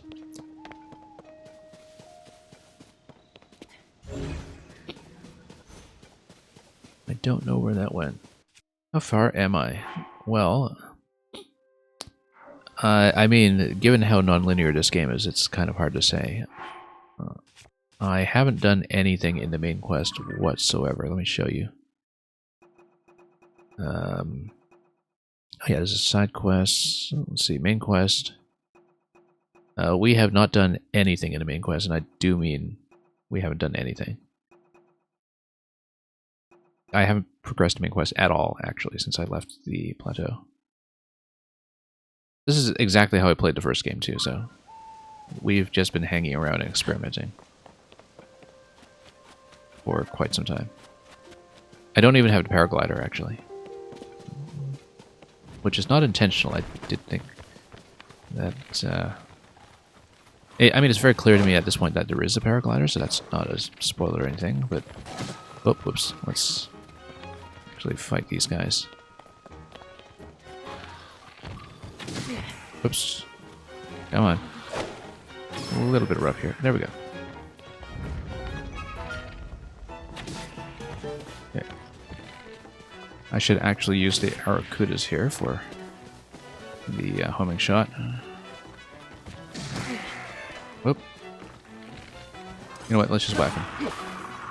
Trying to be too fancy here. Let's just whack him. Where's the third guy? There we go. Got a quick movement though. Go boomerang on him too. There we go. You've done everything in the main quest except final boss. Yeah, I'm not going to catch up to you for weeks probably. But yeah, don't let me know about that, obviously. Even though, I guess, you don't know what the answer is. Let's see. Okay, we broke off the top of the boomerang. That's fine. We can just fuse this part.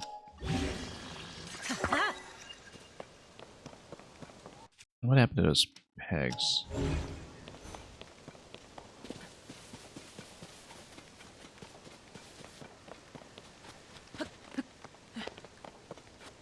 And yeah, you might want to take it to DM just in case, because, like I said, just because of my playstyle, it's very easy to just spoil me on stuff I don't want to know. I mean, it's still fun to have a chat about this stuff, obviously, but in general, you know, it's not even plot spoilers that I'm concerned about. It's more, I don't want to know where things are. I do want to find them myself. And, okay, so what we were doing... Yeah, we wanted to chop down some trees. If I had a tool for doing so, or... Let's see here. What's expendable here? Spiky club? I don't know if this is much of a chopping tool. Not really. We can burn them down as well. They usually give me logs even if I do burn them, I think. Am I using a valuable bow here? Not really. Oh no, that only works for the tree enemies, I guess. Hang on. Let's actually get a chopping weapon, and let's get a long blade, which we haven't used at all in combat. There we go, much better. Alright. And we'll just create some kind of log construction here since we're out of pegs. Yeah.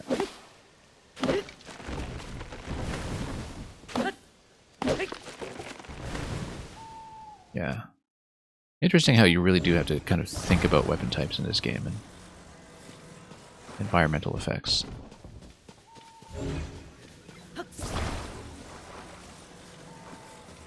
Yeah. Okay. Let's create some kind of plank here. Without the pegs. Did I launch this in? Okay. Yes, I did. We'll just reinforce as much as possible.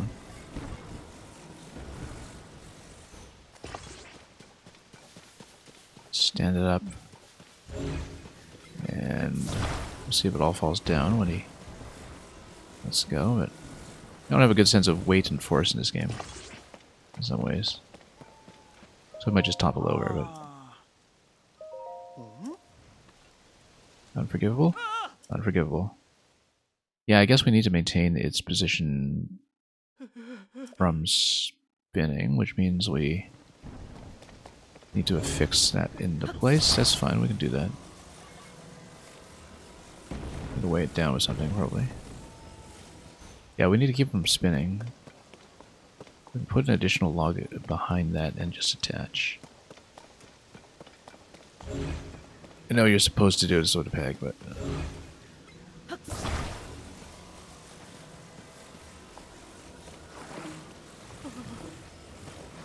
And...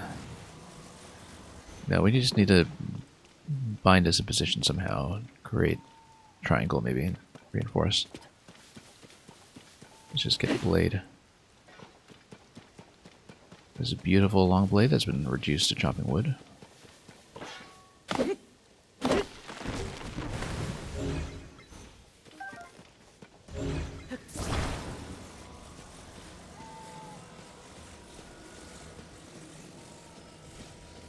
Anyway, let's get over here and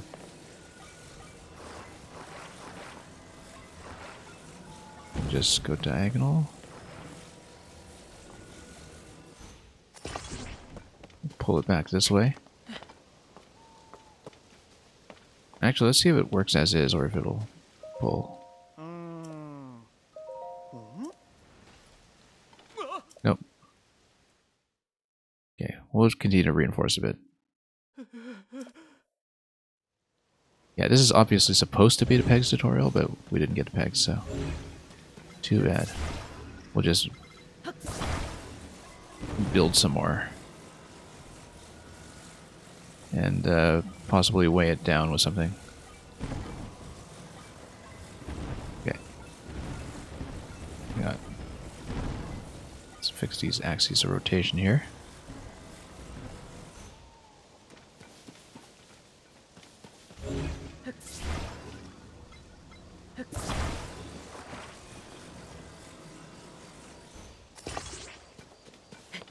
Totally isn't doing the thing I want, but that's okay. We'll reinforce in the other direction.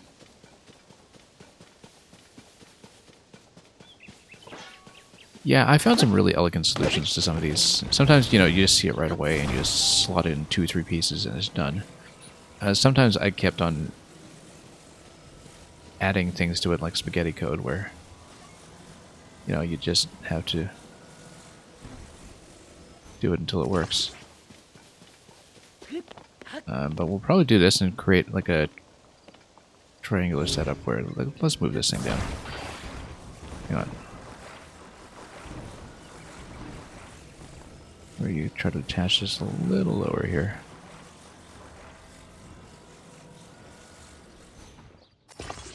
Totally not what I'm going for, but that's okay. We'll do one more.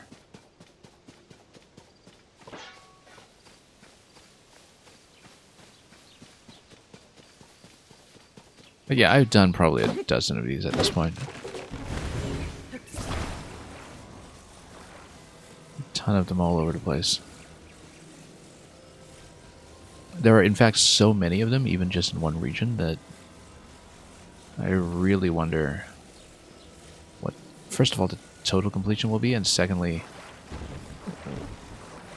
how you will track the ones you haven't done if you are pretty close to finishing, because I can imagine that being something that becomes a little bit tricky. What? That's not it. Let's just tilt this down a bit. No. Okay, this is very kludgy, but... Oh, look at that. Oh, it's not even pinned down, that's why. It just flies off its base. That's why you need to pin it, probably. Because this one's sitting loosely, it's not even falling over in the usual way. We need those pins. Or those pegs, rather. Where do we even get those pegs in the first place? It was when I came down here. Let's get some rocks just to weigh things down and stabilize.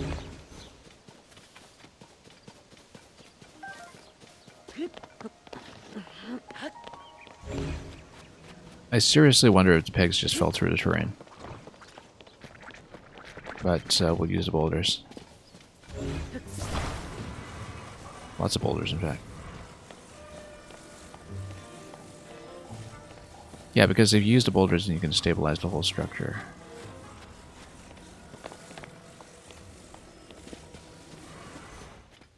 And tie it down properly. Instead of doing this mess. Here we go.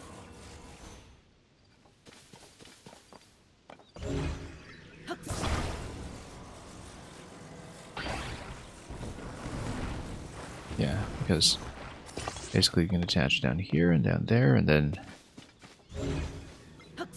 just kind of pin everything down.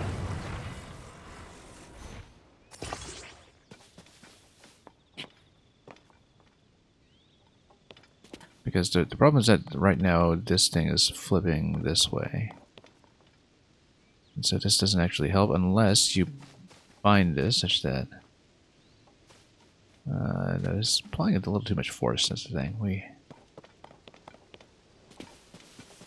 need to redo this slightly. Or pin it up top. Let's see if I can explain what I mean by that.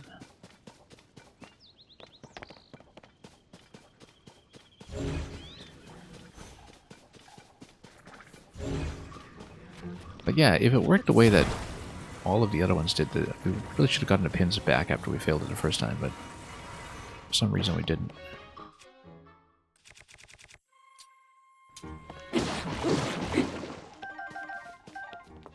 Okay.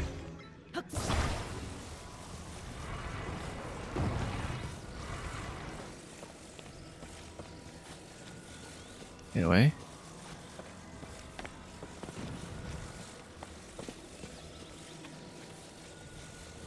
Yeah, because I was thinking reinforcing it from the top.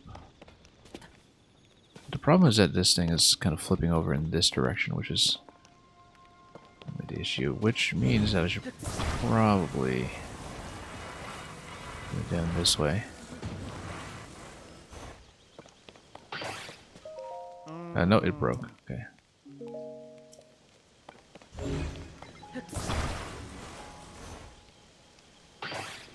Yeah, it doesn't work that way. Let's change the position of this piece here because it is actually a bit of a problem right now. Let's... Yeah, we shouldn't have tucked it under the slot. We need to tuck it over. And let's move this guy. This guy. Nope, not like that.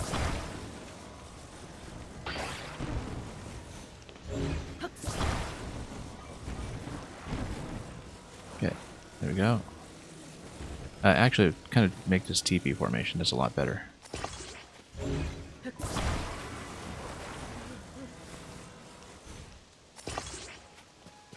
Okay, good.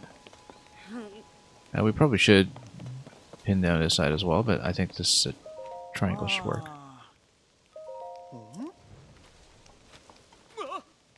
Oh, nope, still unforgivable.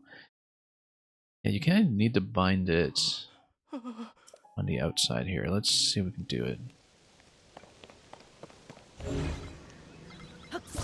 Because the issue currently is that it's tipping back. Yeah, let's see if we can wrap this around. Or if I just need to reattach everything.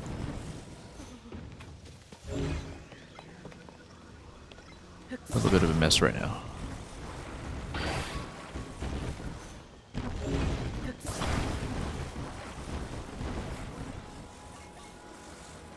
Whoops.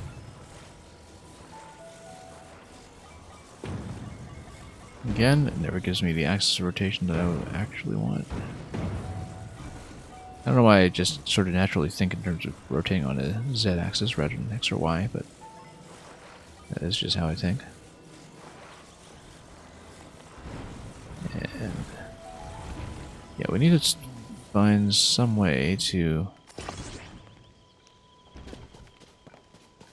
Because the thing is, the structure is remaining in place. That's not the issue. It's more the sign is still not. What we need to do... Oh, whoops, this is stuck.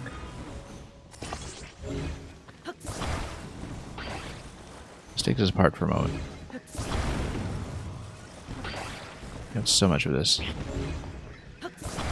Here. Okay, so the problem is that the sign is tipping over this way.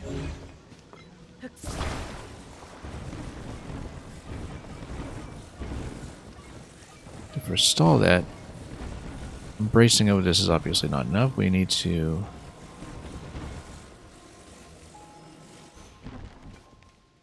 maybe even put a tilt on it like this. It's practically freestanding, and then...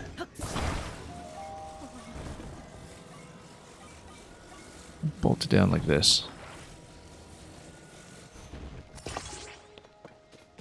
It's still going to tip at this point. Oops.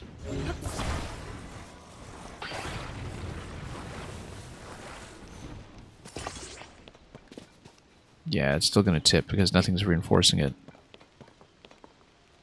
down here.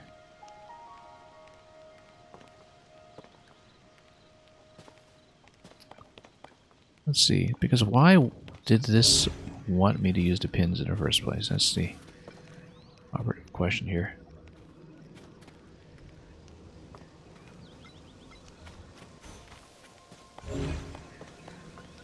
And yeah, we kind of need to bolt something down this way. Yeah, the wind direction is a thing to look at here. You see the wind is blowing that way, and so we actually should be reinforcing down below. I mean, you got this slot here that kind of naturally implies you should stick something through it, but what we really want to do, the wind is blowing that way.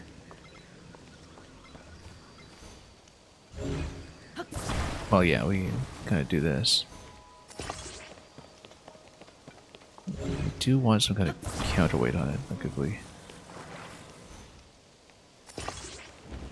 that, well, I mean, not like that. We want to pin down both sides. Come on.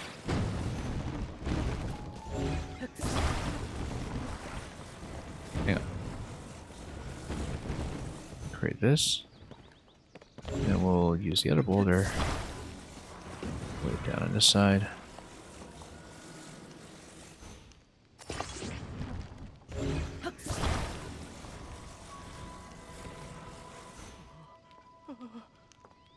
Create this counterweight system and then reinforce it from below somehow. Problem is that some of these beams are actually a little too tall for this, but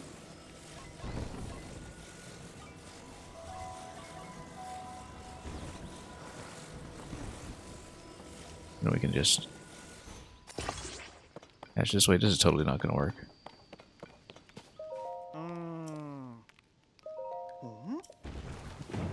Nope. This is a trickier one than what we've seen previously, simply because it is reacting to the wind and it's doing the restanding thing rather than some of the previous signs. Also, just the tools we have to work with here are a bit limited. Oh, is that a peg? That's a peg. We finally... No, that's not a peg, that's just loot. We're clearly supposed to use the peg, so... Maybe I should just get out of this zone and respawn to pegs or something. Because for some reason they are unavailable to me, and they really seem kind of necessary here, unless we hack something together. The problem is that all these trunks are a little too long for what I want. Even if we create some kind of box here.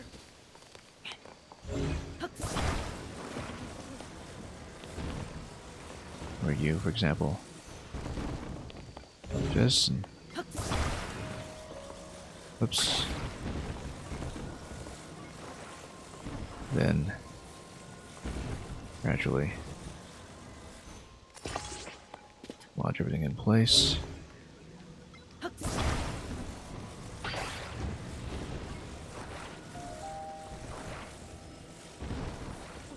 Kind of need to attach on either side, perhaps. In the middle here.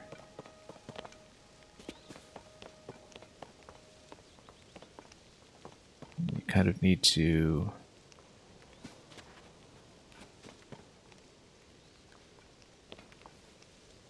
prevent any movement on this side. Let's... Yeah, actually, no, we need to reinforce both sides. That's one of the issues here. Need to build right around him. Nope, this breaks.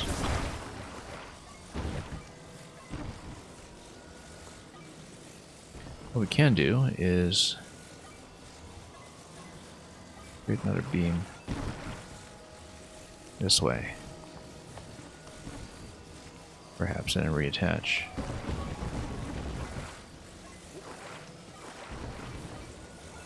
Just create a frame.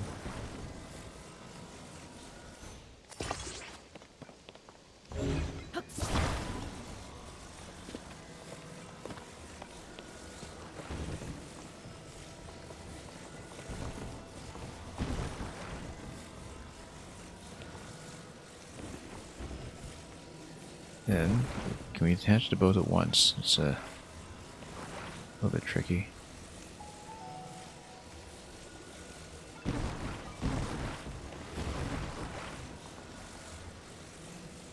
I guess it doesn't really let you.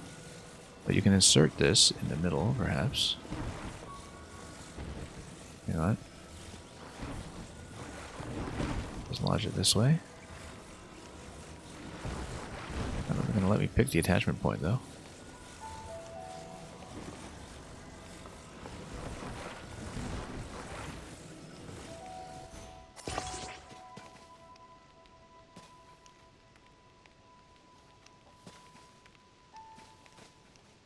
Yeah, it's kind of sitting pretty loosely. At this point. And you didn't think I've been streaming at this hour? Yeah, I've been playing this quite a bit, shall we say. It's required a little bit of contrivance in the sleep schedule, such as it were. Dark Flash. Yeah, you should not spoil yourself, even though I've not done much to spoil much of anybody. It's been a lot of experimentation and not a lot of progression, which is fine. That's how I play. Okay. Let me triangulate this somehow. Let's see.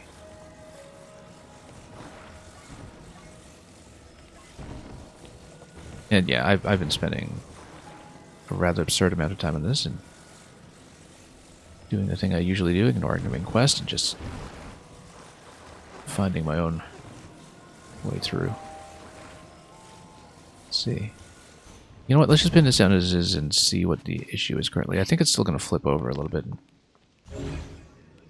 But if we dock this way, just really kind of pin it down on this side.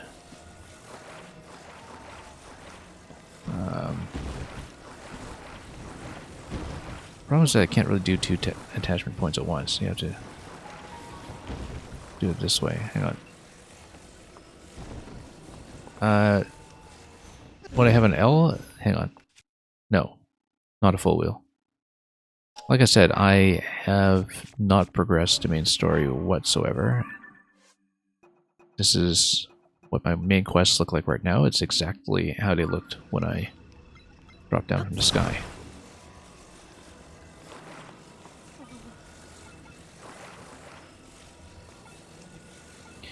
I also had a very nearly successful but ultimately failed balloon trip at the beginning of the stream where things did not go as well as I would have liked.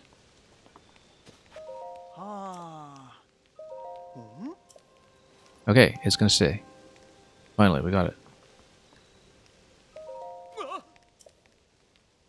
This one took way too long, but... And I wonder, once this little cutscene happens, whether it respawns to pegs that we're missing the whole time. Maybe it does. But we found a solution, so... You haven't done much of anything on the main quest, but you completed your wheel skills. I see. I'm nowhere near that. I don't even have the paraglider, actually. I have been playing the whole game with no glider, so... And yes, I will enjoy it. We have been doing so. Day after day. I've been on it nearly every day, I think, with this, and just kind of living inside it to the extent that I've been able to. And do enjoy it yourself, Dark Flash. Hope you've been having a wonderful time.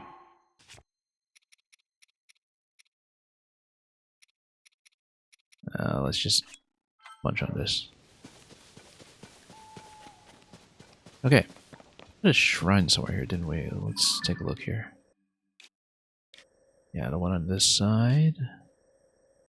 That's a fair ways below where I am right now, though, so... Let's see if we actually want to go there. Or just continue exploring this way.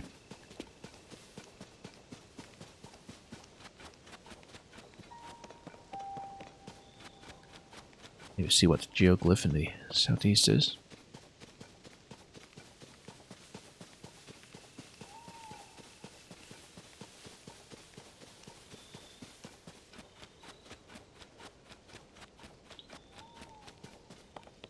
And, yeah, we go quite a ways in this direction, I think.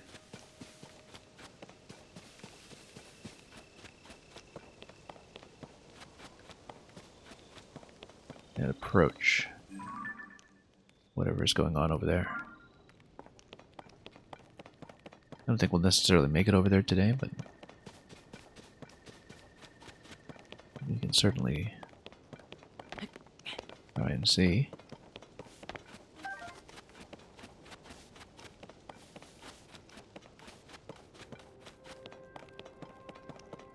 Haven't really changed regions in some time, so...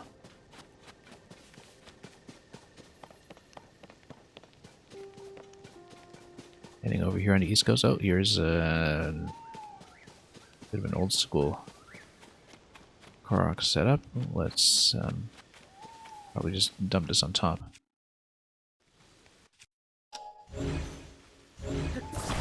Unless there's a corner to fill or something. No, it looks like we just dumped this on top.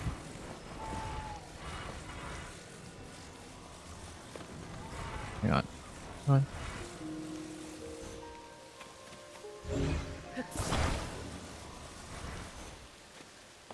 Does this seriously not fit?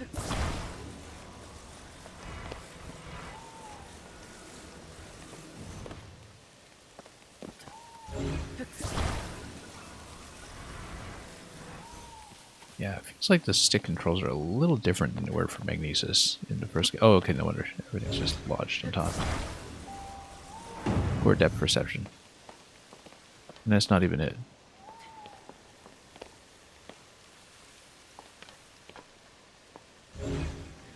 Maybe there's a reference point that we're missing here. Or just something incomplete about one corner. Looks symmetrical to me. Maybe we just insert it, in fact, the other way. Yeah, actually, no, there's an empty slot there. Of course, we inserted. Once we get our depth perception in order.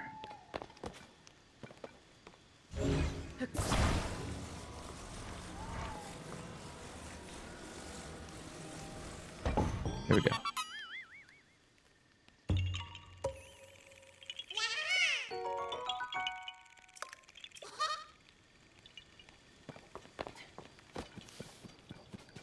Okay. Let's take this and this.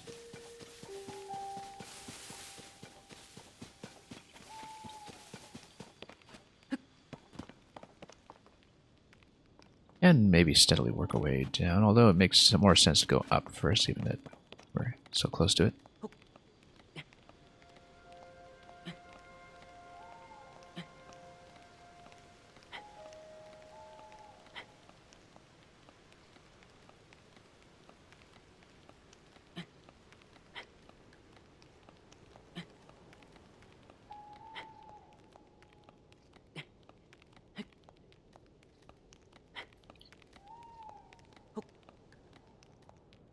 And we'll see what lies ahead. Now, not really intending to use my stamina food on this little bump here. Hopefully we have enough energy to get across. Otherwise, no, it looks like we won't. Whoops. Okay. That's okay. We'll stack some things.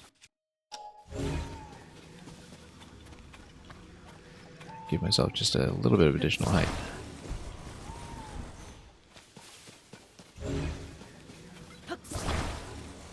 Actually, this isn't even the best entry point for this climb, so...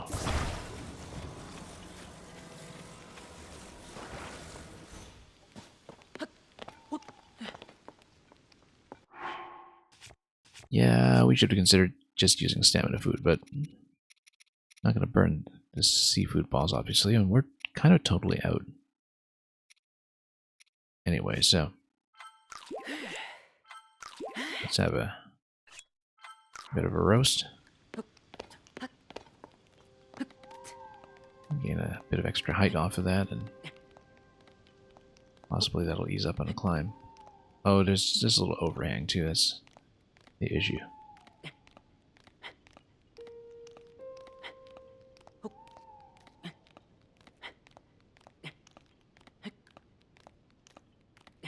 Anyway, let's move on up.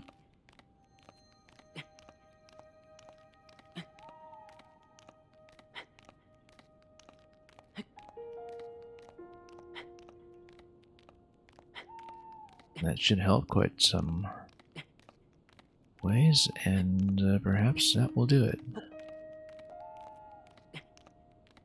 Let me just boost up here. Nope, nope, nope, nope, nope. Yeah, let's avoid that overhang.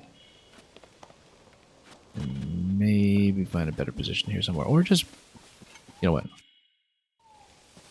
Let's play with power here. The way we did previously. We will obviously try to eat some food first, but...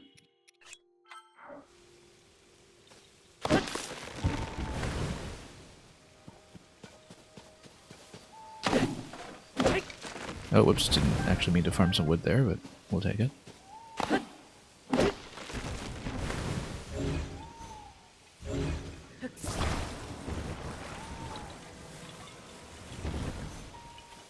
Gotta play this game the way it was meant to be played.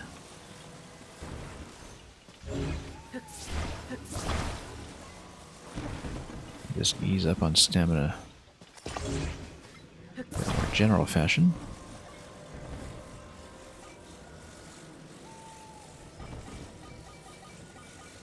I want to stabilize this in the corner, probably.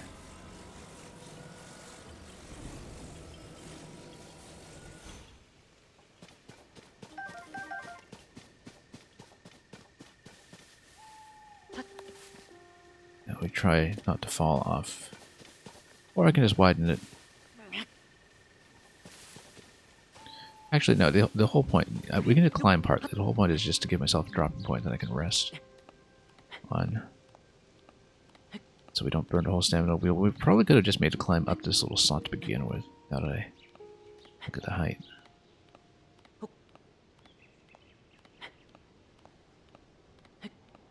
Let's give ourselves a little platform here. Look at that.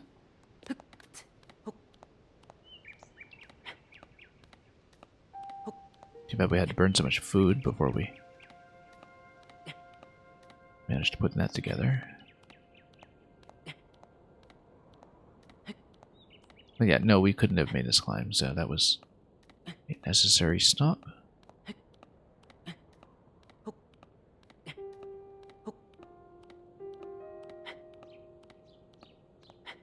Yeah, there's little solutions like that that really make this game.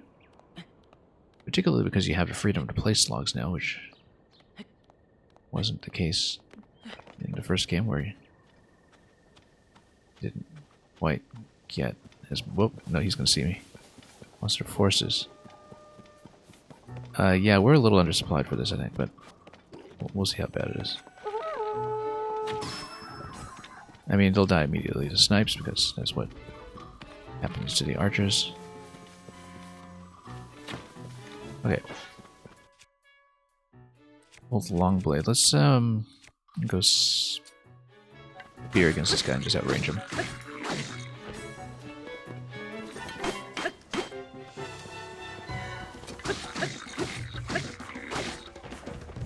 Okay. Come on, open up. Oh, he's got the bag full of meat too, this guy. Pretty well shielded up.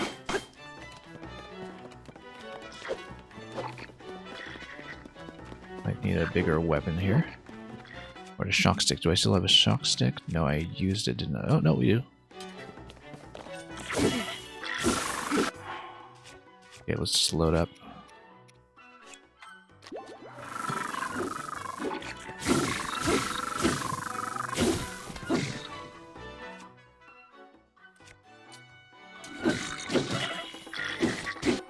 Wow, okay. These guys hit hard.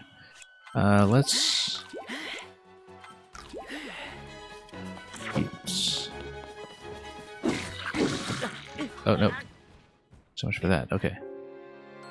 First death in a while, probably because of those fairies we picked up earlier. Let's be a bit more cautious about attacking head-on. We'll take the base, obviously. We can still take it, but we have to be a bit more defensive. Maybe actually use my shield for a change. That's fine. This actually doesn't work out too badly as the last save point because we know the way up now. In terms of the stamina requirements, I'll actually save a little bit on supplies.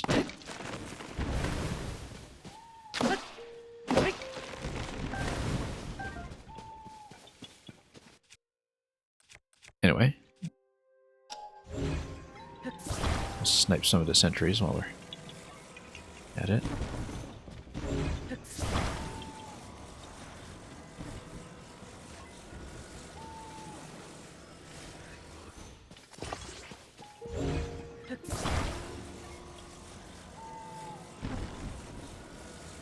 And yeah, same as before, we'll just create a midpoint landing.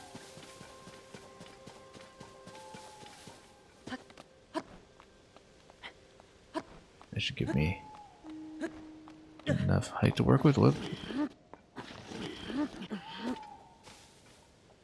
As long as I land on it accurately.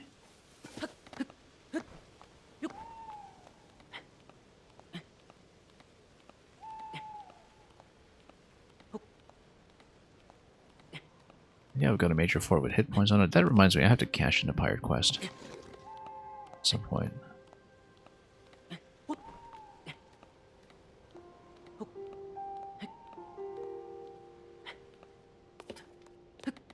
Oh, come on. No, don't drift on me now. There's a bit of stick drift here, but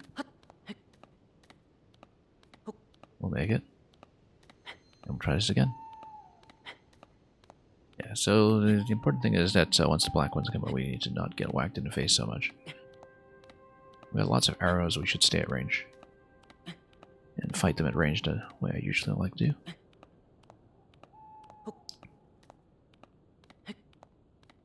Kind of a mix of metal and wooden weapons from them as well.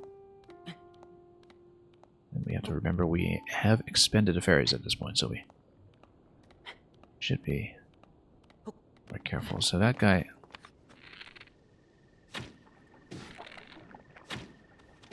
Nope. Okay. Never mind. Okay, so... These guys. Let's just take a spike ball to him.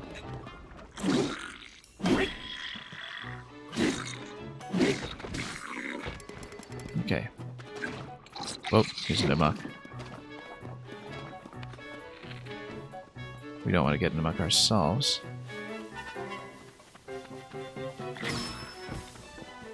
Alright, we'll just smash him up. Let's not drop him off the cliff because I do want to loot his meat.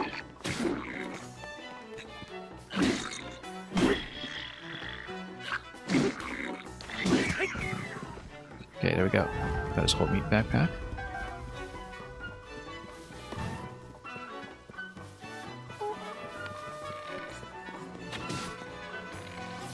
Oh, shock arrow. Let's not fight that, although... Excellent, we got some materials for that. Some kind of shock fruit. It is literally shock fruit. Not just some kind of it. Anyway, there is an entrance to the fort, but we'll probably try to flank it somehow.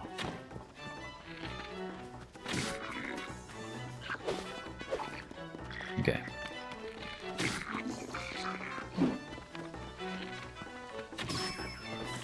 Okay, he's down. Let's simplify a bit.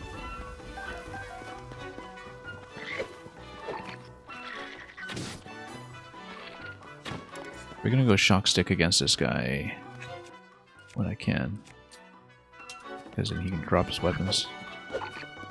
It's actually a shield.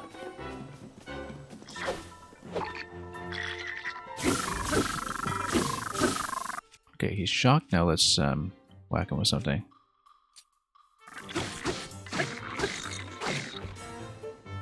So we don't just expend a whole battery. Not off the cliff? Okay, fine, off the cliff. Well, I'd like to go down and loot him. Monster forces are going to stay partly depleted, so... We'll go down and loot. At the expense of a couple hearts. The black boko horns are too useful to leave alone, so... Let's load up on food.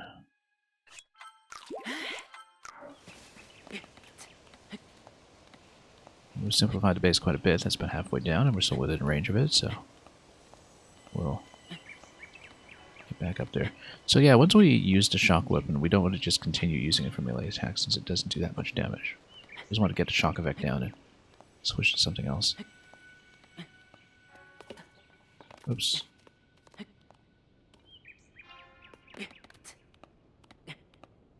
So we'll just climb back up there and take the rest of the base.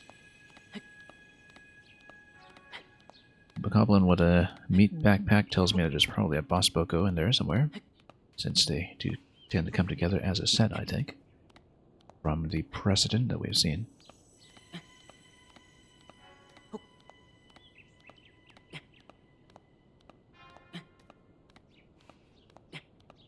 But we'll get back up there and we'll see.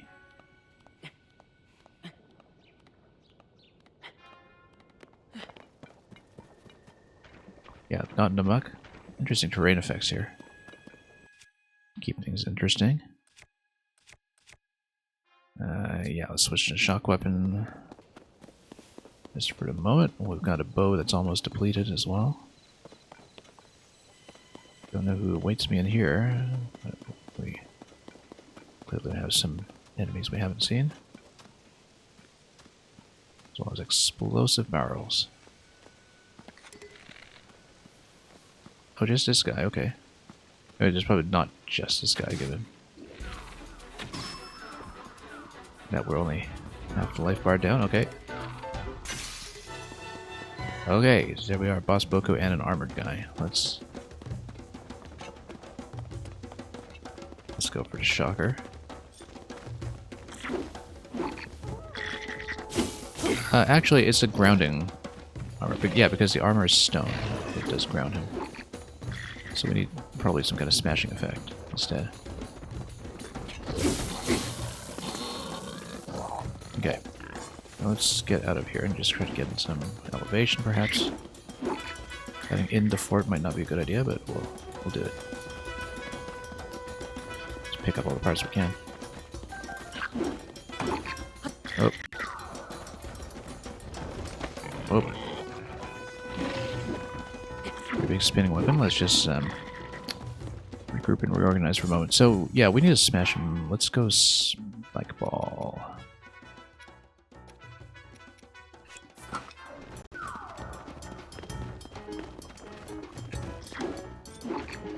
Oh, let's not step in that. Whoa, okay. Hang on. Totally missed. I need some range, actually. I might spend a bomb flower on this, in fact. I'm reluctant to, but... Whoa. Okay, that's gonna get me into trouble. That little half or quarter heart of damage here. We might actually just throw this into him and smash him immediately. Yeah, smashes the armor immediately. That's good. We'll take it. Okay. Now we can use a shock weapon. Which will also give me access to my shield. Oops. Okay.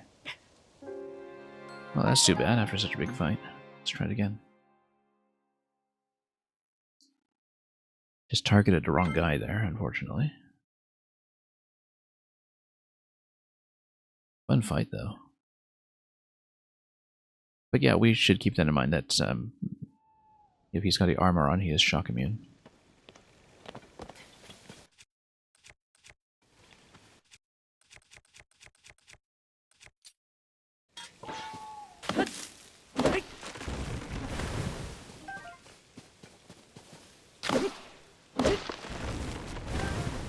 Okay, let's do the climb again.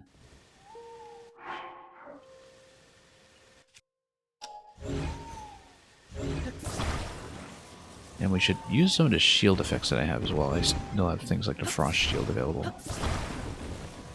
And mess with that for a bit.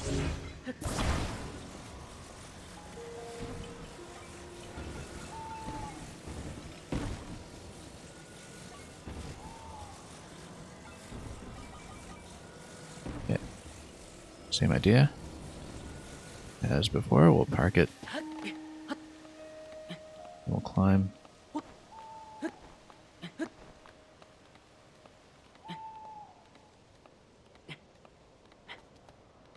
Hopefully this angle gives me a platform. There we go.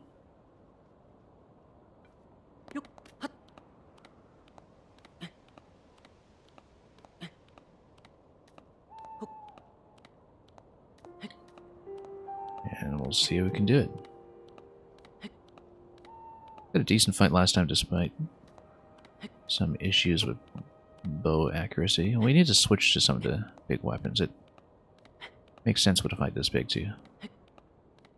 Not be too frugal. Just to try to simplify the enemies as quickly as possible and burn everybody down. You know what? Let's go arrow on this guy right away. Keys eyeball. Here we go. Much better. Much better. This shock arrow guy here. So we can get some of the shock fruit down. before he uses all of it himself.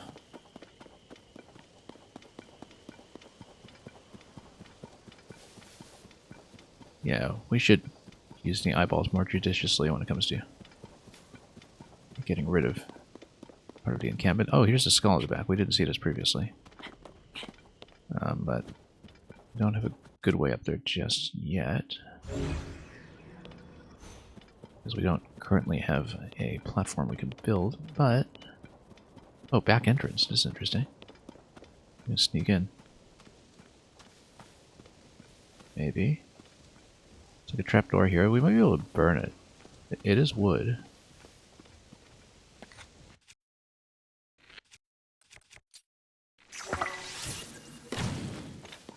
No. Just a plank. Then why would there be a back entrance here? Oh, because you can ascend. And you can ascend right into the middle of the crowd, which is probably a bad idea, but let's scout ahead and see. Yeah, because we might have some trouble getting out if we do that. But we should keep that in mind as a flanking maneuver if we have the opportunity. Because I think we need to clear out a bit more of the camp first before we do anything like that. That's clearly meant to be somewhere you can ascend. And speaking of which, ascend can just work here too. We can infiltrate the camp directly.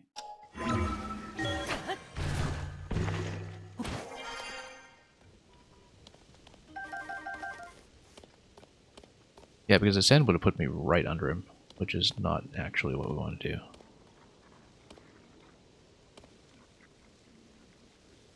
What we do want to do is roll some barrels.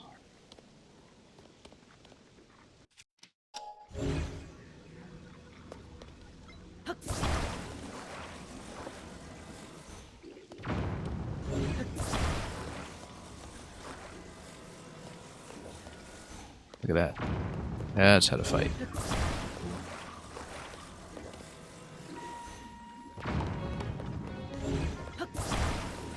We'll just drop as many of these as we can. There we go. Much better. Now I've got the high ground advantage. Now, we don't want to toast all the meat, of course. But let's... yeah, we can smash some of these. Might get us some arrows. And it will. Lots of arrows, in fact.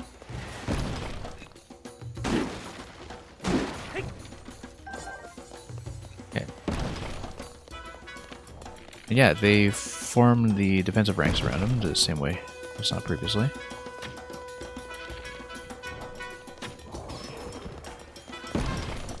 Okay. Let's see about this. I do want to maintain my advantage here. I don't want to go down just yet. Okay, he's going to follow.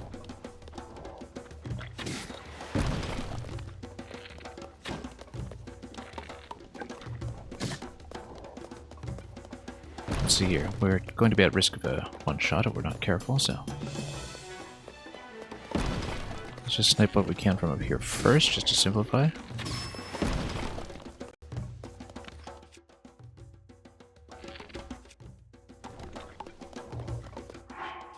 Pop a heart while we... well composed to do so. Yeah, sure. No, let's be efficient about this. Where's my vegetable supply? I guess fruit supply. We're thinking about that properly. Come on, I keep missing here. Okay, that's fine. We could have done that one shot, but we didn't, and such is life. Okay. We could jump down and fight immediately. I think that we might not want to take him on so directly yet. Oops. Got some crossfire. We can kind of think about flanking with Ascend now since we simplified the base so much, but we should actually get down and start fighting.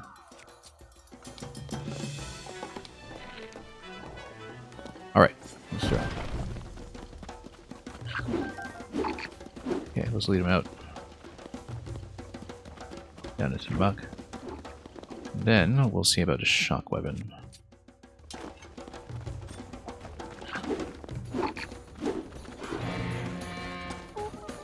Oh. Oh yeah, so he blows his horn and they make the defensive formation, which is fine because this will be vulnerable to shock once we get there. Yeah, and once we hit him, then they approach. Very dynamic AI to this. Now, we don't want to use a shock weapon against a stone guy. We actually want to use the club if we can. Just smash him immediately. Oh, we didn't smash him. It's too bad. I was hoping that would smash him, but I guess that wasn't the case.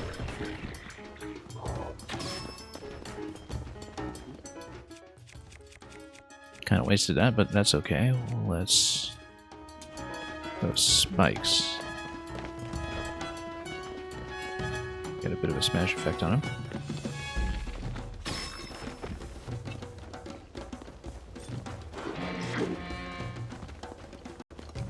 And then we're going to defend him.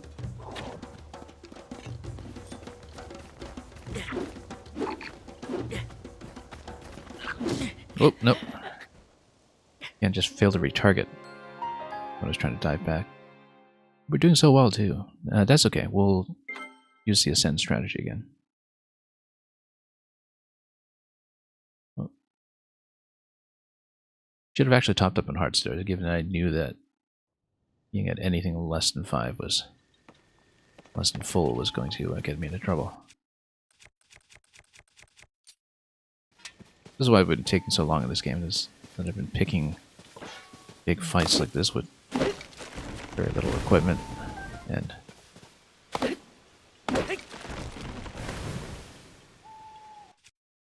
just to see if we can do them.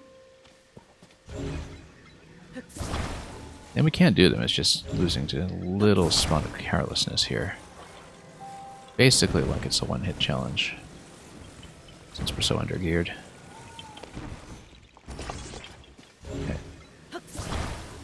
Let's move this. Spin it. Somehow. Whoop. You know what? There we go. Wrong way. Wrong way. There we go. Still don't really find the axis of rotation intuitive here.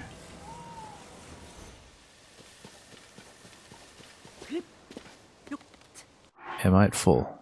Yeah, let's heal up that heart here.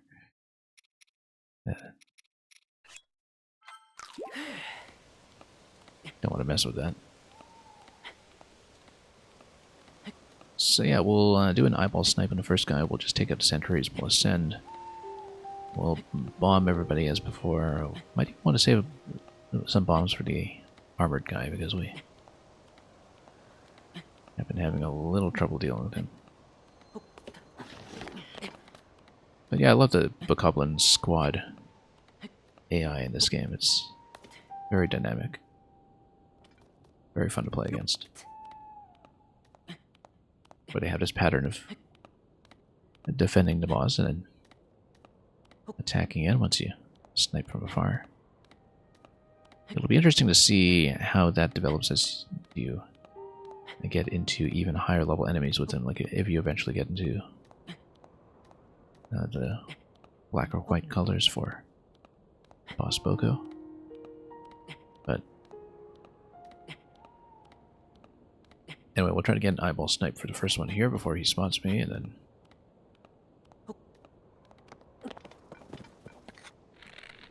then whoops, eyeball. Oh, and he signaled. That's going to come a little bit late. Let's snipe this guy.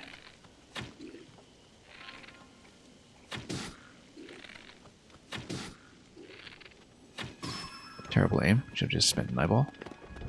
Got a little shock fruit, which is the important part here.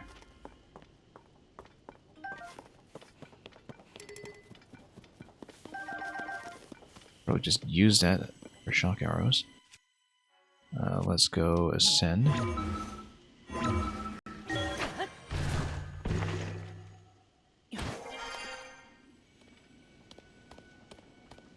And start bombing when we can. Whoops, wrong thing here.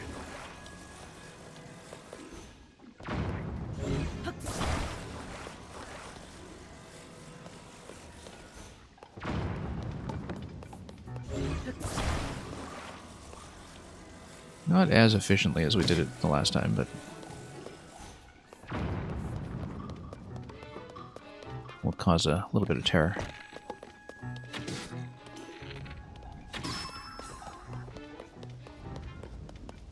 Again, once we get into some close range combat, we need to make sure we're full up on health. We're going to get into some issues. Now, I do want that guy to try to get a drop on me here. Okay, you know what? Let's pull this back. I want to use it against the armor guy if I can. Let's make sure they don't hit this barrel. That would be awful.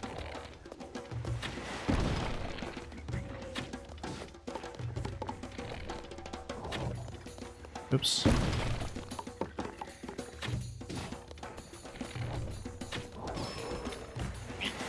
Anyway, let's not drop. And, whoops, nope.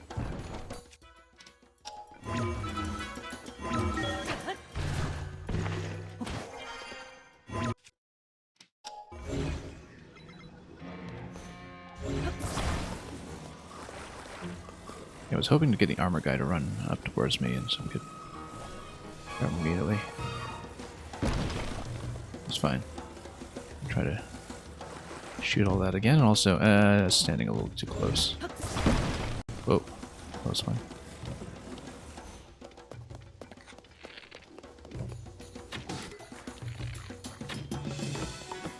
Yeah, so the idea is that we shoot the boss. Whoa, no. Let's get out. We could go up the ladder, but I'd rather run around and exit.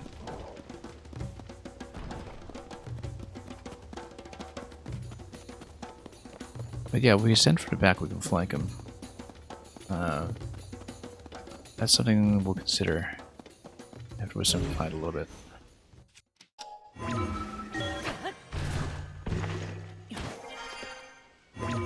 Where's everybody? Okay.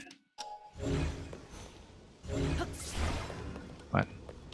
Grab, please. Oh, whatever. We'll just dunk him.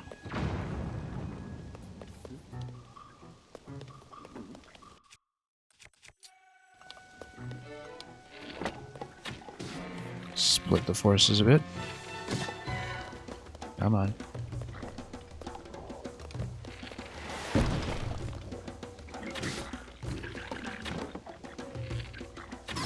There we go. My aim has not been true today. Wow, okay. Right in the face. Let's, figure out what to eat here.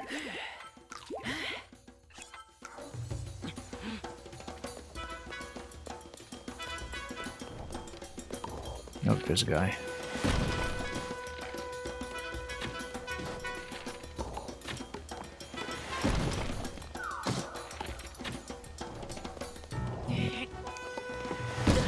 Whoa. Getting whacked pretty hard here. We'll need to fight him now. And we'll need to get full up before we do that.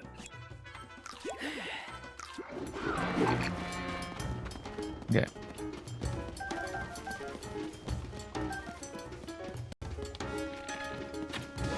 Okay, let's go shock arrow against this.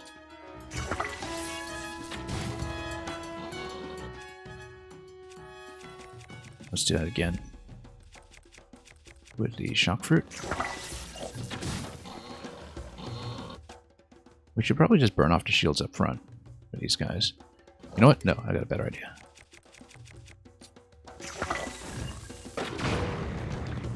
Much better. Look at that. Then, We'll just go standard here. Okay. Oh, whoops. No, we stood way too close to that. Let's heal up. And Exkinthox, if that's actually how you pronounce it, I should have asked. We're doing great, except for my parachute adventure. Not my parachute adventure, my balloon adventure at the beginning of the stream, which ended up just wasting a lot of resources on falling very short, slightly short of where I needed to go. But other than that, we're doing okay. Okay. Also, we've gotten whacked in this fight a couple times because we weren't being very careful. We did blow up the armor, though, on the armored unit, so we should actually switch to shock weapon. Hang on. As soon as I can here.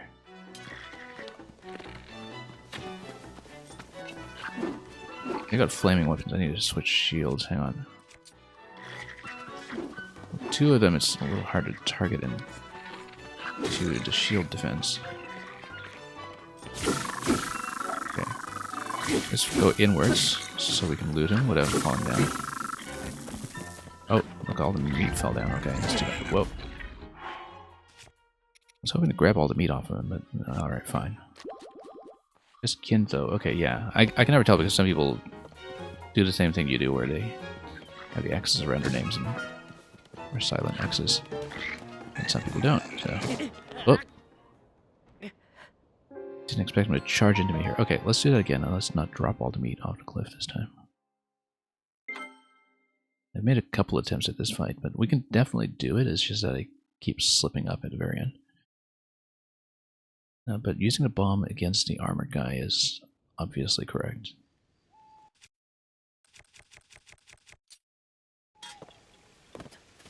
We're severely undergeared. Someone else jacked your name, I see. That's unfortunate.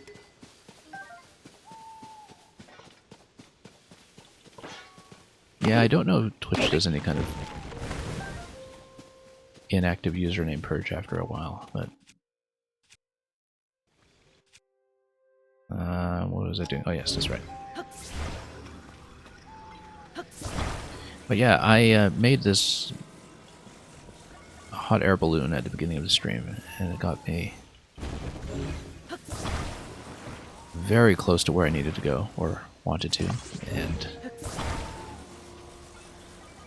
things did not work out at the last moment. Other than that, though, we've had an adventure. We raided some pirates. We died to this fight here a couple of times. Now let's heal up first of all. Where are my apples? There we go.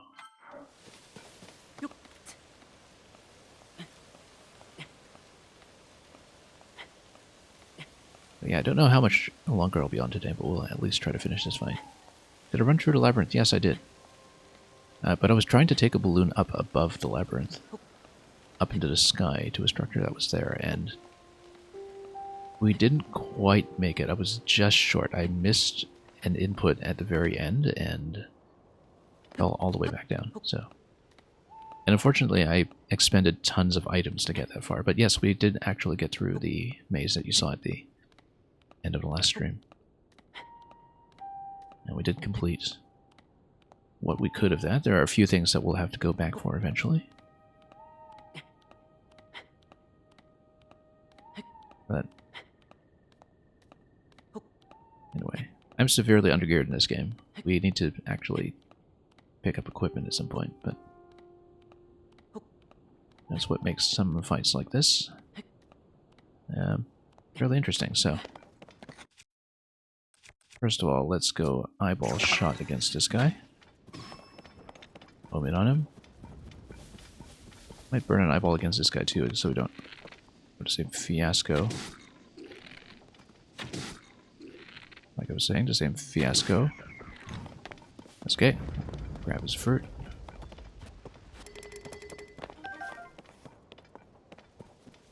And the same kind of opening to this fight that we had before.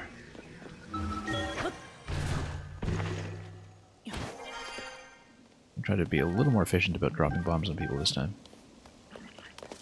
Oh, everybody's sleeping too. We could have just done a sneak strike over there if we flanked them. Except if I flank them, I might have some trouble getting back out. So, let's see. So I don't know how much nighttime I have left.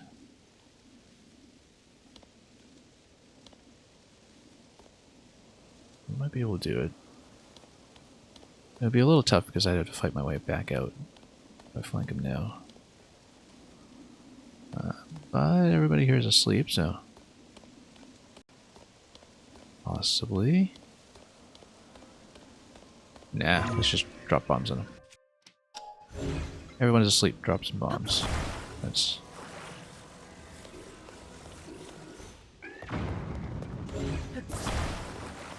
Okay. Okay, here we go. As before. Just got some fire, let's just try to take them out quickly. Oh, we got some back here, let's just try to nuke them quickly. A couple of headshots will do. Oh. Even break some boxes for me, which was convenient. One bomb remaining, so we'll just see what we can do. You know what? Let's just go bomb arrow, because we know we want that against the armored guy. And we totally missed it. Let's try it again. There we go. Much better. Didn't want to spin both bombs here, but well.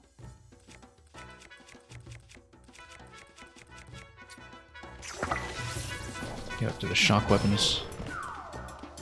And do I have anybody nearby to drop a bomb on? Not really. Let's go hammer and just break open some arrows. Okay, we need to move this thing out of the way.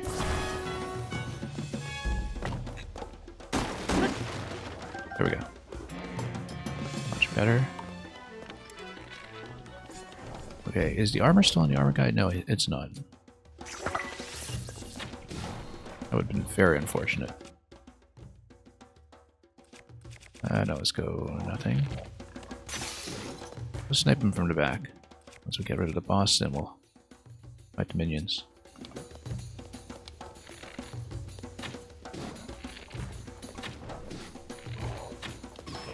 Okay, there we go.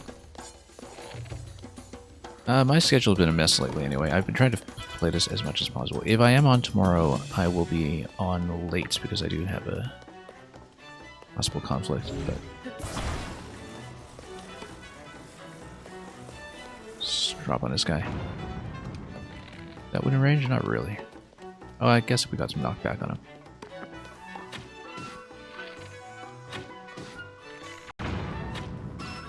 There we go. We'll just try to fight him at range. I'm way too dependent on archery in this game, as I've been saying.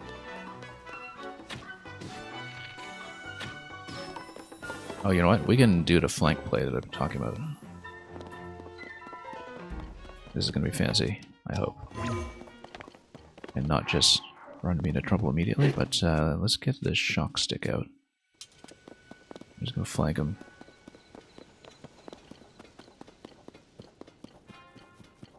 Like this. Like what? Like this.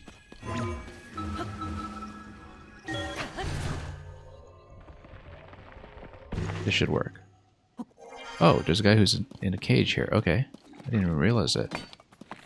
There's a whole quest associated with this that I never saw. Hey, wait. Weapon. Smash him. As long as we Don't run into the other one.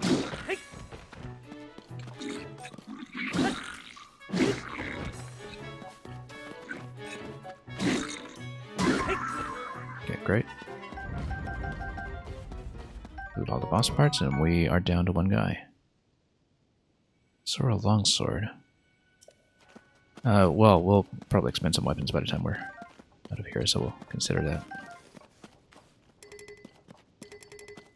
Spiked iron ball boomerang. That looks spectacular. Okay, where's my remaining enemy? Where'd he go? Hanging around somewhere. But yeah, we'll ascend through to the cage in a little bit. It looks like there's another point here that we can probably reach to. We just lift this? Oh, look at that. We can just lift it. That's really how we rescue that guy as well. Loot all the meat.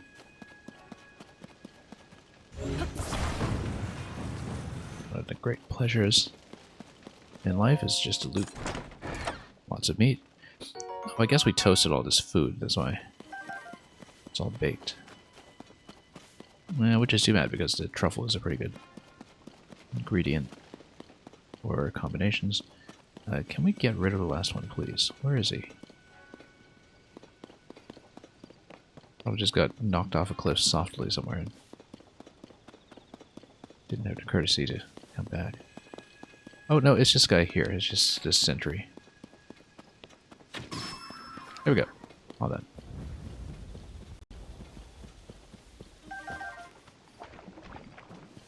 Okay, all done. Let's see. Anything up here? No. We can probably get better bows too. Let's go back. See about that Zora's spear in case we prefer it.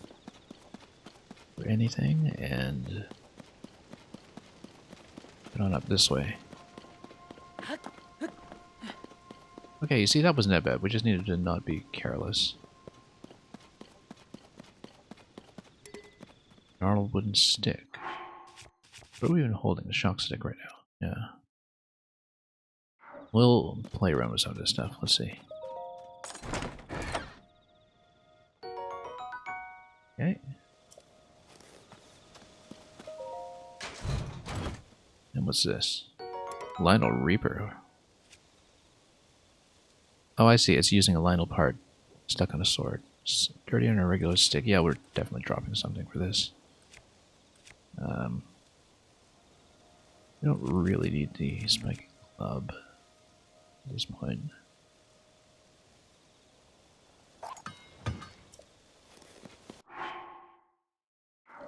Yeah, Lionel Saberhorn for 25, that's what it is. A wooden stick. What was that Zora spear or whatever it was? Spiked iron ball boomerang. It's probably an improvement on the arm boomerang since that'll break off pretty quickly. The boomerang plus spike. Nah, looks like it might be pretty fragile in itself. This one won't last long though. So.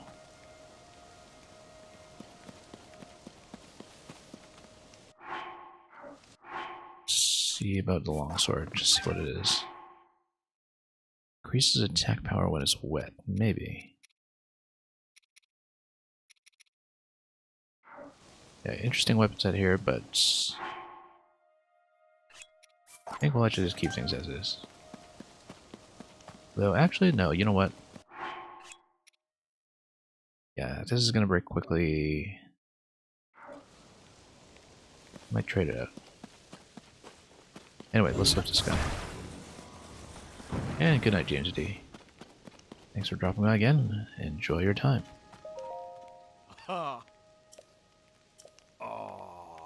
The Blood Moon. Yeah, I guess he was mucking around in the camp and then everybody just came back.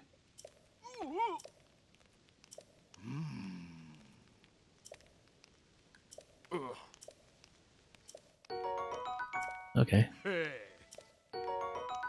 That's it. And this.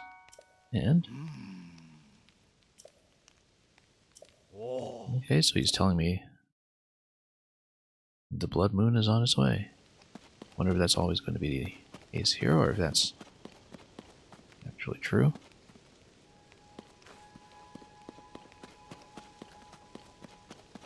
Yeah, Zolfo's arm doesn't last very long, so let's just drop this. Let's go for another spear. We love these ranged weapons. Where did it go? Here it is. Or longsword, rather. Yeah, I guess we're gonna run out of two-handers at some point. Slightly decayed.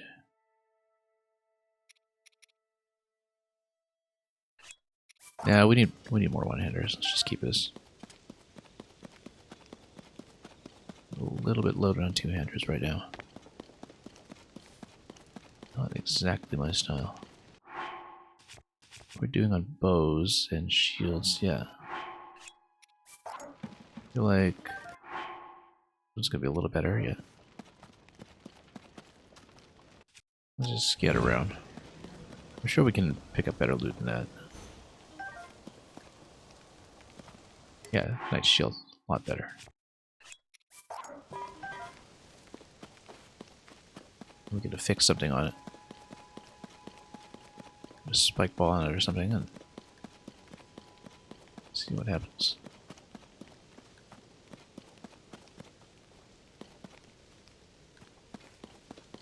But anyway, that's it for this camp, I think. We have roughly what we want, unless there's a better bow up there or anything else up with the barrels. We'll take a look.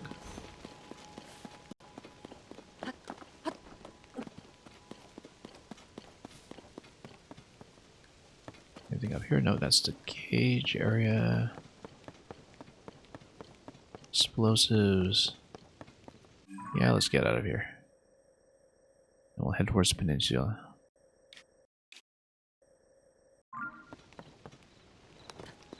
Where we see that rather suspicious looking geoglyph. We don't know what any of those are about yet.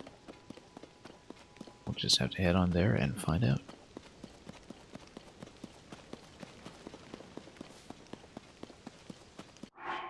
Full health, good.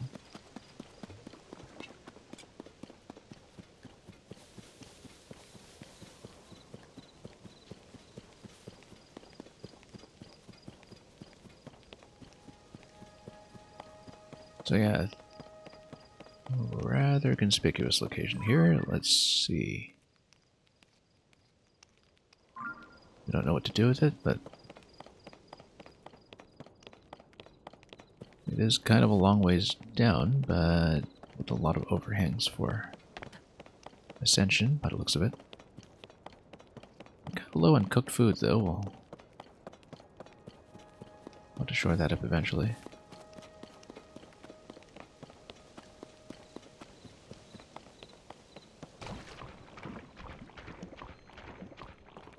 Quite a lot of luck here to step into. Yeah, let's head down. Why not? We've been talking about it. Always reluctant to lose elevation, though, because we have a much harder time getting up here and getting down, so we should check a few places first, just in case.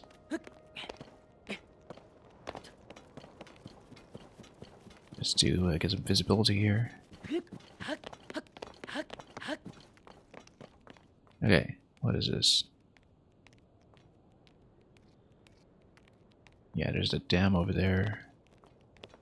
We should look for...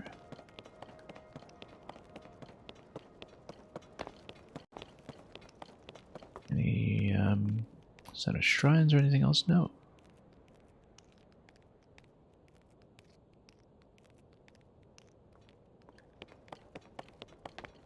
Let's head on down.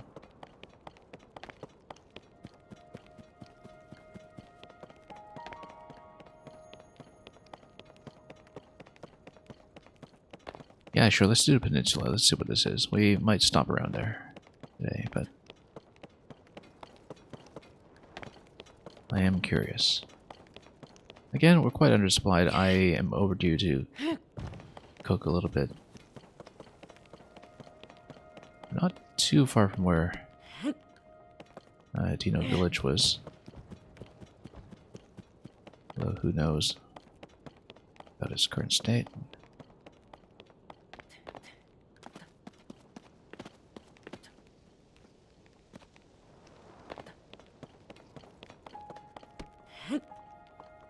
Yeah, because looking at the map, it would be somewhere in the next province, actually, so not in this peninsula. This is the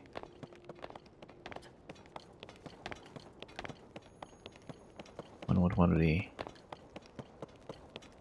It's the one with all the pillars in the first game. One of the photograph locations, if I'm not mistaken.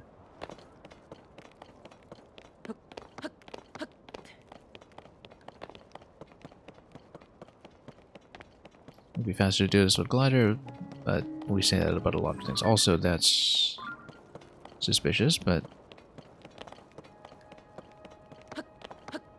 we'll just give it a chop and see what happens.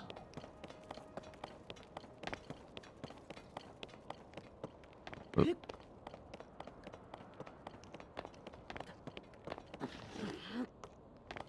Oh no, it's just fruit. And I guess we'll scale our way down. Eventually, just slip down and get gently.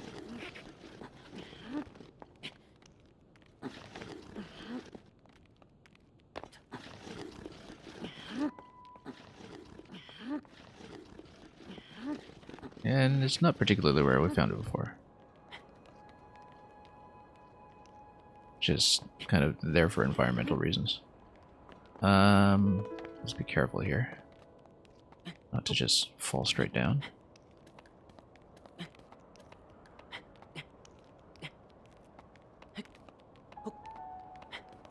Just get off of this overhang and continue slipping.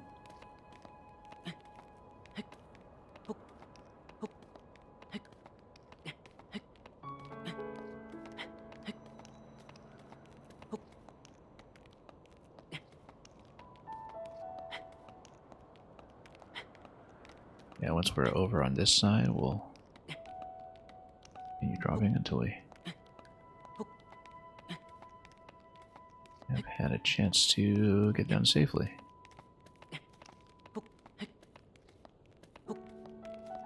We don't just have a straight vertical plummet. Okay.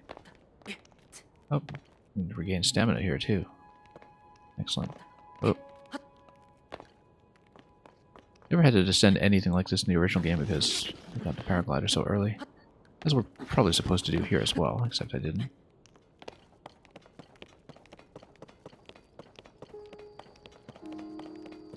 Anyway.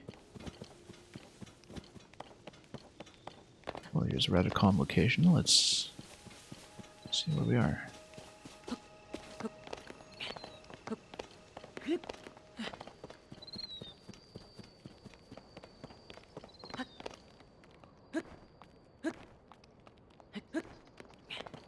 And here's some more of that splash fruit.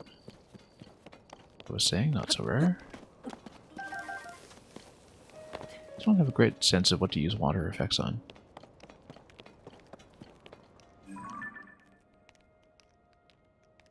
Okay. Oh, right, this is the part in the original game where you ride the wind currents everywhere, I think. There's a little bay here. Yeah, this is the one where you're riding the wind from rock to rock.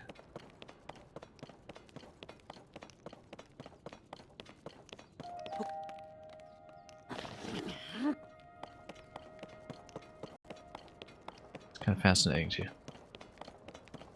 recognize locations like that.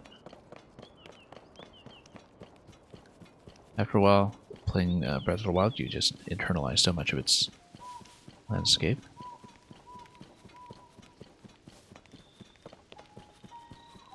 Okay, so here's our first close-up look at one of the geoglyphs. No idea what it's about. what it signifies, how to interact with it, but it's clearly important. And there's something dead center here that looks suspicious. Yeah, haha, yeah. I don't know if this would be related to maybe location in the sky. I can't see anything.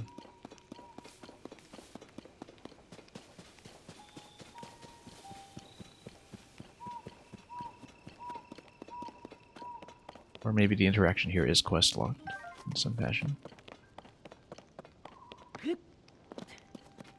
But yeah, nothing to interact with yet, by the looks of it. Got a whiz rope there. There's a yellow one. We can farm for topaz if we're careful.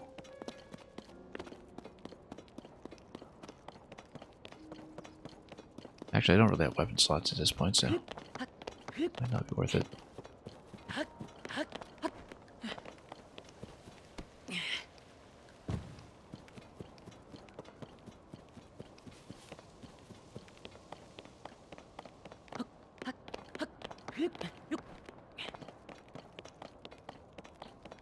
And okay, there is a shrine up here. We hadn't seen it previously. I don't think we had anyway.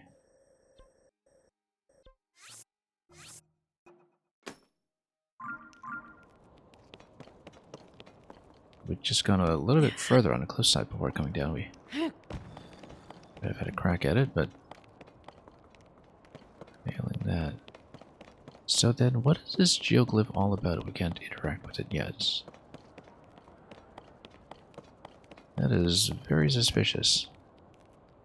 It does look related to the structure above. I think maybe it is a way of marking a balloon point, which would be useful to me if we had more batteries for the balloon, which we don't. It doesn't look nearly as high as the other one, though, but we're still short of materials for this, so I think the idea is very much for this to be a balloon point. We should mark it, since I don't think it is marked in the current map.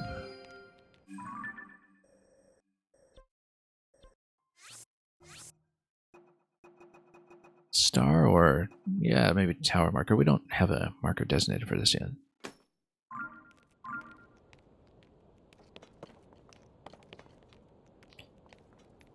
But I think that looks like it is it. That it is just the recommended balloon takeoff point. We'll need to be a little bit more proficient with the ballooning to take advantage of that. Since it is quite high up, and it seems like it's probably rather equivalent to what we had failed to reach previously above the labyrinth, so... Oh, falling star over there, we're nowhere near it. Not even close. So I suspect this is what the geoglyphs are doing, but we'll deal with that. Whoops. Hang on, I keep missing this. Let's just whack it.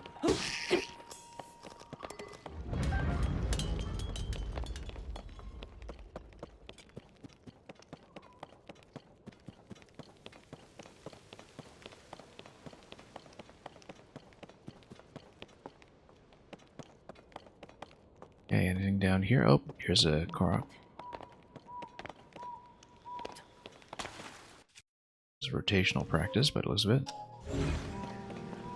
And it looks like there's might be a cave entrance there, but we'll see because, yeah, we'll rotate this.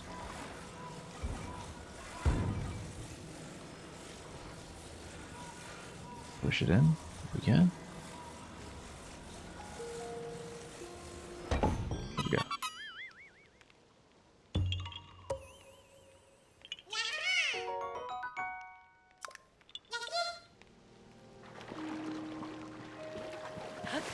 It looks like an electric white light. We'll take it out.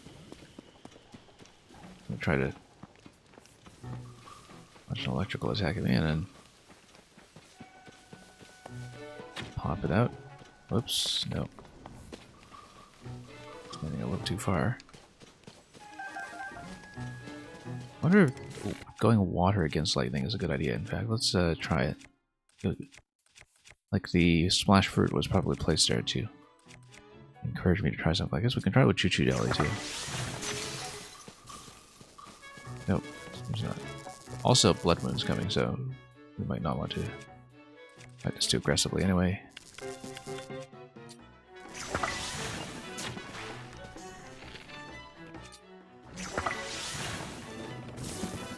Oh. I mean, he's just gonna come back, so yeah, Blood Moon, and we'll probably get sapped as soon as this is done. Back up before we get whacked.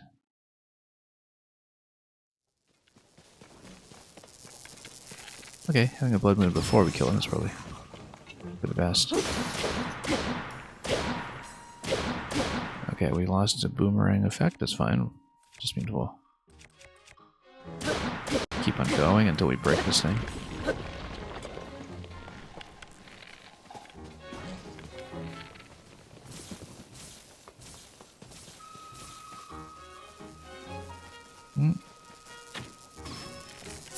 Whoop. Whoops. Yeah, let's just use some to pre-cook stuff. Okay.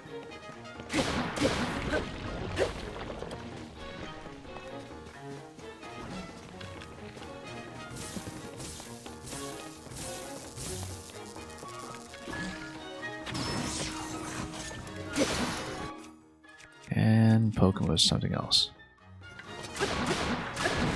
Okay. Great.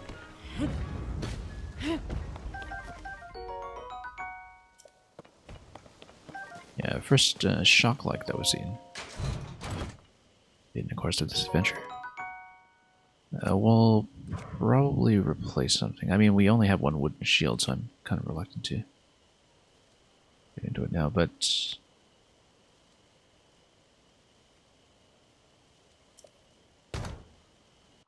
let's see, because my current one...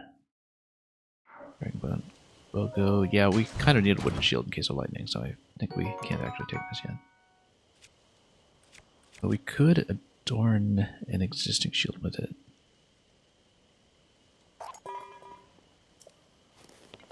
I actually don't have a clear idea of what doubling up on shields does, whether it's just an extra shield on top of an extra shield. But we'll try it.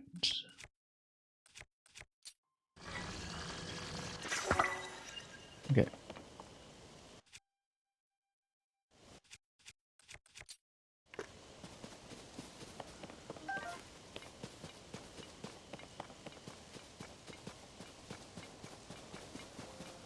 Let's get out of here.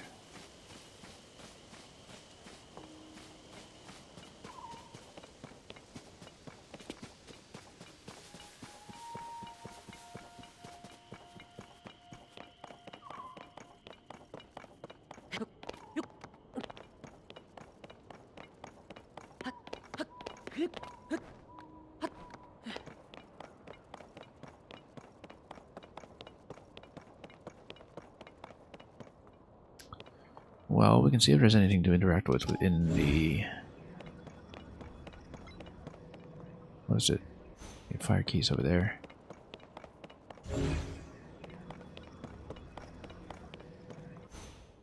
Also... Yeah, okay, no, that's just a rock. It's not previously.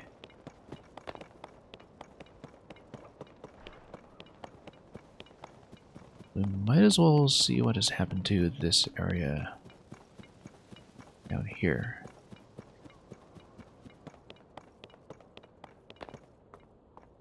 It's still windy, but we don't have the glider to take advantage of it, so we can't really fly around. Okay, fire keys. Let's get them. Oop. Yeah.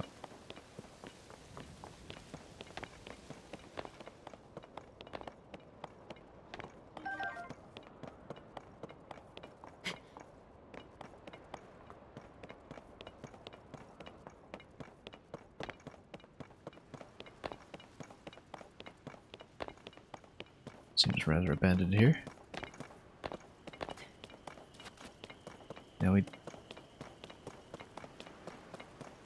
might not be able to make it up to the shrine up there right away, but we'll see what we do here.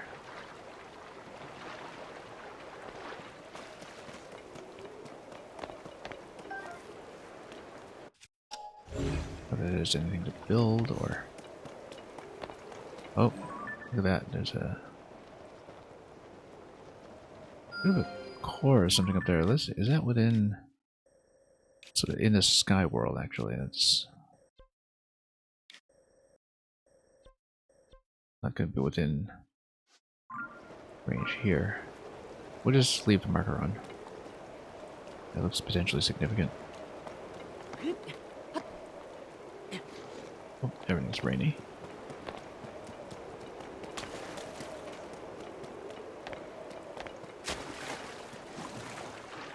And yeah, I don't know if there's anything that's going to happen in this location this time, although there's a fairly significant gust that's what the glider meant to send you up.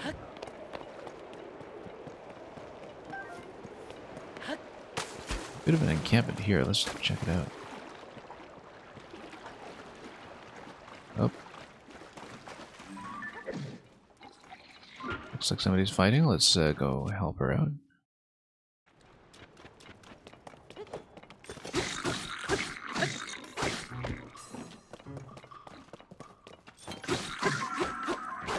Okay, let's see what this is. Oh.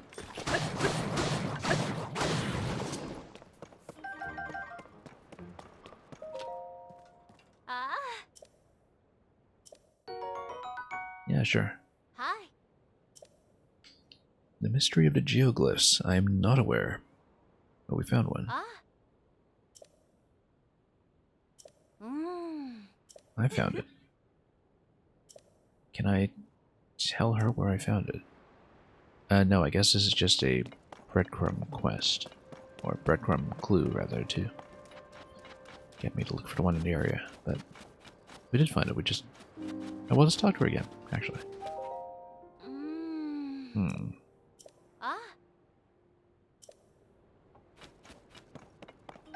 Oh, we know exactly where it is.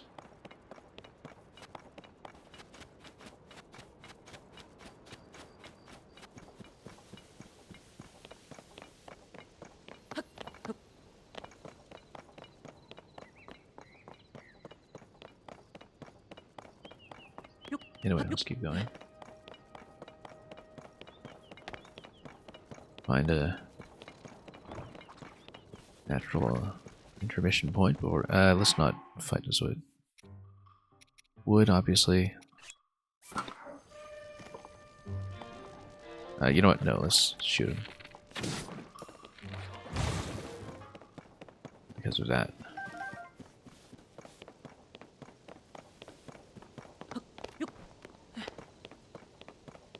Okay, here's another rock ring. Let's run this over and complete the circle.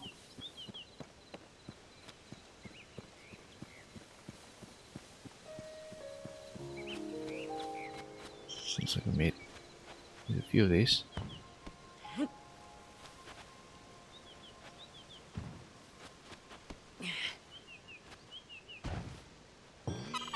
we go. Approximate solutions will suffice.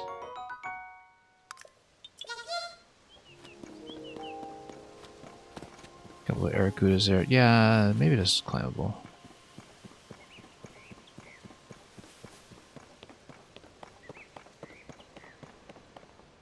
Particularly once we use some building tools.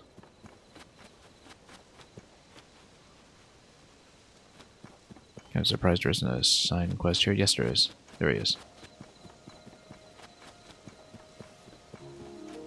We know to look for these, but by now, as soon as we see construction materials nearby, we'll stick a pole through here and then we'll reinforce it with something. Oops. Oh, these pieces are stuck.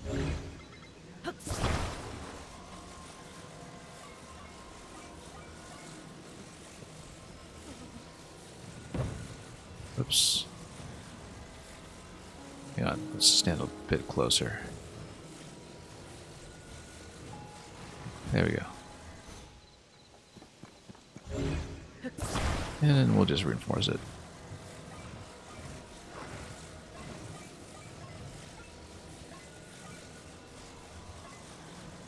Whoops, let's rotate this properly first.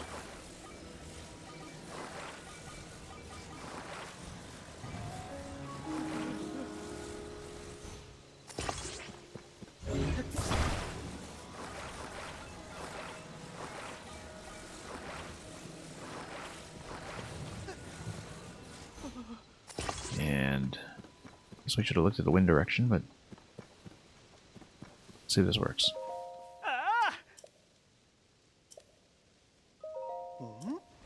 Oh, wrong way. Totally the wrong way, in fact. That's okay, we know how to reinforce that.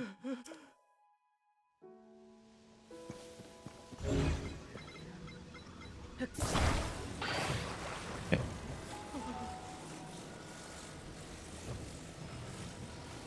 Yeah, usually you can tell from visual clues like the wind direction which side to reinforce, but in this particular case we just kind of missed it. Oh. Drop it through. Whoops. Yeah, that's part of the issue here.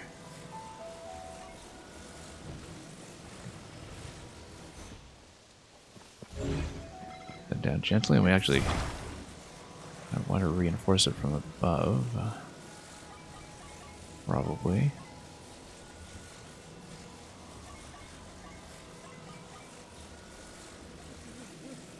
I don't know if it's within gluing range here, but I guess it is.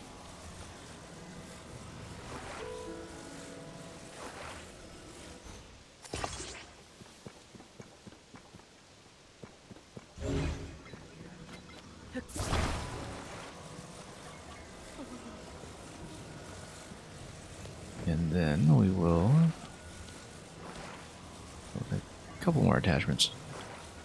Hang on. Depth perception. Not my friend here.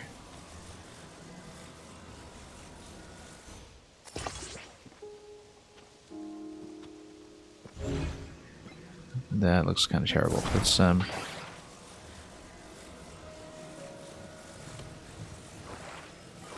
rotate this a little bit.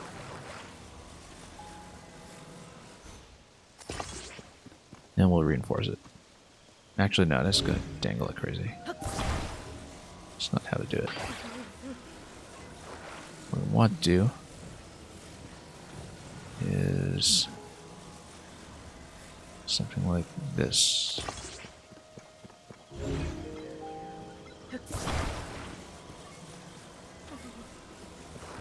Then we reinforce.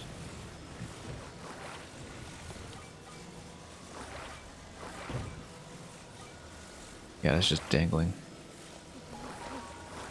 Just like this. Right, we were kind of planning on either side before. Yeah, we just didn't reinforce this in, which is kind of necessary. Let's no,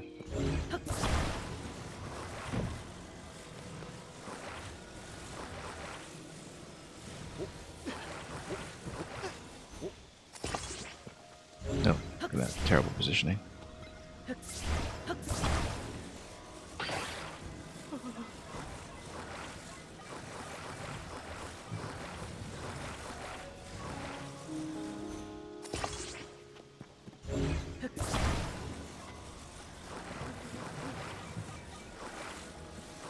This over here, and it's still dangling like crazy. It's gonna fall over.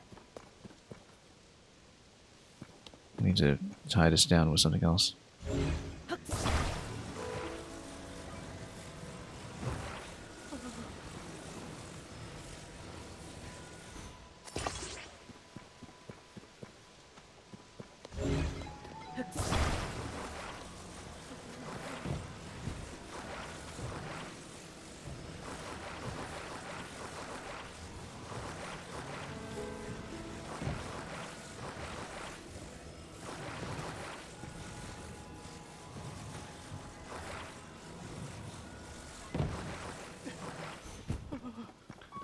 Let's see, because if this falls in,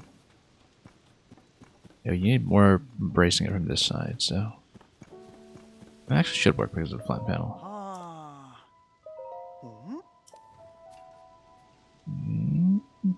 Good enough, maybe. Let's talk to him while it's still valid. Well, it still checks out.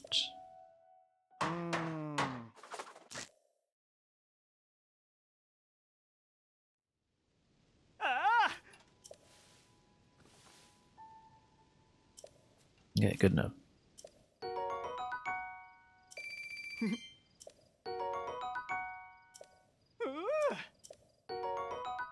Yeah, we'll take that, given that we overused bombs in the previous fight. Anyway, we should create a way up. Create some platforms to work my way up steadily. Yep, shrine's right above me. Let's put some platforms.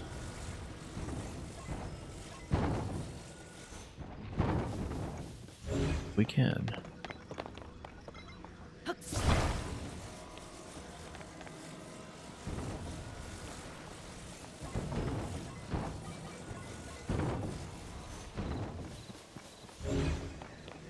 As well pick up this whole thing and just disassemble it. Top.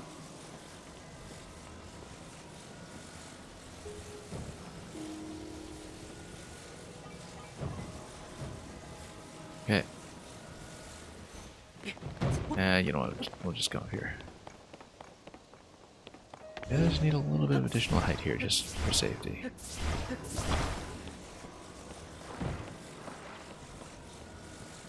Even keep this thing as is.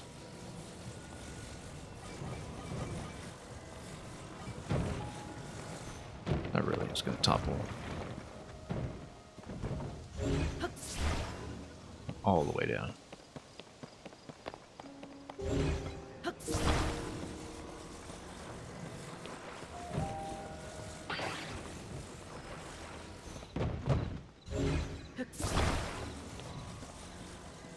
Anyway, let's get up here. Let's...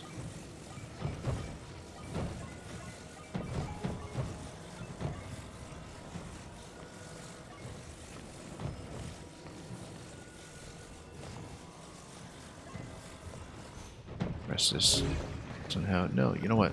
We can probably just make it.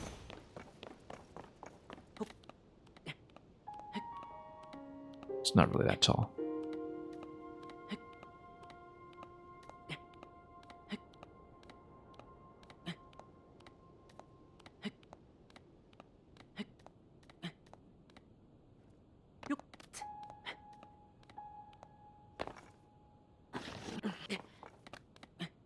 Nope. Dragon up above.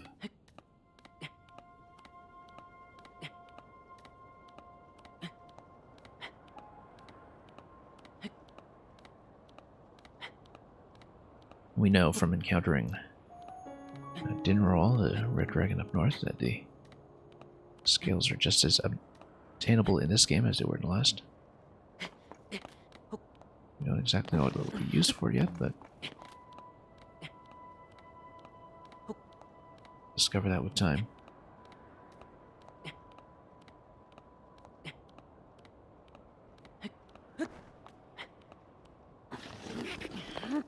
Whoop. A bit of a mistake there.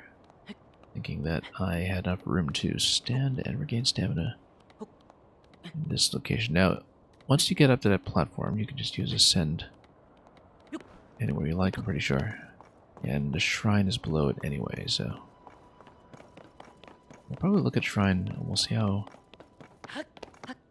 elaborate it is, and that'll probably be the last real thing we do today. Okay, let's slip out of this one.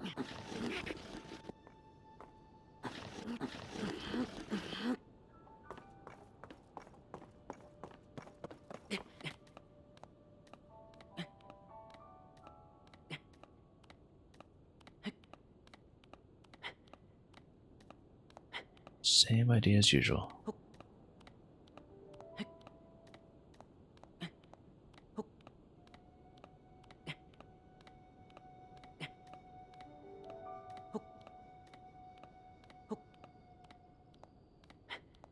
It's actually incredible to see how little it seems we've gotten done so far, but you know, we'll get in here. We'll see what this is all about.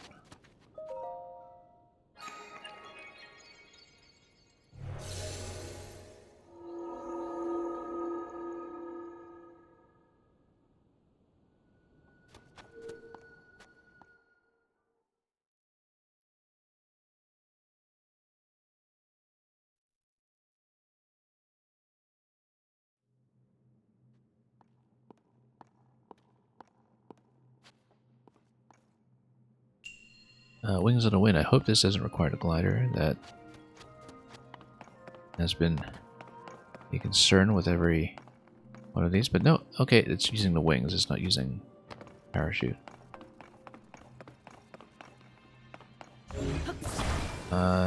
This looks like... Oh yeah. Probably just grab something. There we go. Attach the ball to it, probably.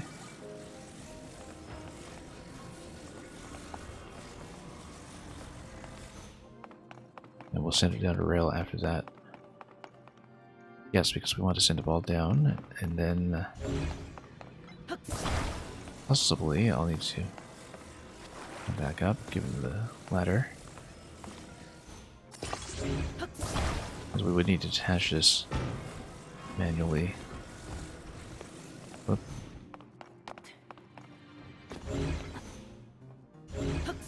Once the ball is down below. Come on, let's pull this back.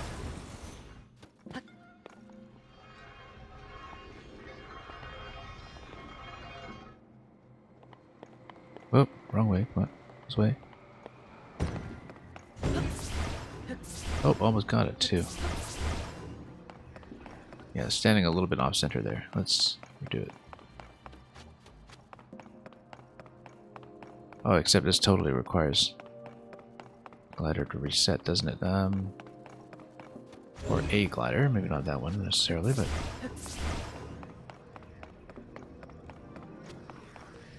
given that some of them do fly around all the time. Yeah, this is definitely a level that kind of assumes parachute, I guess, but if we take a dive, maybe we can restart.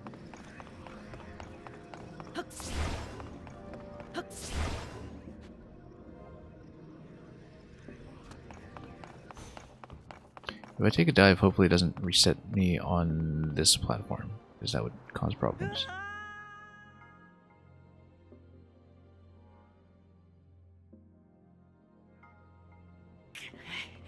It does. That's an issue. Because we may actually be stuck unless we just take a death. Hit game over.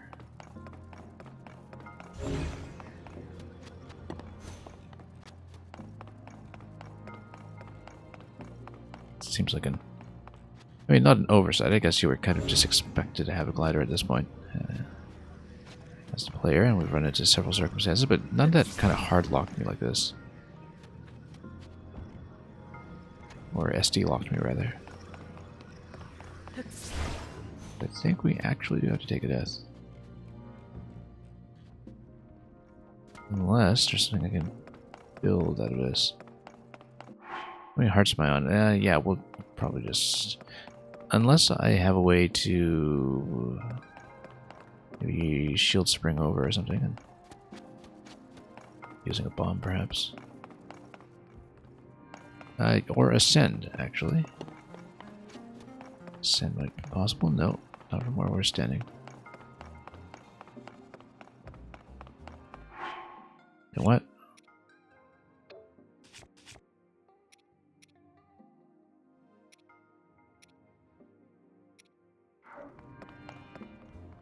Yeah, we can merge one of the shields with the bombs. Yeah, I really don't think I can cross that gap, though.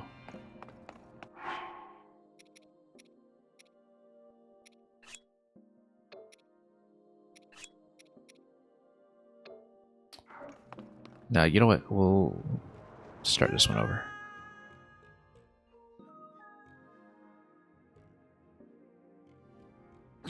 When we do a bomb shield jump, it's not impossible, but... This is the game's way of telling me that I definitely need a paraglider. It seems like an odd oversight that we almost never run into locks like this that are permitted for the player in a Nintendo game, certainly not in the Zelda series.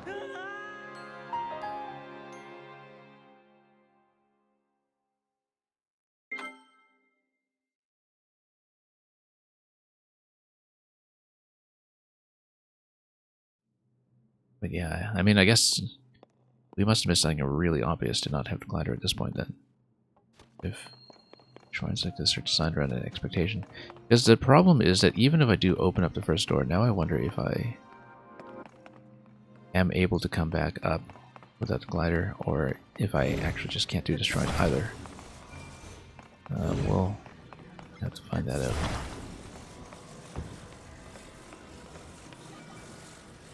No, because I'll have access to glider after I detach the ball, so I'll be able to glide back with it. So it should be okay. We just need to get on the glider in a more sensible fashion this time. Take a dive with it.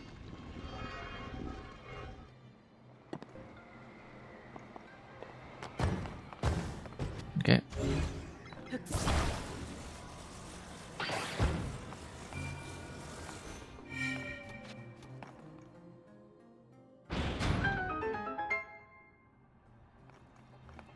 All the fact that we have so much else lying around here makes me wonder if we missed something, but that's okay. Probably. And again, we'll see if we, at any point, actually formally require a parachute.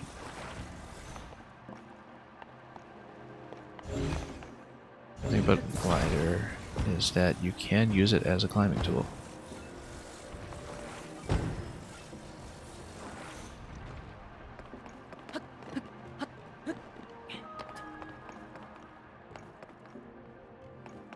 So I guess we'll take both fins and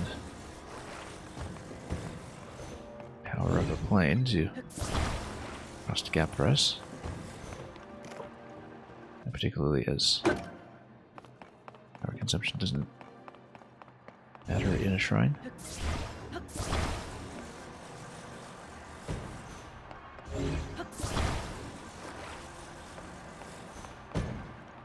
Okay. Yeah, so we can definitely, if we grab a second glider somewhere, we might not even need to do that. In fact, we'll just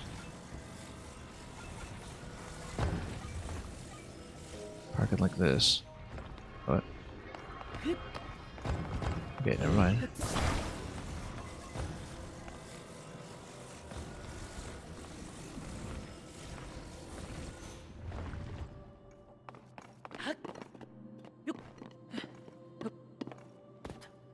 Hey, you know what? We can grab that, can't we? We cannot. Okay. It's okay, we'll just do it one step at a time. That's all this is. Oops. Or, you know, just walk it up like a sensible person.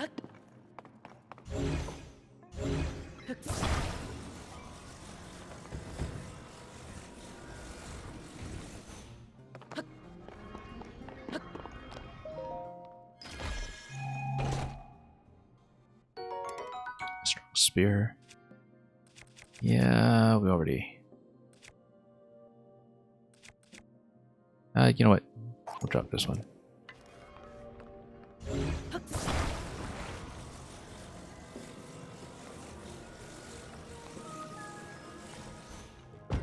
And we'll just power this up.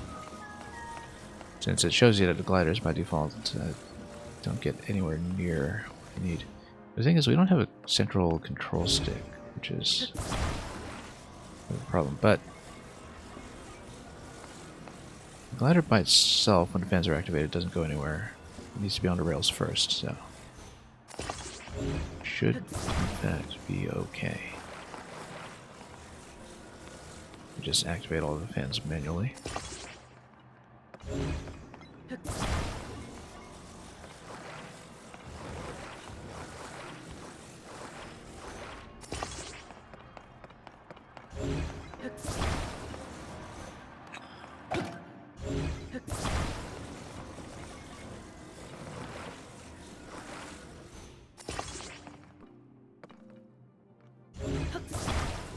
Is he even remotely balanced? Well, we'll see. Yeah, I guess these fans were actually stuck to each other. That might look a little bit better. Okay, everything does activate at once, so we'll leave it.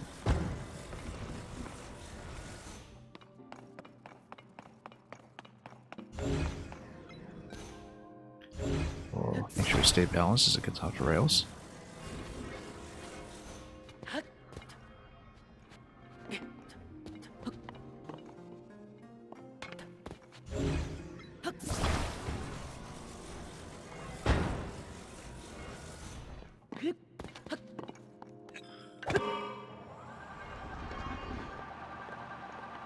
Okay, there we go.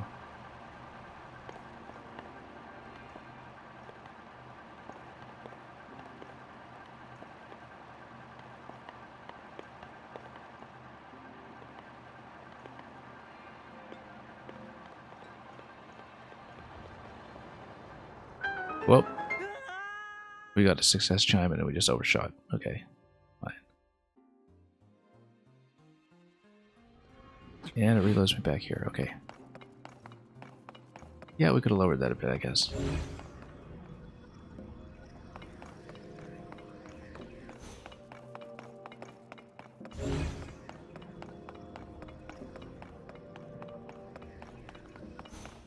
In that case, let's... Oh, we lost all the fans. How... What do we do now? We might just be able to take it across.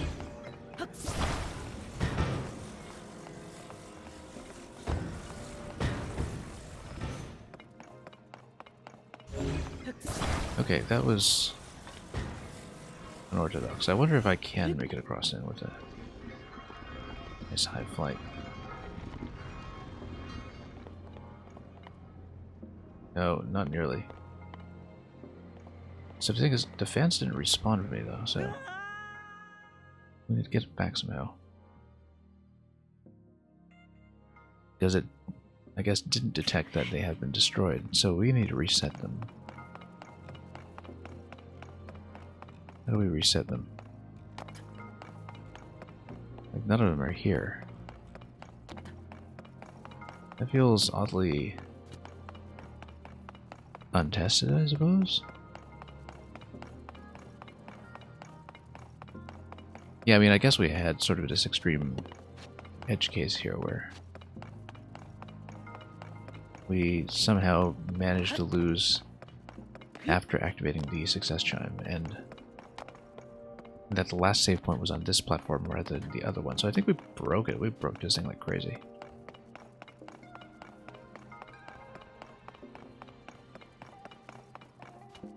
Yeah, that's very strange. This is the most broken thing I've seen in either game. That we have actually locked ourselves out. So let's take a few dives again and hope it resets me to the start.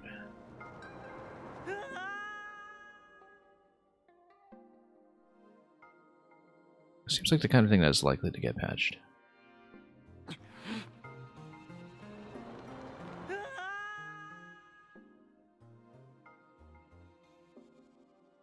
Because this issue that we're running into here isn't just a matter of not having the glider as well. It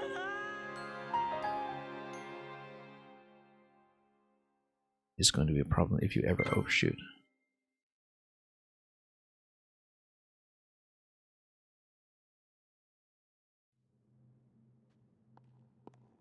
Huh, very strange.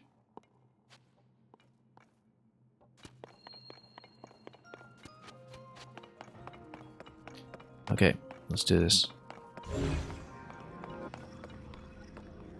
Where's my glider? Aren't we supposed to have one?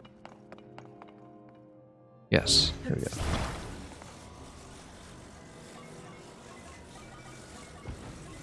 Wonder what happens when we bind a weapon to it. Yeah, I haven't actually tried it before.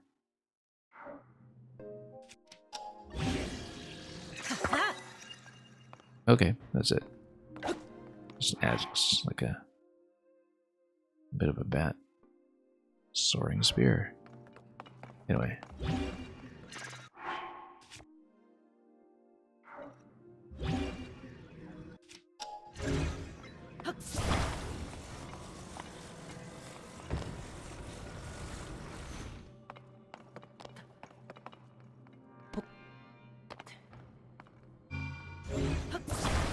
Let's do it again. We solved the whole thing. It's just that certain things about this didn't go quite as planned.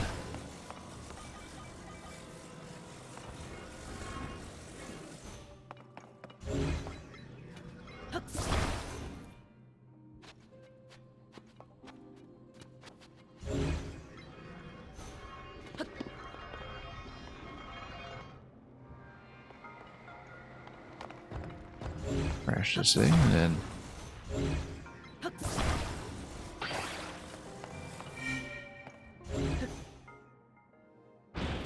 yeah, in fact, along with the pegs earlier in this stream, it's not even the first item respawning issue that we've had recently.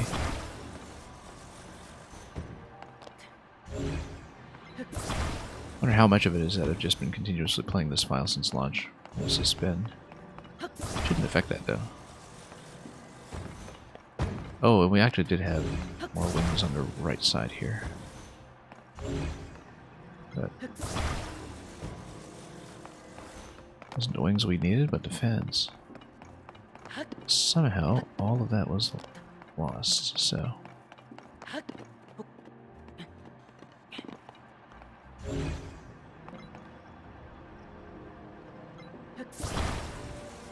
Very odd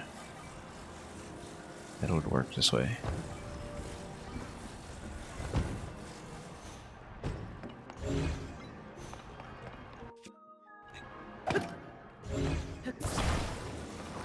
Anyway, same thing as usual.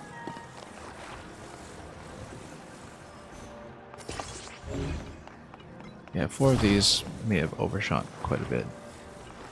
But we just need to aim down and it would have been fine.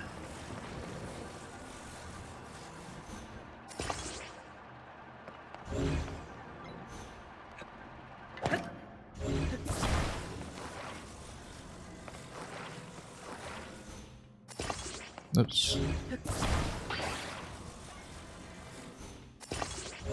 Yeah, we definitely overpowered it. We're going to make the same mistake again, obviously.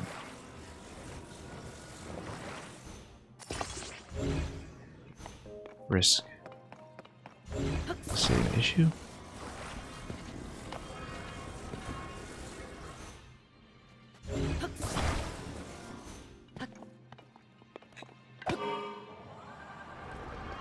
Okay. Whoa. Oh, look at that. We're totally off balance. Hang on.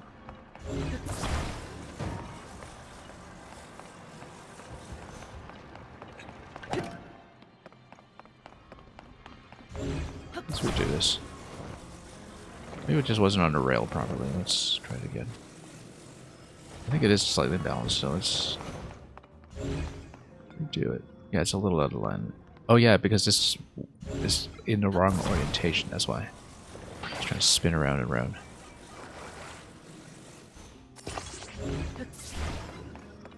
That would have been a disaster, actually. But we're here. We'll make it.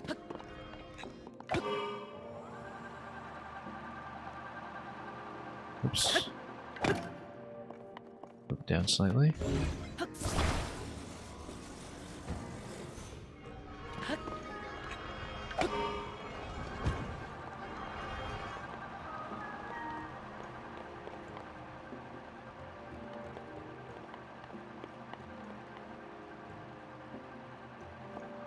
not massively overshoot this time. There we go.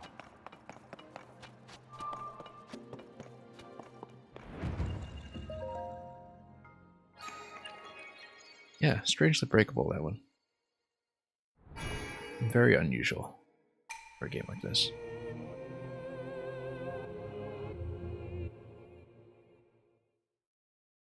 Because that seems pretty easy to trigger.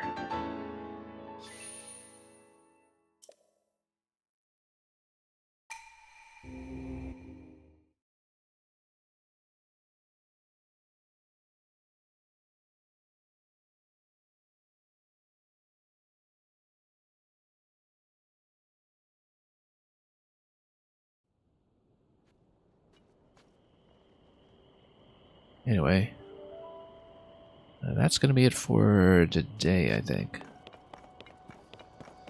We'll determine what the next destination is going to be soon. I don't know if we'll want to scale the mountain just yet.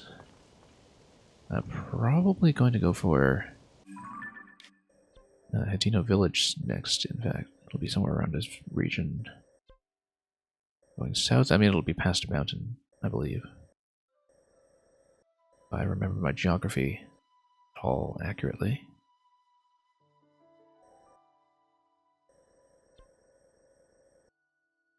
Maybe I don't. But yeah, you got Zora's Domain up here, you got the remaining region down there. Let's see if we can actually ascend through this first. Just to get a better vantage point.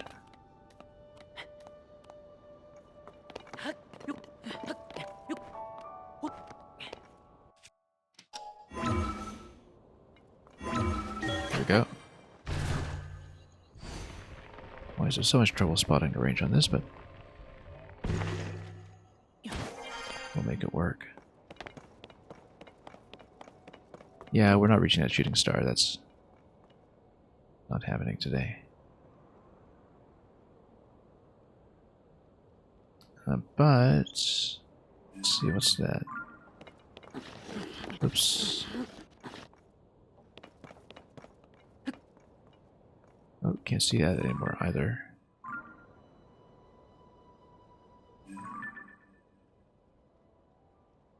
Yeah, right along climb, but we'd want the mapping tool before we attempt anything like that.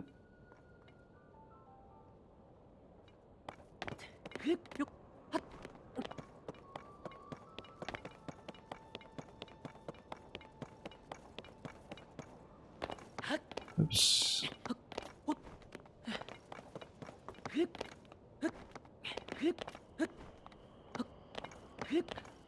Just gonna try to find a better vantage point here. Ooh, that's a lot of gloom.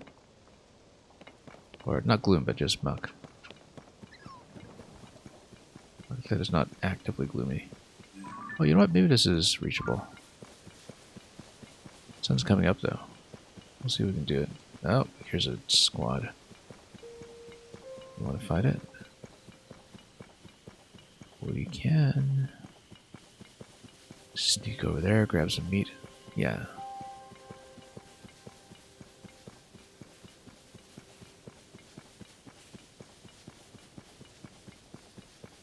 This is how we get distracted into continuing to play.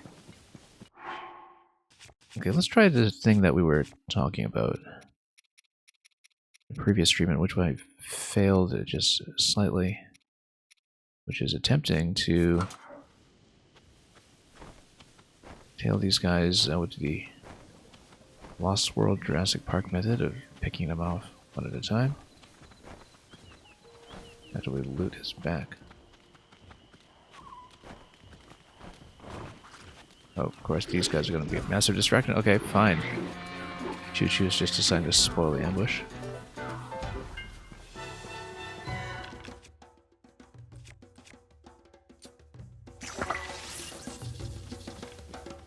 Okay.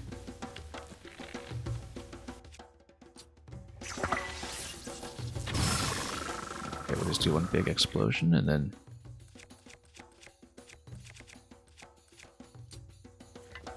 go with the wing spear. Oop. yeah, stimulating the chew jelly element to give me a huge pile of yellow chew, which will be useful momentarily.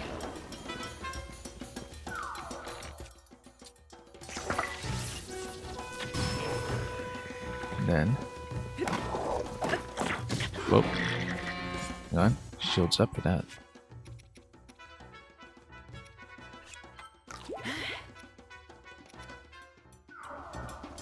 Okay, you know what?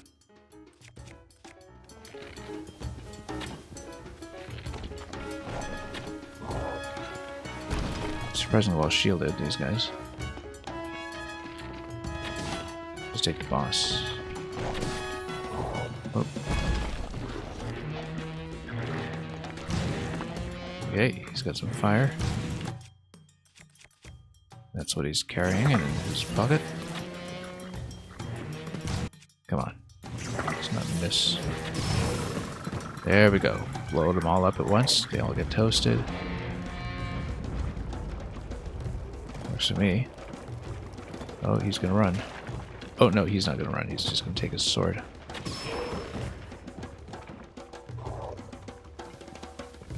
Oh yeah, my movement was so gluey because I was in the goop. I should have noticed that. I guess we toasted and kind of loot here because they threw all the firebombs at me. Let's not get in the muck. Very easy to just back into it when you keep backing into things the way I do.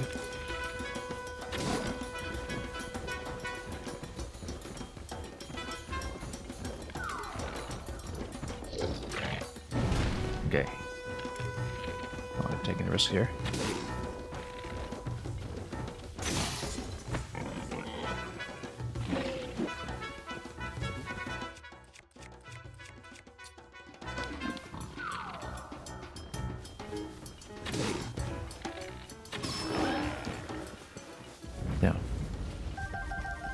Yeah, it seems like we did actually lose out on a fair bit of loot there.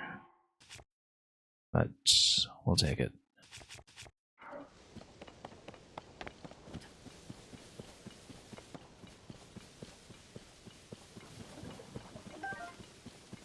And of course the sun's up now, so no more shooting a star, but you know, that is the kind of thing that led us into trouble in the first place. Interesting plant life here.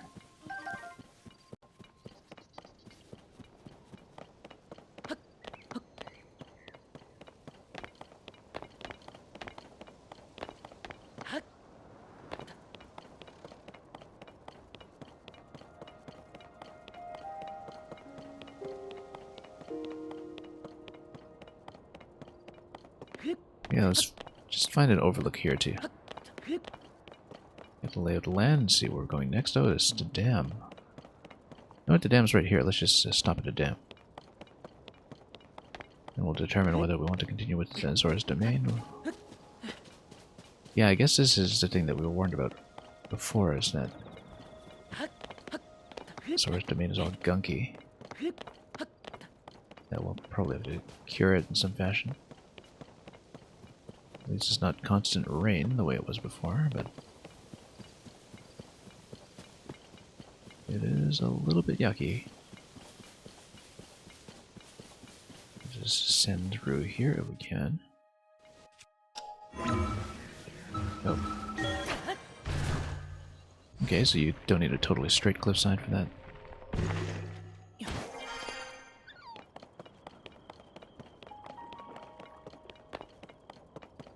Would have been useful to know in many different scenarios.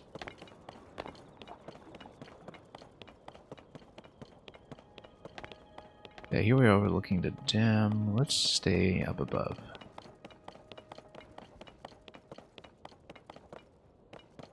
And just see what we're looking at here.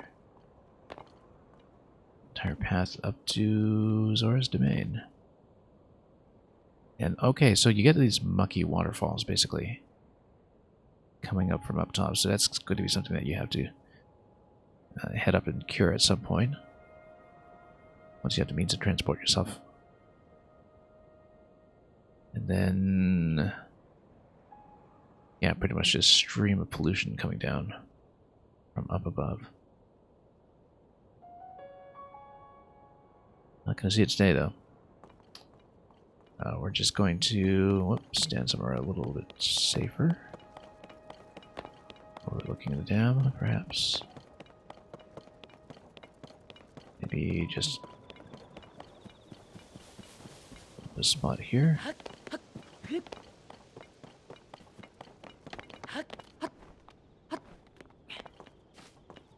That is probably where we will leave off for today. That is especially mucky. I mean, wasn't the divine beast Varuta supposed to clear stuff like this with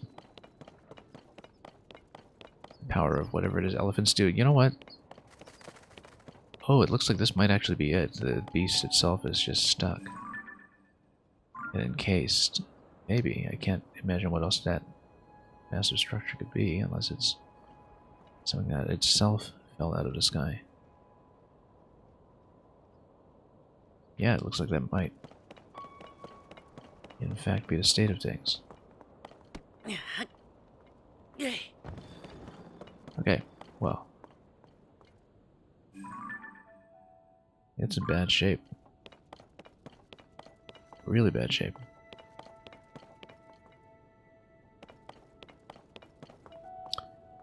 Anyway, we have no idea what's going on in the world. We haven't looked at that or any of the other kingdoms or anywhere else, really. So, we'll just have to determine that some other time. That's it for today.